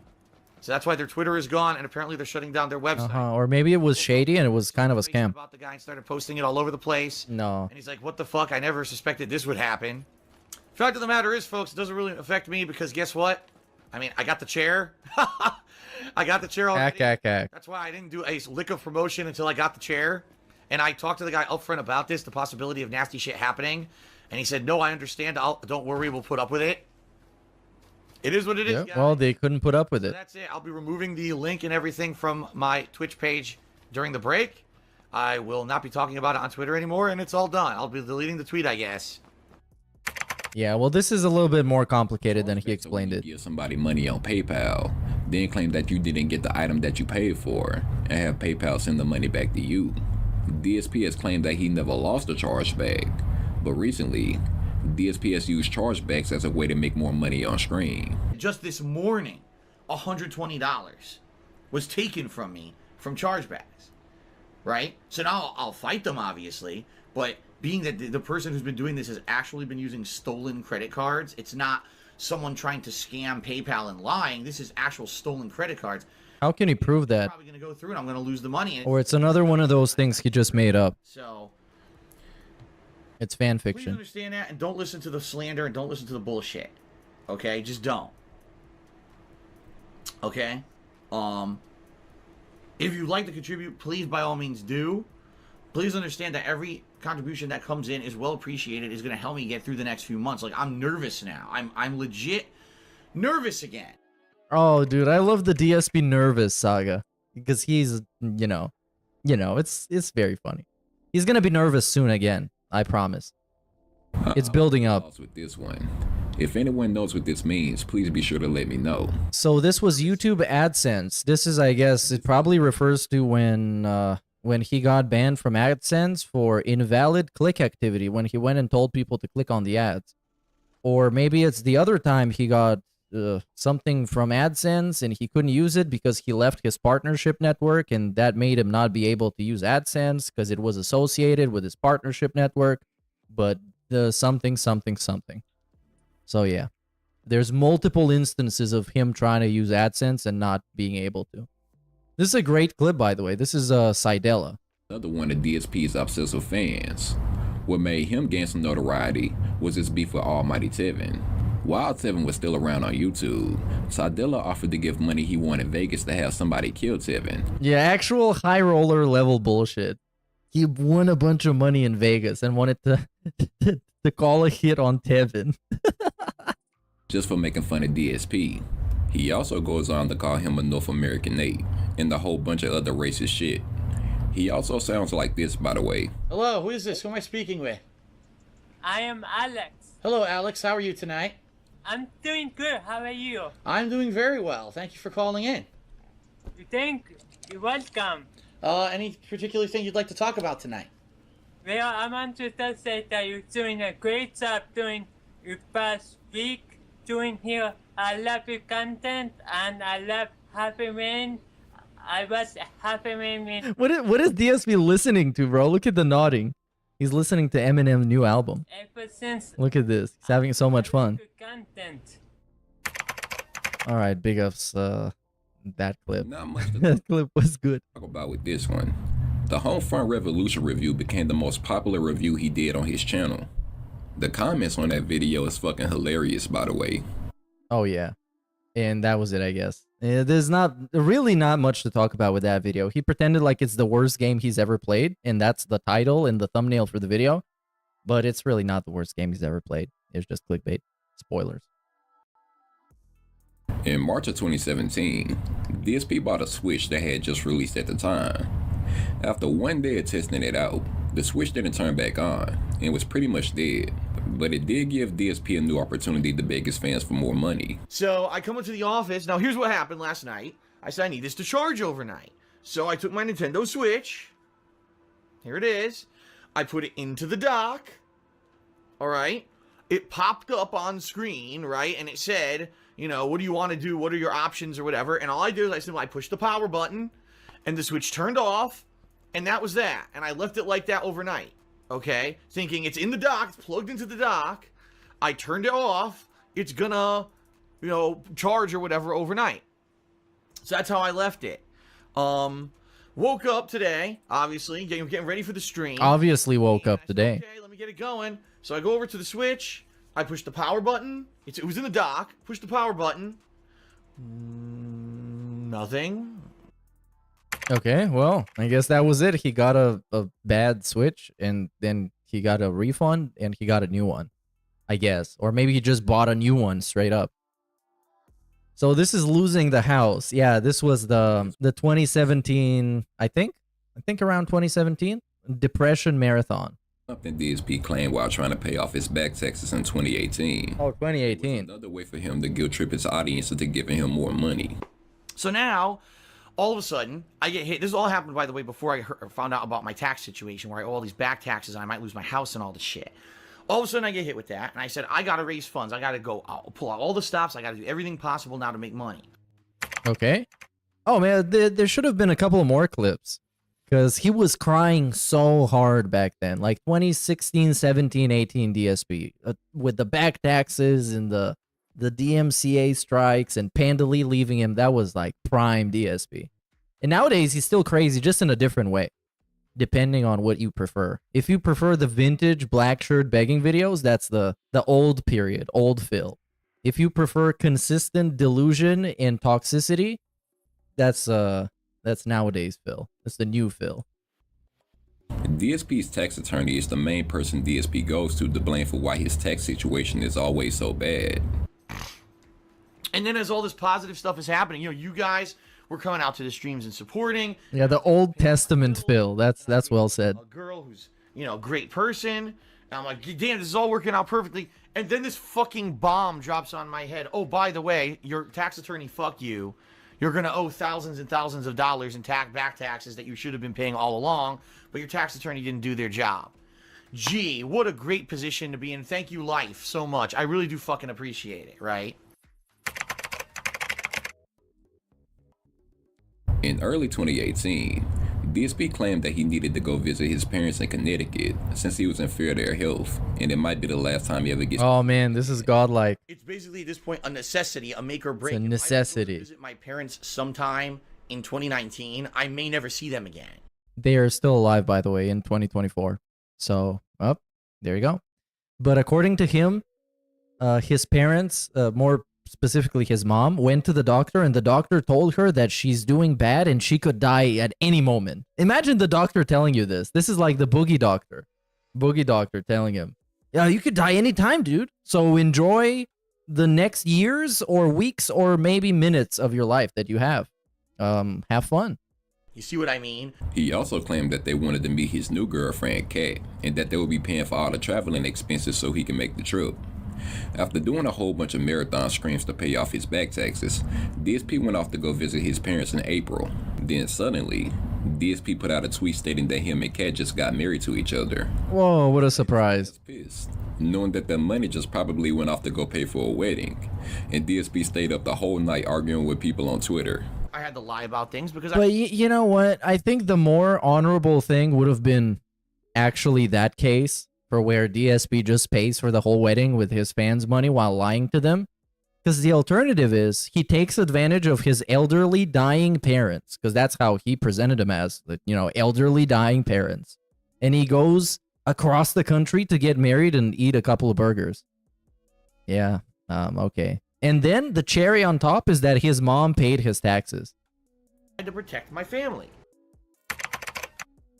Bottle crunch. Yep, we do that. We used to do that. Where he would crunch his water bottle directly into the microphone.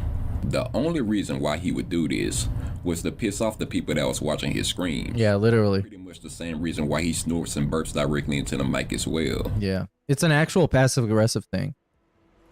He would do it very, very theatrically. Bottle crunch. Yeah, he stopped doing that because I guess he realized that instead of pissing off his trolls, he's actually pissing off his genuine supporters as well. Because his trolls get irritated by everything he does because he's irritating as fuck. This was a special Hate Live podcast episode where DSP talked about the topic of depression.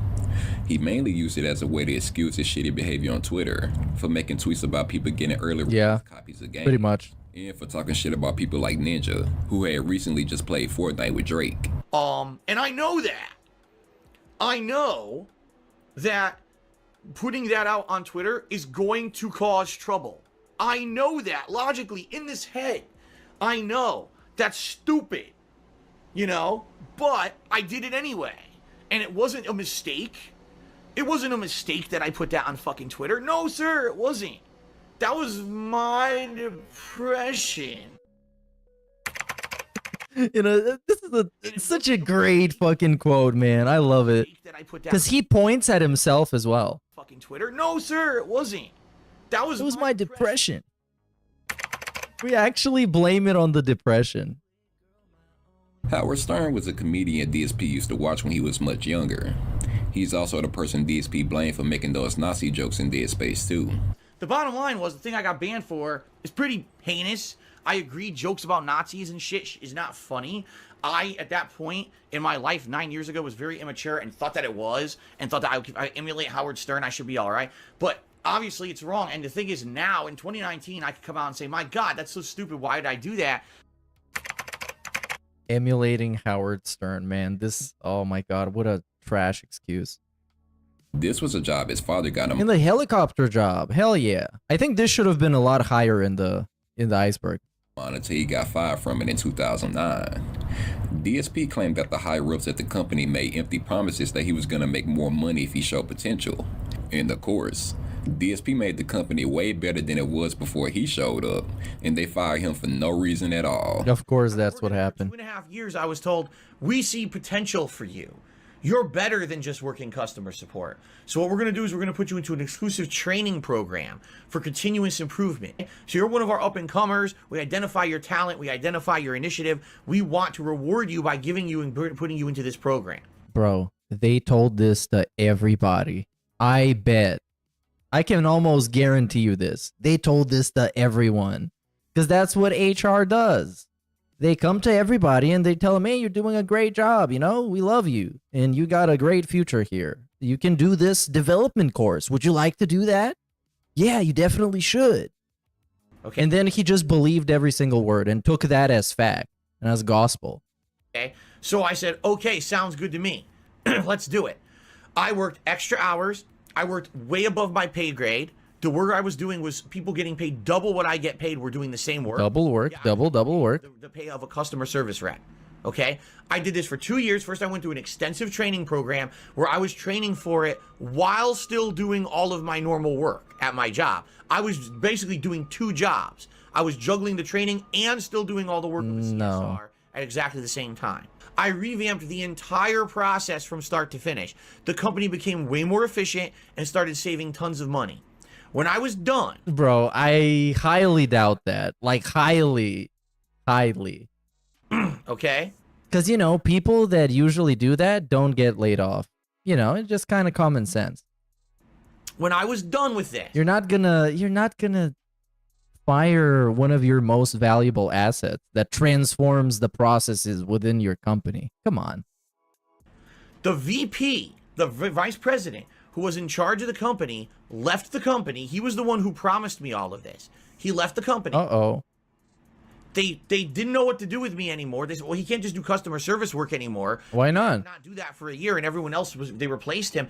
What do? They put me into a new department. But hold on. He just said that he used to do like double work. He used to do his normal customer service work, and then he used to do the training. But then they didn't make him do the customer service.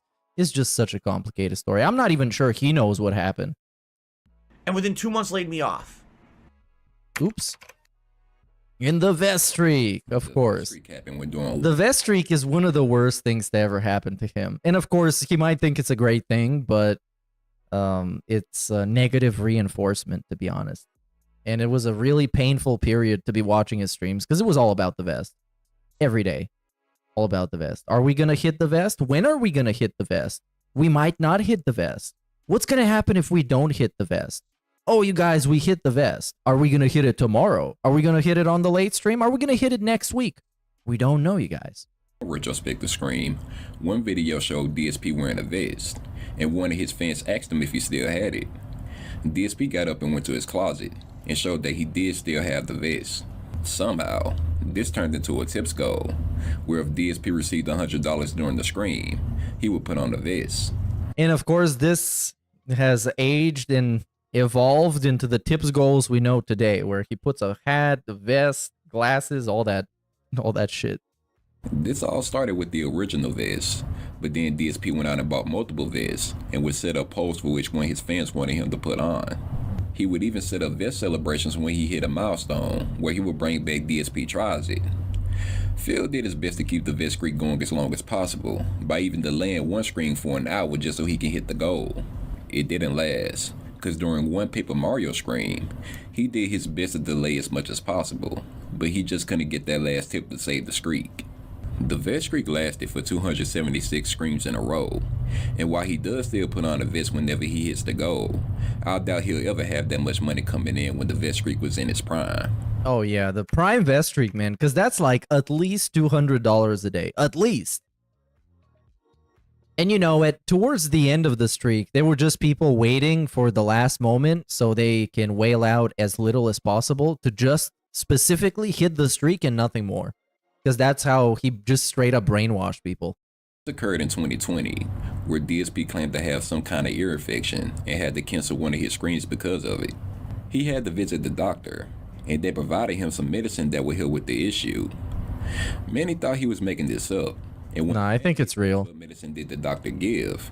DSP went on a toxic rant and told that fan to go jump off a cliff. What? Why you think? Oh, yo, this is a fantastic photo. I love this one. It's better than the original where the pacifier is not there, because the pacifier adds so much to it. He actually looks like a man baby. Oh, man. You have to look this up on the internet. I have no fucking idea. If you think I'm making it up, I'm not. And if you think so, fuck you. Seriously, I'm in so much fucking pain this last weekend, and trying to hide it and put out good streams for you guys. He's trying to hide the pain. Smile through the pain. Saying that I'm making it up and stuff. Go fuck yourselves. I don't care about you.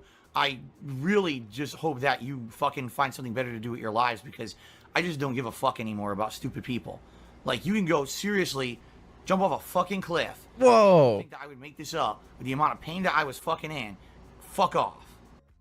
Wow, why would a positive person say that? That's something I would say. That really didn't gain much attention until he started helping DSP during his Minecraft playthrough in 2019. Oh yeah, what's Mr. Papavera up to nowadays? Of course, the only way he could help Phil was by giving him money each time he wanted to give him a tip on what to do. He basically became a slave, spending 9 hours of his day to build shit in DSP's Minecraft world. And when all was said and done, DSP nothing much. Minecraft, and he didn't even thank Papavera for all the help and support he gave him during that playthrough. And while Papavera doesn't show up for streams like he used to, he still likes to chat with DSP on Twitter sometimes. Oh no! Oh no! No! No! Papavera! Oh, fucking shit! Yeah, Papavera was the dedicated Minecraft cuck. To the point where he would write extensive guides about how to do anything in Minecraft. And this guy would just not care. He just didn't care so much. I couldn't explain to you how little he cared about this. I tried doing, but people paid him so he can build stuff in Minecraft, so he was kind of forced to care. Or forced to pretend to care. Research, but I couldn't find anything about it. Hold on, which one was this? Oh, fucking shit! Blu-ray collection. Come on, dude. It's a huge Blu-ray collection he used to have in his living room and also in Connecticut. And he had a bunch of Blu-rays. That's kind of it. And then it was gone because he sold them or something else happened to him. But it's gone. Tried doing allegedly. I couldn't find anything about this. So if you know what it means, leave it down in the comments. And Planet Jeff, this is the boy. DSP's biggest pay pigs. Like I said earlier, he took part in the Jasper scam. He's been doxxed on Kiwi Farms, and I believe he has a dead wife, and he uses the money from her insurance to give the DSP. He's also an engineer, so he has a decent amount of income. Yeah, that's probably not the right guy, because there's two different Planet Jeffs. And yeah, it's complicated, but that was not the real Jeff. But after being doxxed, he stepped away from the circle, although it's speculated that he's going under a new name, 1 Minute Man.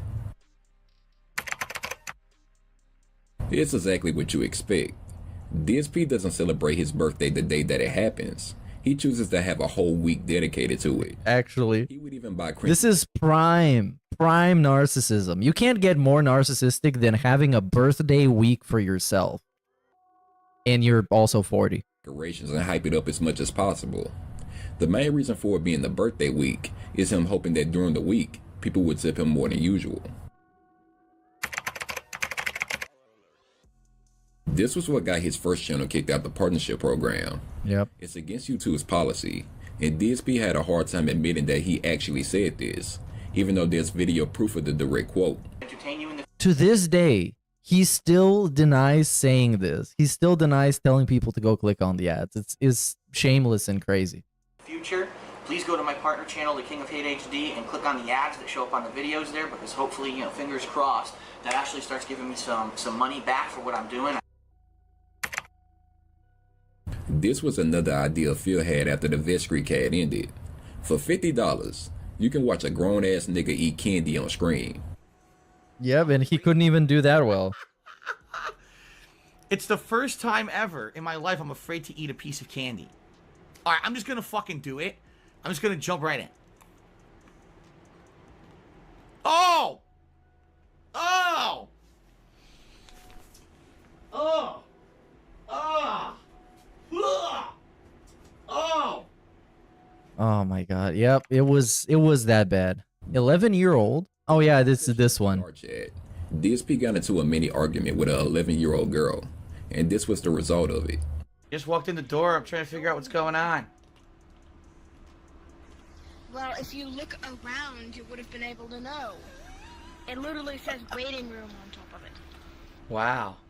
You're quite rude. Also, the kid wasn't really rude. She tried to help him out as best as she could. I mean, pretty much. I'm 11. Deal with it. You're 11? And then he decides to have like some weird clapback in a response, and it just falls flat. It makes no sense. Yes. And your parents bought you a gaming PC? What's wrong with this picture? Oh, so? Probably because I'm part wolf. And here you go. That's the answer. She's part wolf. You click on it. Ah. Good. Now I'm away from that annoying fucking bitch of a kid who I would have slapped in real fucking life. Jesus Christ. I would have fucking pimp slapped that. What a tough guy. We're beating children. This is the Review Tech USA level of being a tough guy. The bounty boy was a I'm gonna beat your ass. It's like, bro, these fucking geezers are never gonna learn to stop threatening that you're gonna beat people up on the internet, because 99.9% of the time, it will never happen. You're never gonna meet those people, not gonna see those people, you're not gonna beat them up, even if you saw them in real life. Because that's not how it works. Opportunities on Twitch. And while so work on your comebacks. He got banned from it, he blamed the trolls for it, of course. Froggins, I'm still blacklisted from the Twitch bounty board. I have been for a whole year now, and they're never gonna unban me because of the shitheads who harass people. Oh, the bounty board, yeah. Which is not gonna happen. He can't do that. Ocean the cat. This is another one I have no clue about. Come on, bro. It's the stuffed animal cat that he used to have before he had Jasper. It was the little kitty that was sitting behind him. It was the stream mascot, as he called it. Potion the cat. And we got Halloween Marathon. Halloween marathons are something DSP does every year. He plays through multiple horror games, and they all turn out to be pretty boring. No one is there to watch the games he plays. They're mostly there to make fun of whatever stupid-ass costume he has on. We've got an Assassin's Creed, Bob Ross, Yoshi, Colonel Sanders, and most recently, the Cookie Monster. Sometimes, he'll even put a tips goal behind it, like in 2019, when he was begging his fans for $1,800. None of these screams turned out to be entertaining, except for the one in 2018, for obvious reasons. It's Tevin's fault. Yep. That's the only good one.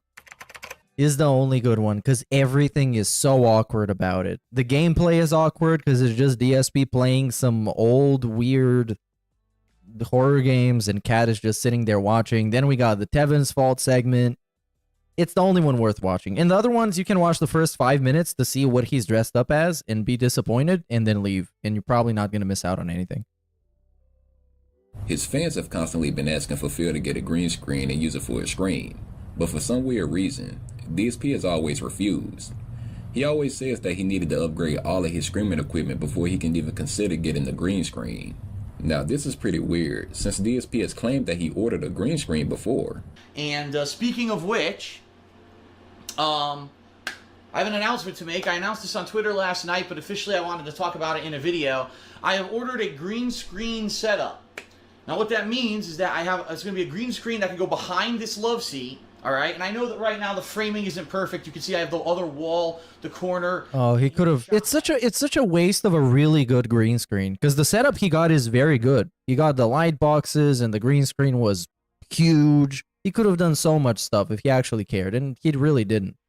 Accident. It's not going to be like that. What I'm going to eventually do is position it so that maybe I'll move this a little bit further this way so you don't have that. And there's going to be a green screen behind me. And what this means is when I do vlogs in the future, let's say, for example, oh, the weekend preview, right? And I'm saying, and then this Tuesday, Dark Souls 2 DLC. And I click, and all of a sudden behind me, you'll see Dark Souls 2 playing, or you see Dark Souls 2 art, or whatever. Yeah, why didn't you do that? Kind of stuff that I can do with a green screen, and it's something that I've wanted to do for a long time, but when I lived in Connecticut in my old place, there was too cramped, there was nowhere for me to do it. Now I have my own dedicated room for it, and it should work out. And the good thing is it's a big green screen and a bunch of professional lights for photography, so the lighting in here also is going to get dramatically better once all this equipment... He could have actually done it, man. But since he never... This is so annoying. It's so annoying that he was just profoundly lazy. So he just decided, you know what, I'm just gonna leave this rot and get fucked up and never use it. And he's probably never gonna end up using green screen because, you know, he doesn't need it anymore. And nowadays you don't even need one. You can just use the OBS plugin that removes your background. It's so easy. And just left it in his house somewhere. It's too old and dirty for him to even use at this point. The quartering interview. Yeah, this was something. I recently just went over this in my documentary series. This interview came about because DSP got into some trouble for defending racist jokes. The quartering thought it would be a good idea to have him on for an interview. It was pretty terrible. It was. Didn't ask any meaningful questions at all, and nobody benefited from it afterwards. Well, I guess the quartering benefited because he got a bunch of views and he got to flex that he had an interview with DSP, but that's about it. Nothing actually productive came out of it. It was just a bunch of people, like two dudes lying to each other, basically. WWE Champions is a mobile game created by Scopely. Hell yeah, it is. To get as much money out of you as possible. In early 2020, it was found out that DSP had spent more than $25,000 on this one mobile game and had a bunch of evidence coming out against him. The main thing being a Discord account that had a picture linked to his Twitter. DSP has tried to deny this multiple times, but more and more evidence has come out over the years. There was even a leaked phone call about his transaction history that pretty much 100% proved that he spent all of this money on this one mobile game. I haven't done all of the proper research yet, but this story has come a long way. Yeah, it's pretty definitive. Like, it would be a miracle if that wasn't him. And so many things need to fall into place for that not to be him. It's just impossible. This was referencing the story. Even if you're like a huge skeptic, you just look at all the stuff that makes sense and lines up, and then you look at his version of events that is always really vague and doesn't make much sense, and there is no proof, and you know, who are you gonna side with? Pizza when Panda Lee had a panic attack and had to be taken to the hospital. Once DSP was given the hospital bill, he was upset that he had to pay money for somebody else and said this. Oh my god. The thing is, I know if this ever happens again, I'm gonna tell him you are not allowed to bring her to the hospital. No, you get no permission to fucking do it. You can't give her a pill. You want to give her a pill, give her a pill, and that's it, because you're just gonna waste our time again. You didn't help us at all. Just give her a pill. This is referencing give her a pill. Not knowing what the hell rainy day fund means. Oh yeah, rainy day fund. Fund is basically your savings, money that you save up for a special project, for a day when there's just nothing going on, you want to spend some money on something, right? Oh, it's a rainy day, I'm going to go to a park somewhere, go buy something frivolously just to kill some time or whatever. That's what a rainy day fund is supposed to be. Yeah, so. This is actually the opposite. Do I know what a rainy day fund is? Yeah, it's called when you actually have extra money. It's literally the opposite, though. Financial literally. Money you save up so that when a day comes, when it's oh, you were going to do something, but now there's nothing to do today because it's raining out, or it ruined your plans, or you just have a random day when you just want to do something different, you could spend that money on it. It's basically money you save up just to blow on a special day when normally you're going to do one thing and you can't do that anymore, right? Like, oh, we were going to go out to the beach today, you know, but it rained. So instead of going to the beach, we're going to go to the bowling alley and bowl and do some arcade and go to the arcade. No, it's literally the opposite. A rainy day fund is money you save up for an emergency. That's why it's called a rainy day. It's a metaphor, you moron. You know what I mean? That's a rainy day fund. He sees it as like the actual opposite of that. It's like fun money. Money that you spend because you want to have some fun because you're bored. And that's why he's fucking broke. He doesn't get the most basic concept of finances. I'm a mature adult with a Business degree. This is talking about the multiple times DSP did giveaways to his fans. He would send them a game, but without the actual game inside. So it's just an empty case with his signature. And I think this goes without saying, but this is not how you do giveaways. Alright, here it is. So I want to make it very clear up front, this does not include the game. This is not the game, okay? This is Deus Ex Human Revolution, Collector's Edition.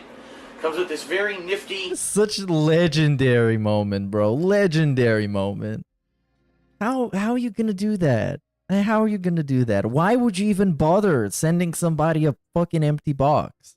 And then admit that you actually returned the game in, what was it, GameStop? Bro. For like $5 or whatever you got back. Like, damn. Even though many people forget and omit this, he did also give away actual games at some point. But then this is what stands out because this is an actual dick move. Why the fuck would you do that? Fucking asshole. Baller alert. Box on the inside comes with a few things. First of all, collector's edition packaging. You open that up. His rainy day fund goes towards buying a new joystick instead of going towards helping his cat or fixing his house. Well, that's what a rainy day fund would be for, you know, to fix your house, help your cat, and maybe even buy a joystick if you really need it. But this was not the case. He didn't really need it. And also someone else bought it. Bleh. You're going to see the game's gone because I traded it in years ago. The second bonus disc that probably has the behind the scenes content. Ah, yes. Okay. The actual important content. Really neat art book. Who wants to play the game? DSP's aunt is the one he mainly blames for getting gout in the first place. I have high levels of uric acid in my body, also called gout. Gout. This is something that is a result of both genetics as well as lifestyle. And I didn't know that I was genetically prone to it because I didn't know my aunt had it. In fact, no one knew my aunt had it until I got it about 6 years ago. I had a flare-up out of nowhere. I was like, what's going on with my foot? I don't understand what's wrong. Went to the doctor, found out what it was, start asking around. Oh, my aunt has it. Her whole life. Never told anyone. Never told anyone. Well, if I know that was her deep, dark secret. my lifestyle, right? The darkest secret. The dark side of the aunt. Oh my god, before we go into the Derek thing, I just want to mention that another fun fact about the aunt is that when she died, he was more upset about losing on the money that she used to pay him in rent. You know, and not his aunt actually dying. That's fun. And that made him upset that he wasn't get paid rent anymore. He lost on a revenue source. Oh, man. DSP's #1 fan. And he would have been fucking balling so hard if they just gave out that whole condo for rent and somebody would have picked it up. And his dad and his mom would have taken care of whatever needed to be taken care of. And they would have just given it out to somebody instead of foreclosing it. But it's fucking DSP, man. So yeah, we got Derek. I'm pretty sure you guys know what Derek is about. He's an insane pervert, stalker, weirdo. You will always see him in the chat at DSP scream. Because he spams the same question over and over until DSP notices. Derek gained some recognition when he was caught using his parents' credit card to give DSP money. He's overall just a pretty weird guy, especially on Twitter. He tweets and follows a whole bunch of porn stars, both male and female, and says a whole bunch of weird shit. He's pretty much his own lol cow. Yeah. And the thing is, I'm pretty sure, because some people can say that, you know, he got autism or whatever, so he doesn't realize what he's doing and he has no self-awareness. I'm absolutely sure he does have self-awareness. He realizes he's annoying. He just doesn't give a fuck. He actually doesn't care. A whole bunch of porn stars. Like, factually, it doesn't bother him. It says a whole bunch of weird shit. He's making, bro, he got like 12 Twitter accounts to like his own posts. Pretty much his own log cow. The Seattle Air. This one is legendary. Back issues while he was still in Connecticut, and once he moved to Seattle, somehow it made his back feel much better. Minecraft auction. Doing his Minecraft streams. Oh, that. Yeah. Get to choose what Phil would do once he played again. He did this, hoping to start a tip war and gain as much value as he could from it. He continues to do this even to this day with the Pokemon streams. Whoever sends him $25 gets to name one of his Pokemon. Yeah, this whole building thing in Minecraft is a really not good idea. Because, I mean, it just doesn't make any sense. You're gonna get to see a building that you paid for every once in a while on this guy's gameplay stream. I mean, come on. You don't really get a lot of value. Or any value. Next playthrough, DSP was getting annoyed that the ending was getting interrupted by one of his fans. He went on a complete meltdown, and this was the result of it. Mr. Rune, I'm just not going to respond to you anymore because you're trying to make an exciting finale of a game all about you. What the fuck, dude? Just grow the fuck up. Seriously, I mean it. I'm in the middle of a game that's really exciting ending. I'm trying to get into it. Oh, Phil's not reading every cheer I am and micro-analyzing, and this could all be a figment of someone's imagination. Shut the fuck up. Seriously. And notice what happened? He ruined his own ending to his own stream. Because he just couldn't hold back. But Shut up. You're stupid. Okay. he did it to himself. Because he could have just ignored that cuck until he got time to respond to him. Get your varmints! As you can see, the chat is not on the screen. There's no pop-ups. There's no nothing. Okay. Hold on a second. But now it gets funnier. I mean it too. Sorry. He means it, you guys. Since people are intent on ruining the playthrough, because this is what they're trying to do, you can all get the fuck out now. So here we go. Get out. Like, I don't know that you're all from the same group of people. Like, I don't know who you really are anyway. Even though you've been in here the past few days cheering and shit, like, I don't know who you all are. Okay. So here we go. I know all about everything that happens. All right? The people that tried to derail the stream tonight are that group of people. It's the people who, they're not really fans of mine. They watch, ironically, to try to get me to see, oh, what will Phil do stupid tonight? Hey, that's me. Can I really annoy Phil tonight? Can I trigger Phil tonight? What can I do? Can I trigger Phil tonight? All right. And the answer is yes, by the way. The answer is resounding yes. And so here you go, Whoa Moses. No, you're not really Whoa Moses. Bro, you are Whoa Moses. All right. You are, because this is a spelling, a variation of a name that I used to use a million years ago. All right. These are the people, they do this. They try to ruin shit. And they did. They almost did. Because fucking Instar, oh, he's not reading my cheers. Yes, because your cheers are like, gee, I wonder if this is all in someone's head. Gee, I wonder if it's this, that. Dude, I'm in the big finale of the game. All the plots being revealed. We got action-packed sequences to try to keep everyone alive. You're trying to... Action-packed sequences. He's playing fucking Bug Snacks. Bug Snacks. Distract them with cheers, and then you're actually have the audacity. But action-packed sequences. I should just stop what I'm doing on my stream to read your derailing cheers in the middle of the finale of a fucking game that's been building for a long time, and we finally get this crazy twist, but you're more important than everyone watching and me playing. I need to derail it for you and your 50-bit cheer, okay? Here's what you can do, Ninstar Rune. You can go fuck yourself and never come back, and I mean that. Don't ever He means that. back, because you're not the kind of person I want watching the stream. I can make do without Ninstar Rune being a 50-bit bitch and derailing my streams with negativity, nonsense, and stupid shit. We're all trying to have a good time on the stream, and we gotta be derailed by an idiot. Go fuck yourself. Don't ever come back. 50-bit bitch is it's a hard quote. It goes really hard. All right. 50-bit bitch. This was a call DSP had while he was filing for bankruptcy. Oh, this is so much fun. That call was hilarious. This was a pretty funny call because he basically claimed that everything he owned was business related. Yeah, he was so cucked. I've never heard a more humbled guy ever before. He was the most nervous he's ever been. Even more than the side-scrollers thing. There was my favorite part when the woman on the call asked him about WWE Network, and he thought she was asking about WWE Champions. Okay, what is WWE Network? Could you repeat that, please?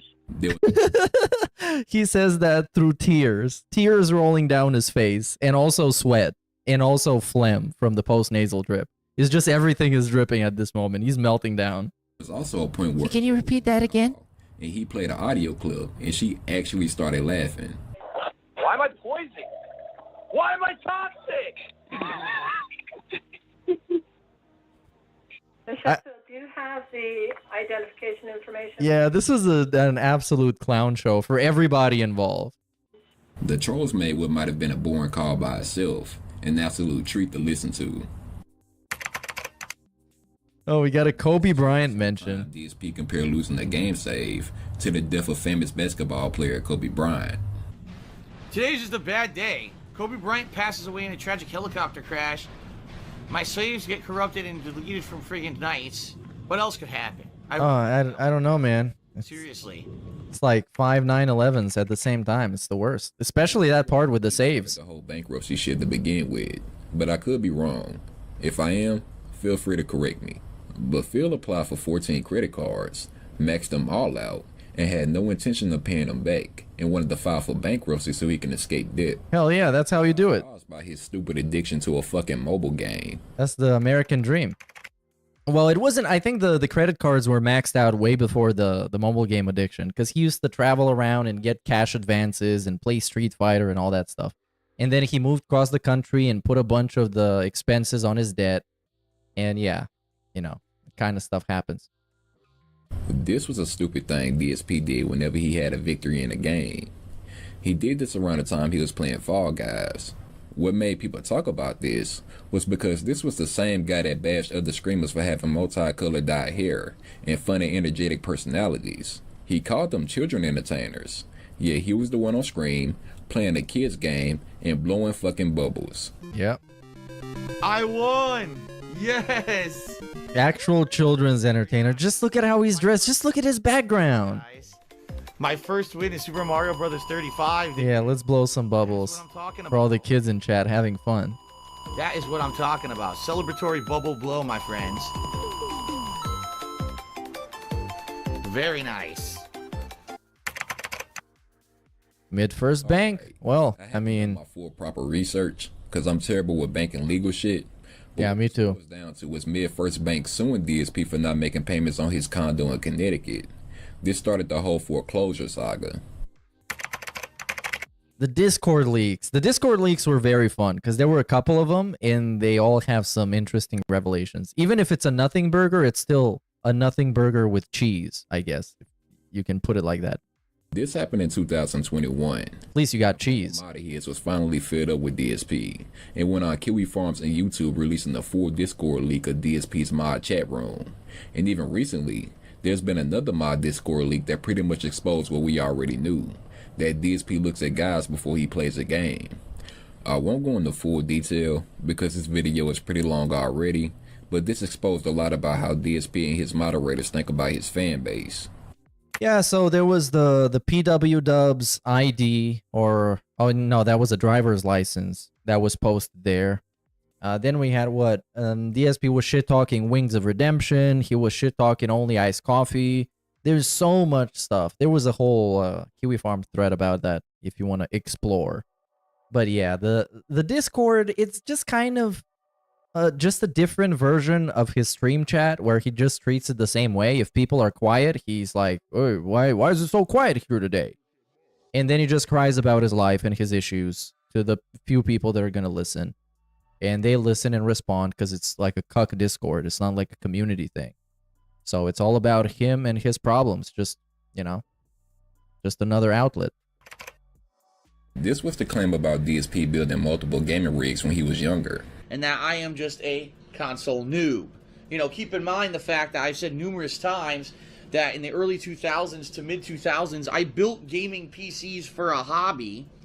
I once had a LAN set up in my parents' house for games such as Unreal Tournament and Quake, and I loved doing it.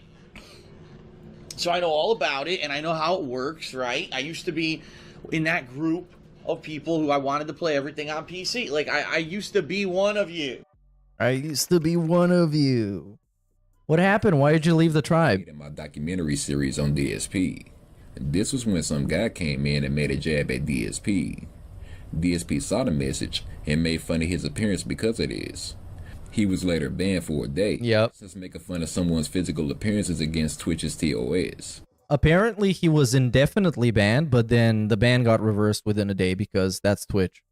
That's what happens on Twitch. Because he cried about it. He went and found somebody, his contact at Twitch, and he cried about it until they got him unbanned. And that's basically what happened. But yeah, there was a guy in his chat. I don't know if he's going to play the clip, because it's a pretty rare clip. Apologize for making fun of that guy either. Oh, no, there's not going to be a clip. But it was something along the lines of he saw somebody's avatar that was like a blue-haired guy or blue-beard guy, and he was like, oh my god, like, look at yourself with a blue beard. Something like that. It's a pretty rare clip. I don't know, it might have got lost the time. This is another one I'm lost on. Some of these topics are kind of weird, to be honest. Oh, okay, hold on. What was this one? Xbox Game Pass. Well, that's, I don't know if there's much to say about that. DSP is a fan of Xbox Game Pass, and he buys it, and he likes having Game Pass streams because, well, he doesn't really need to invest much, and he got some return on investment. And I guess that's it. This is another one I'm lost on. Some of these topics are kind of weird, to be honest. Windows 7? This is referencing that DSP was still using Windows 7 on his computer. Around. All right. It's pretty cool. All right. However, I can't use it. Why? Because it says right on it, requires Windows 10 or higher. My PC runs on like Windows 7 or 8. I don't even know which one, but it runs on old Windows. This is another one I recently covered. DJ Runo was a fan of DSP, who gave him $20 to play Untitled Goose Game. No one's really like talked to me about playing the Untitled Goose Game. I've heard it's kind of short. I don't know if it's super fun or whatever. Maybe I would consider it, but I don't know how much it costs either. And right now, as I told people on the pre-stream, I can't even afford like new games. So right now, oh man, I'm gonna try to play stuff I already own.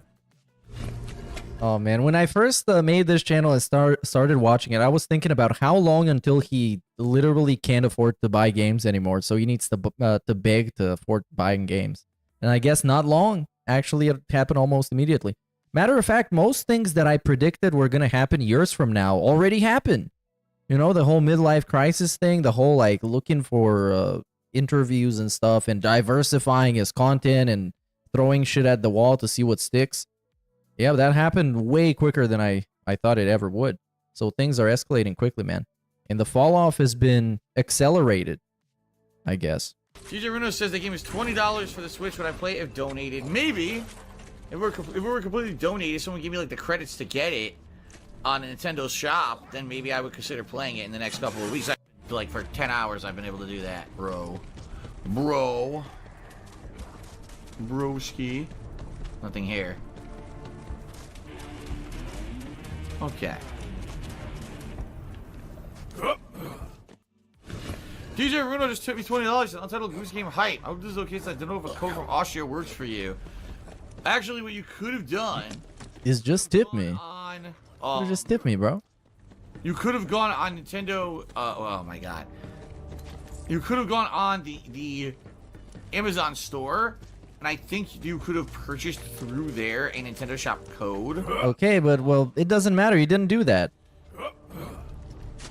But if people really want to see me play Untitled Goose Game, if it's only $20, and DJ Runo technically just gifted me $20, I mean, I guess I could play. He gifted me $20. On screen the next day, bro. He couldn't play Untitled Goose Game since he used the money DJ Runo gave him to pay bills. DJ Runo. $20? You don't have $20? Said about this. Come on, man, and look at the type of drama that happens in this guy's fucking life. Over $20. And told everyone that he was gonna get a refund from PayPal. A thread was created in DSP's forum by a guy pretending to be DJ Runo. Yeah, this is the fake DJ Runo. That's such a it's such a funny moment. It's a fake DJ Runo, then DSP shits all over him. And when DSP read it, he went on a toxic meltdown, shitting all over DJ Runo. I don't need support from an asshole like that. I don't need an asshole backhandedly supporting me when in reality all he's doing is trying to get something out of me, and then whenever things don't go his way, instead of being basically a decent human, turns into a complete piece of shit and tries to get me in trouble. Go fuck yourself, DJ Runo. Yeah, because DJ Runo, the fake one, claimed to have reached to PayPal and wanted his money back and accused DSP of fraud. But this whole rant you just heard, that's about the fake DJ Runo. That's an actual troll. That's just bait. Seriously, don't ever come back. No one. Never come back. Especially me. No one wants you here as well. He speaks on behalf of his community. Apparently, they all agree they don't want him. He's been ostracized. Keemstar's name Raisin and Cinnamon. He got them while he was still with Panda Lee, but possibly due to neglect, the hamsters. Oh, they're very cute. Cinnamon was the first to go. She died in 2016, and Raisin was followed up a year later in 2017. Rip. Bad Bunny was in DSP's chat for some reason, until she was suddenly attacked by a 90 mouse. She complained about his behavior to Phil, and the 90 started lying saying he didn't attack her. Oh my god. So he clearly did. She was then banned by DSP, and Bad Bunny made a scream about it shortly after it. They're both trash, man, because this bitch is also trash. But like, this is it's a pretty funny moment. Moderate. Because like DSP actually factually did nothing wrong. And then this fucking cuck, Anonymous, the diaper wearing individual, and this bitch get in a fight on his stream. God, another. And then she sends him bits to ask him, how's your financial situation going? Has it better since your tweet? I guess he made a begging tweet or something, because, well, that's kind of what he does. For DSP, who is also a mafia bad. Yeah, that's the $5 girl. To defend a 90 mouse in her chat. You don't have $5 a month? Bad Bunny went on to say that she was going to report DSP and his moderators, but nothing really came out of it. Mario versus Sonic. Oh yeah, this is the sponsored stream that he didn't announce was sponsored. Actually, it wasn't sponsored. He got the game for free and told nobody. After quitting Mario versus Sonic at the 2020 Tokyo Olympic Games, DSP says this. Actually, it was not $60 down the drain. Just for the record, everyone, I didn't pay for that game. Every once in a while, I get contacted by a company with a code for a free game, and I was thinking about playing that game. And I told you guys that I wanted to play it as a release, but I was on the fence about it because I knew that there were all these other games coming out. And then this company that, you know, every once in a while I talk to about review codes actually contacted me and said that they wanted to give out review codes for the game, so I took a review code. I didn't buy that game. Yeah. I didn't buy that game, because can you imagine if I did? Alright, and my Wi-Fi couldn't satisfy being a complete idiot. Tiffany Bachir says, oh, are you obligated to announce you're a paid influencer? I'm not a paid influencer. I didn't get paid to play that game at all. Yeah, but you got it for free though, and you told nobody. You're an idiot.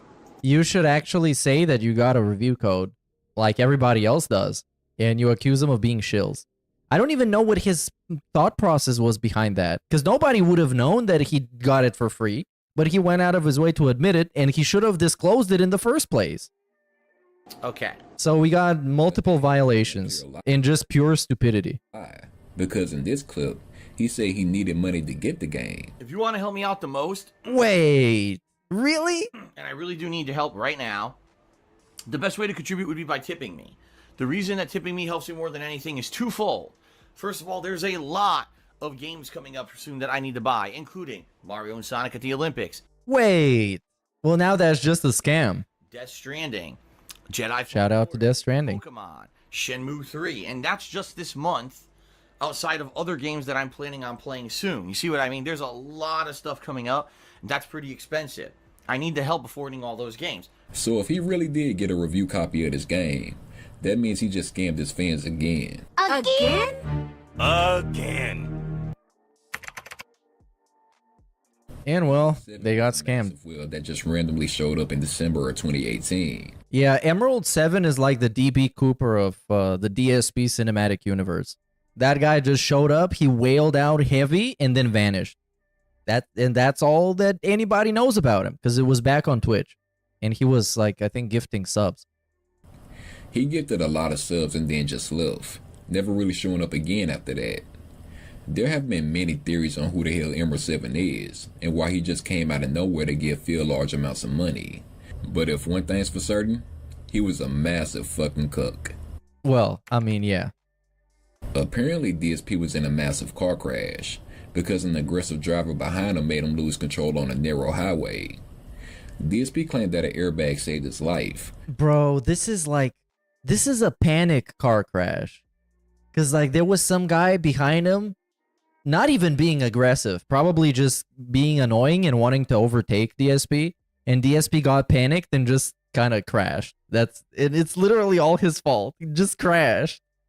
But burning scarred the entire left side of his face. Basically what happened was, I lost control of the car because someone was speeding behind me. Uh-huh. And they were about, like, no lie, they were going to rear end me. So I had to swerve out of the way because this guy was just not paying any attention. And when I swerved out of the way, I overcompensated and basically went ding, and I bounced off the barrier. No, he got super panicked and he just crashed. And, you know, being this was a very narrow highway, there was nowhere to really regain control of your car. So my car bounced back and forth across the highway for about, I'd say, 3 or 4 times until finally it crashed into a concrete wall. Oh my god. Not good. So it was pretty bad. Yeah, this didn't happen. The cop said some of this didn't happen, and most of it, and probably even everything he's talking about, didn't happen in the way he's explaining it. I had known who it was, like if I could have obviously gotten the license plate number of the person who forced me to correct It didn't force you to do anything. vehicle, they would have looked into it and tried to find who it was. Of course, I wasn't looking at the fucking license plate. I was trying to control the car. So it ended up being my fault. Isn't that delightful? Well, it was your fault. Pretty bad. And I almost died. But the good news is, even though I looked terrible, what had happened was the airbag had deployed and it saved my life. Don't get me wrong, the airbag saved Yeah, it does sound like an episode of Friends.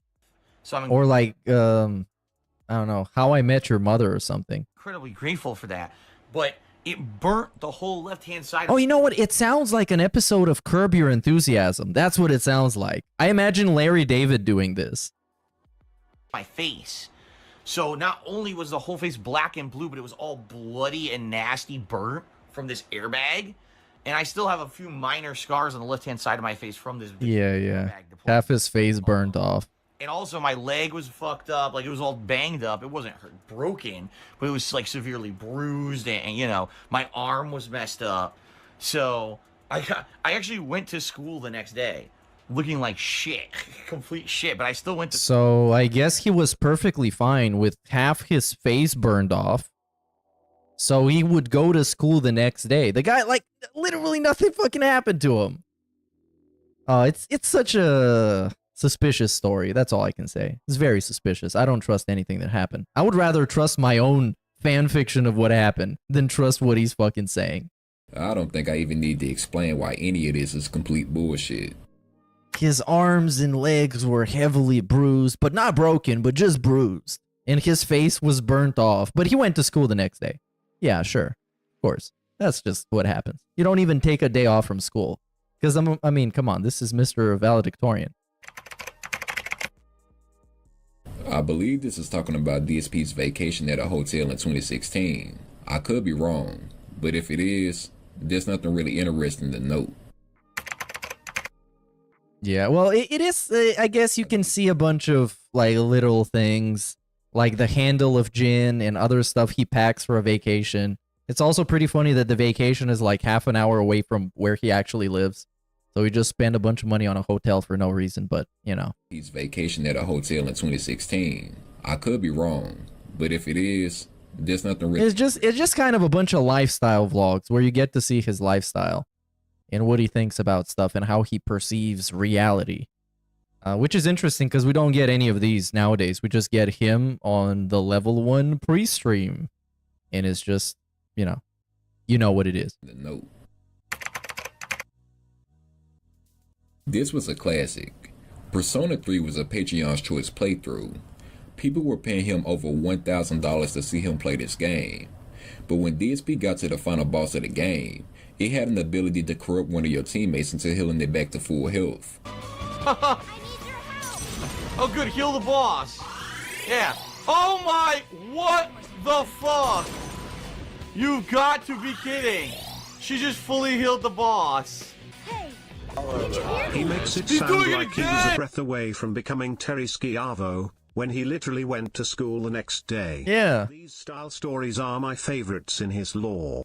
It shows his genuinely being out of touch with reality. Yeah, for real. That's why I like this so much. I like listening to these weird stories because I know they didn't happen the way he's telling them, But then again, the way he's telling him is interesting enough to where you can question what exactly didn't happen.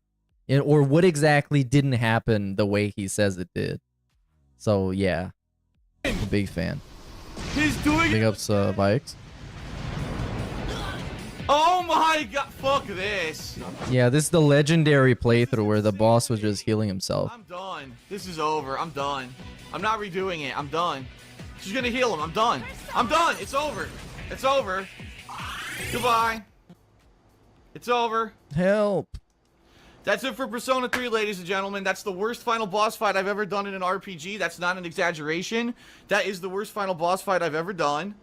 And I'm not redoing it. So I don't care about the end of the game. I spent, you know, 1, 2, 3, 4, over 4 months.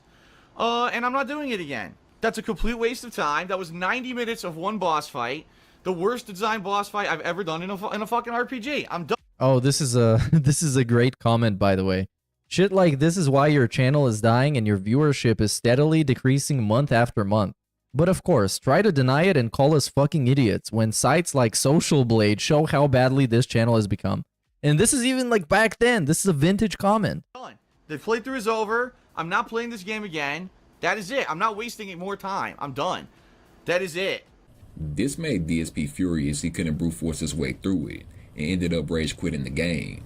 The company Atlas, who made the game, even left a comment on the video laughing at DSP. Imagine the company laughs at you. Oh, here we got Tutankhamun. Yeah, this is something that I talked about in a previous stream a couple days ago. So basically, this guy was a huge cucked out heavily during a time where DSP really needed it, but then the streams became all about how much of a cuck Tutankhamun is. And eventually he left and he wanted all his money back. And this is where things don't exactly align or make exactly perfect sense. Because according to Tutankhamun, he got his refund, and according to DSP, he kept all the money. So you never know who's actually telling the truth here. That was a massive wheel that, as far as I know, both of them presented no evidence. Kind of had the same story of Emerald 7. Some dumbass that showed up out of nowhere and just started giving DSP a ton of money. Tub basically owned DSP, because whenever he showed up, the screen became more about him than it did Phil. And if I look down at the stream chat and everything is tut, tut, tut, tut, tut, it's going to be ban, ban, ban, ban, ban, and then we're going to continue on like normal fucking humans and not idiots. But what makes his story different was because the other pay pigs didn't take too kindly to his presence in chat. Mostly Sidella and Swaggins. But one day, King Tut was fed up being shit-talked by DSP's moderators and announced that he was never returning or giving DSP money ever again. Oh no, what a dark day. Him privately to hopefully bring him back. King Tut demanded that he give back all the money he's given to Phil. DSP denied his request and went to shit-talk him on Scream after that. It's the common lesson of why you should never, ever give DSP money, because you're going to come out looking like the bigger dumbass in the end. There you go. And the DSP series of events after Tutankhamun left was that I guess Tut helped him out immensely when DSP needed the help, but then the downside of that was that people thought that since Tut is contributing so much, Phil doesn't even need support anymore, so they stopped supporting him. So the month where Tutankhamun was wailing out was a very strong month, and the next month was very weak because people thought that Phil didn't need money.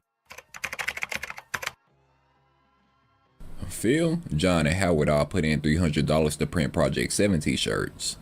Now, the plan was that once the t-shirts started selling, they would all share the profits evenly. But Phil told John and Howard that the t-shirts didn't sell well, and everyone was pretty cool with it.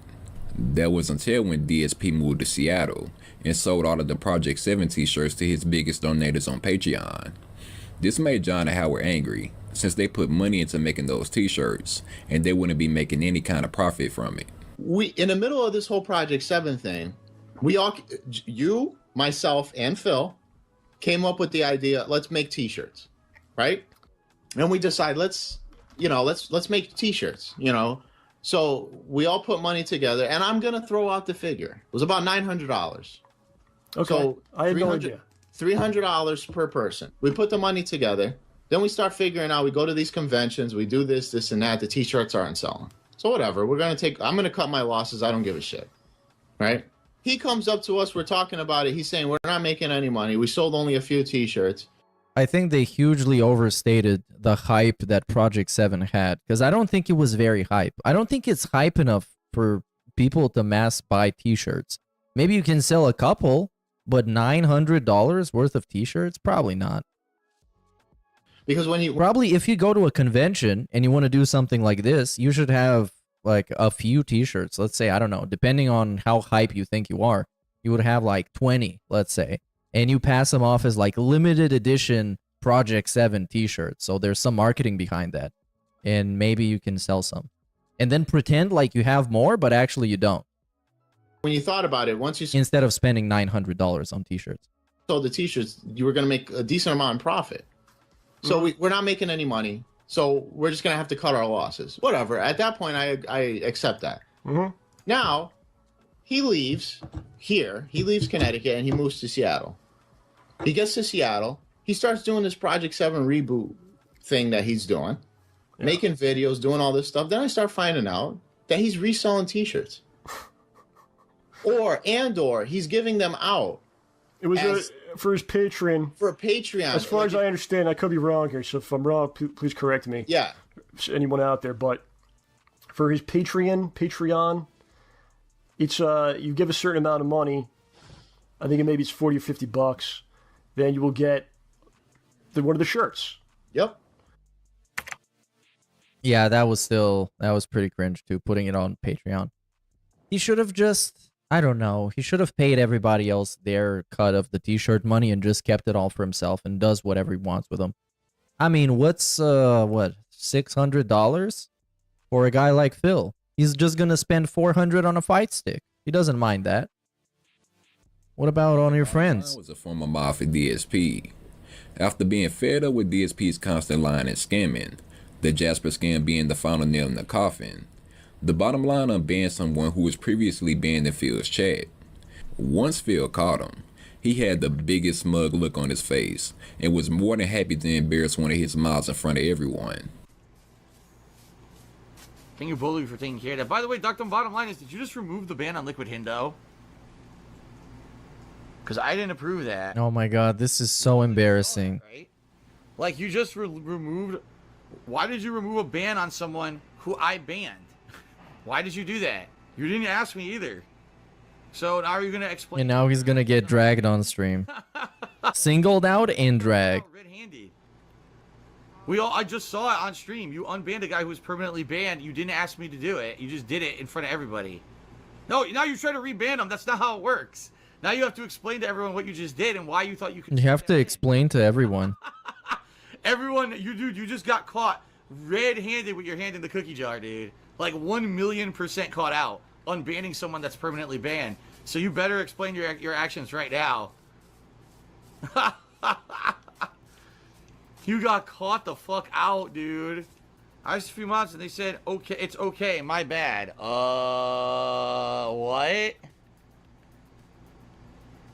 I don't know about that. Bro, just deal with that shit internally. That's supposed to be your mod, right? I think it's supposed to be a member of your staff, since this is a business. Caught, dude.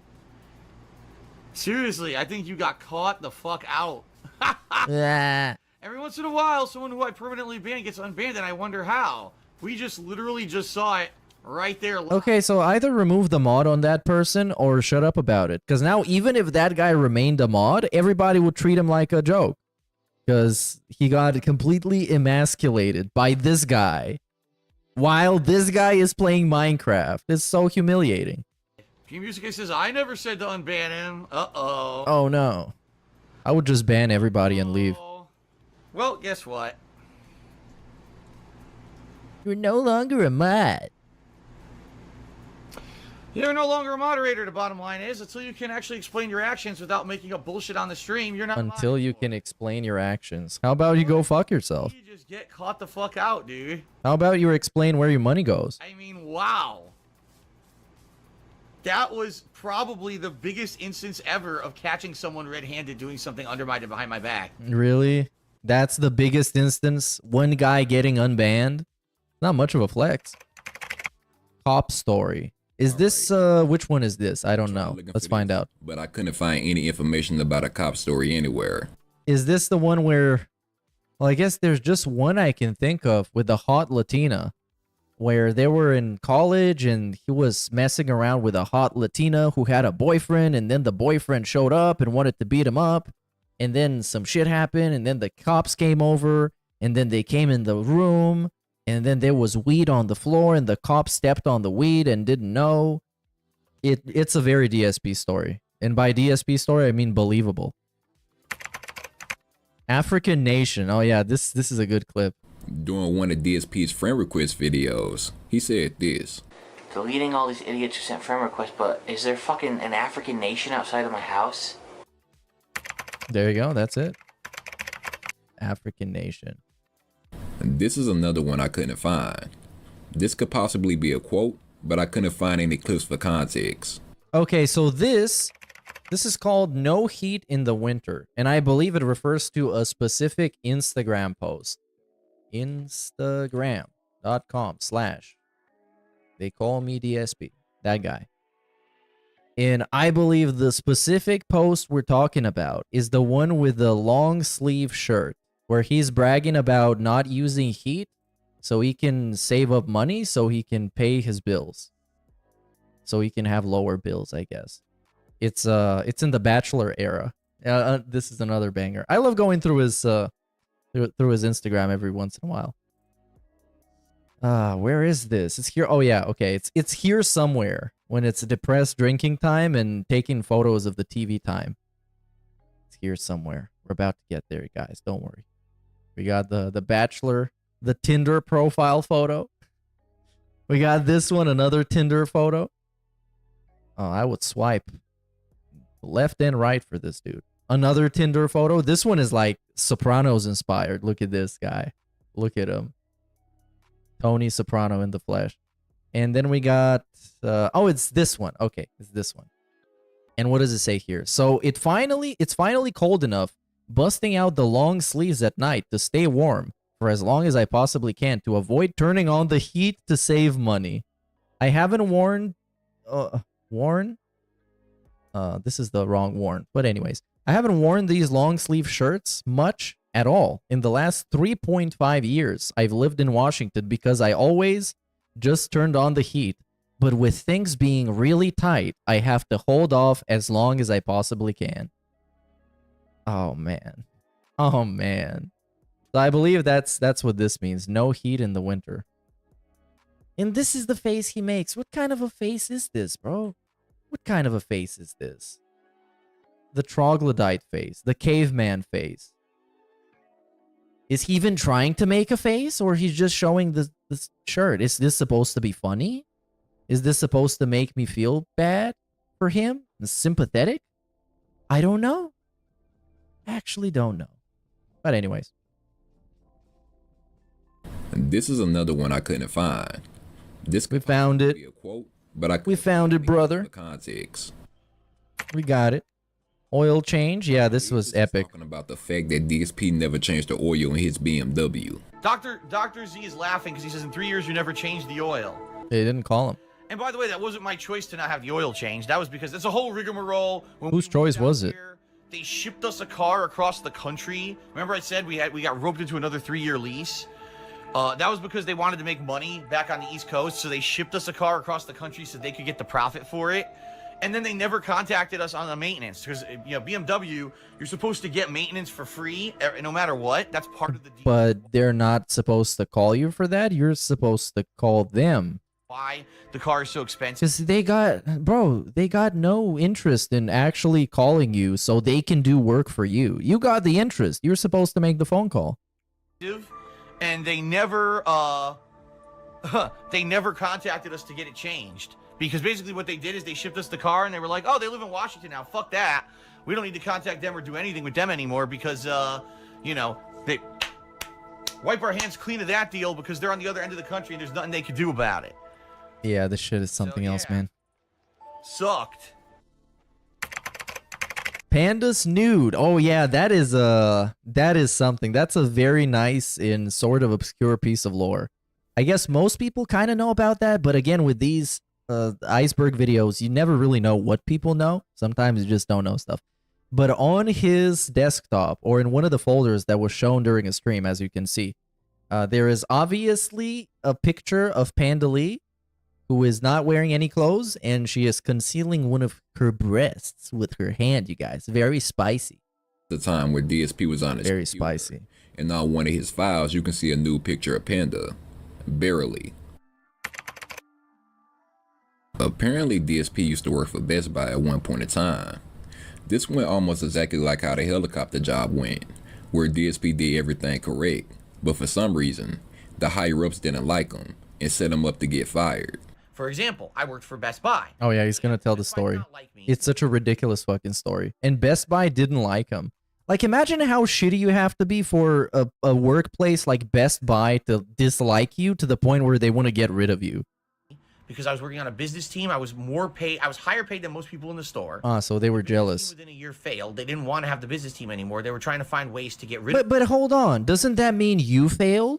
Because the team you were working on failed. But then it's very nice. Very nice. us or shift us into other positions. I was outspoken against store leadership saying you guys made the team fail because you're not giving us any resources. But you were a part of the team that failed, brother. So you probably should be quiet. You're basically screwing us over. So they hated me in the store. All right? So they framed me. Did they fire me and say, oh, you're not a good worker? No, because I was a good worker. I was making sales. I was doing all of this. But they didn't want me there anymore because I was making too much money and because basically there was no more need for a business team anymore. Okay. So they framed me and said that I violated the store's discount policy when I didn't. I filed for unemployment. I won the hearing that we had because they tried to fight it and say you don't deserve unemployment. I won the hearing. The judge essentially laughed at them in the hearing. I could have essentially laughed at them. This is another DSP story you know didn't go the way he's telling it. Wrongful termination and actually won the court case and got my job back. But the thing is, there was no point. Number one, my position didn't exist anymore. Number two, I didn't want to work for a scumbag company like Best Buy anymore. Now, I couldn't find out how people knew about this, but at one Thanksgiving, Phil's mom sent him a turkey cooked from QVC. I couldn't find the clip or a tweet confirming this, so if anybody knows how to find it, be sure to let me know. Hold on, which one was this? From QVC. Oh, the QVC turkey. So basically, on Thanksgiving, his mom sends him a care package from QVC that contains food, usually. Yep. Or it might be a different story, a more specific story of when he got a turkey and I think burnt it in the oven or somehow fucked it up. Because I remember that was a thing at some point. Now, I couldn't find out how people knew about this, but at one Thanksgiving, Phil's mom sent him a turkey cooked from QVC. I couldn't find the clip or a tweet confirming this, so if anybody knows how to find it, be sure to let me know. I don't know, it's probably pretty difficult. WWE Supercard is another mobile game made by Cat Daddy Games. Cat Daddy Games. Game just like Champions, and was another game DSP was addicted to. I don't think he was addicted to this one as much as he was with Champions, and I also don't know how much he spent overall in this game. But big ups to TJ Gamebox who keeps up with this shit on his Twitter. Well, he didn't spend nearly as much as with Champions, because in Supercard, he was grinding hard. He was playing hard. When I say hard, I mean like hard. And speaking of Supercard, they are doing a crossover event with Street Fighter 6. It's going to be so crazy, you guys. Make sure to download WWE Supercard right now. And we got No Heat in the Winter, which is a duplicate. Apparently, this was a quote DSP has said. I tried, but... Oh, wait. So there's a clip about this, but it happened earlier on and there was nothing for that. Well, whatever. We got the lore now. But I couldn't find the clip of this anywhere. Oh, and there wasn't a clip. Well, never mind. I think it's still the Instagram thing. This is talking about the time when during a pre-screen, DSP was heard making a weird groaning sound after a bit of silence. When he was confronted about this, he tried to come up with multiple excuses, even blaming the noise on Mario. Really?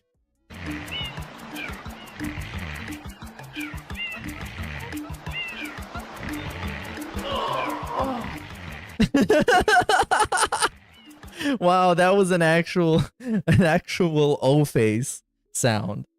But yeah, I don't think he was busting. Minnow paw. Oh, that was wow.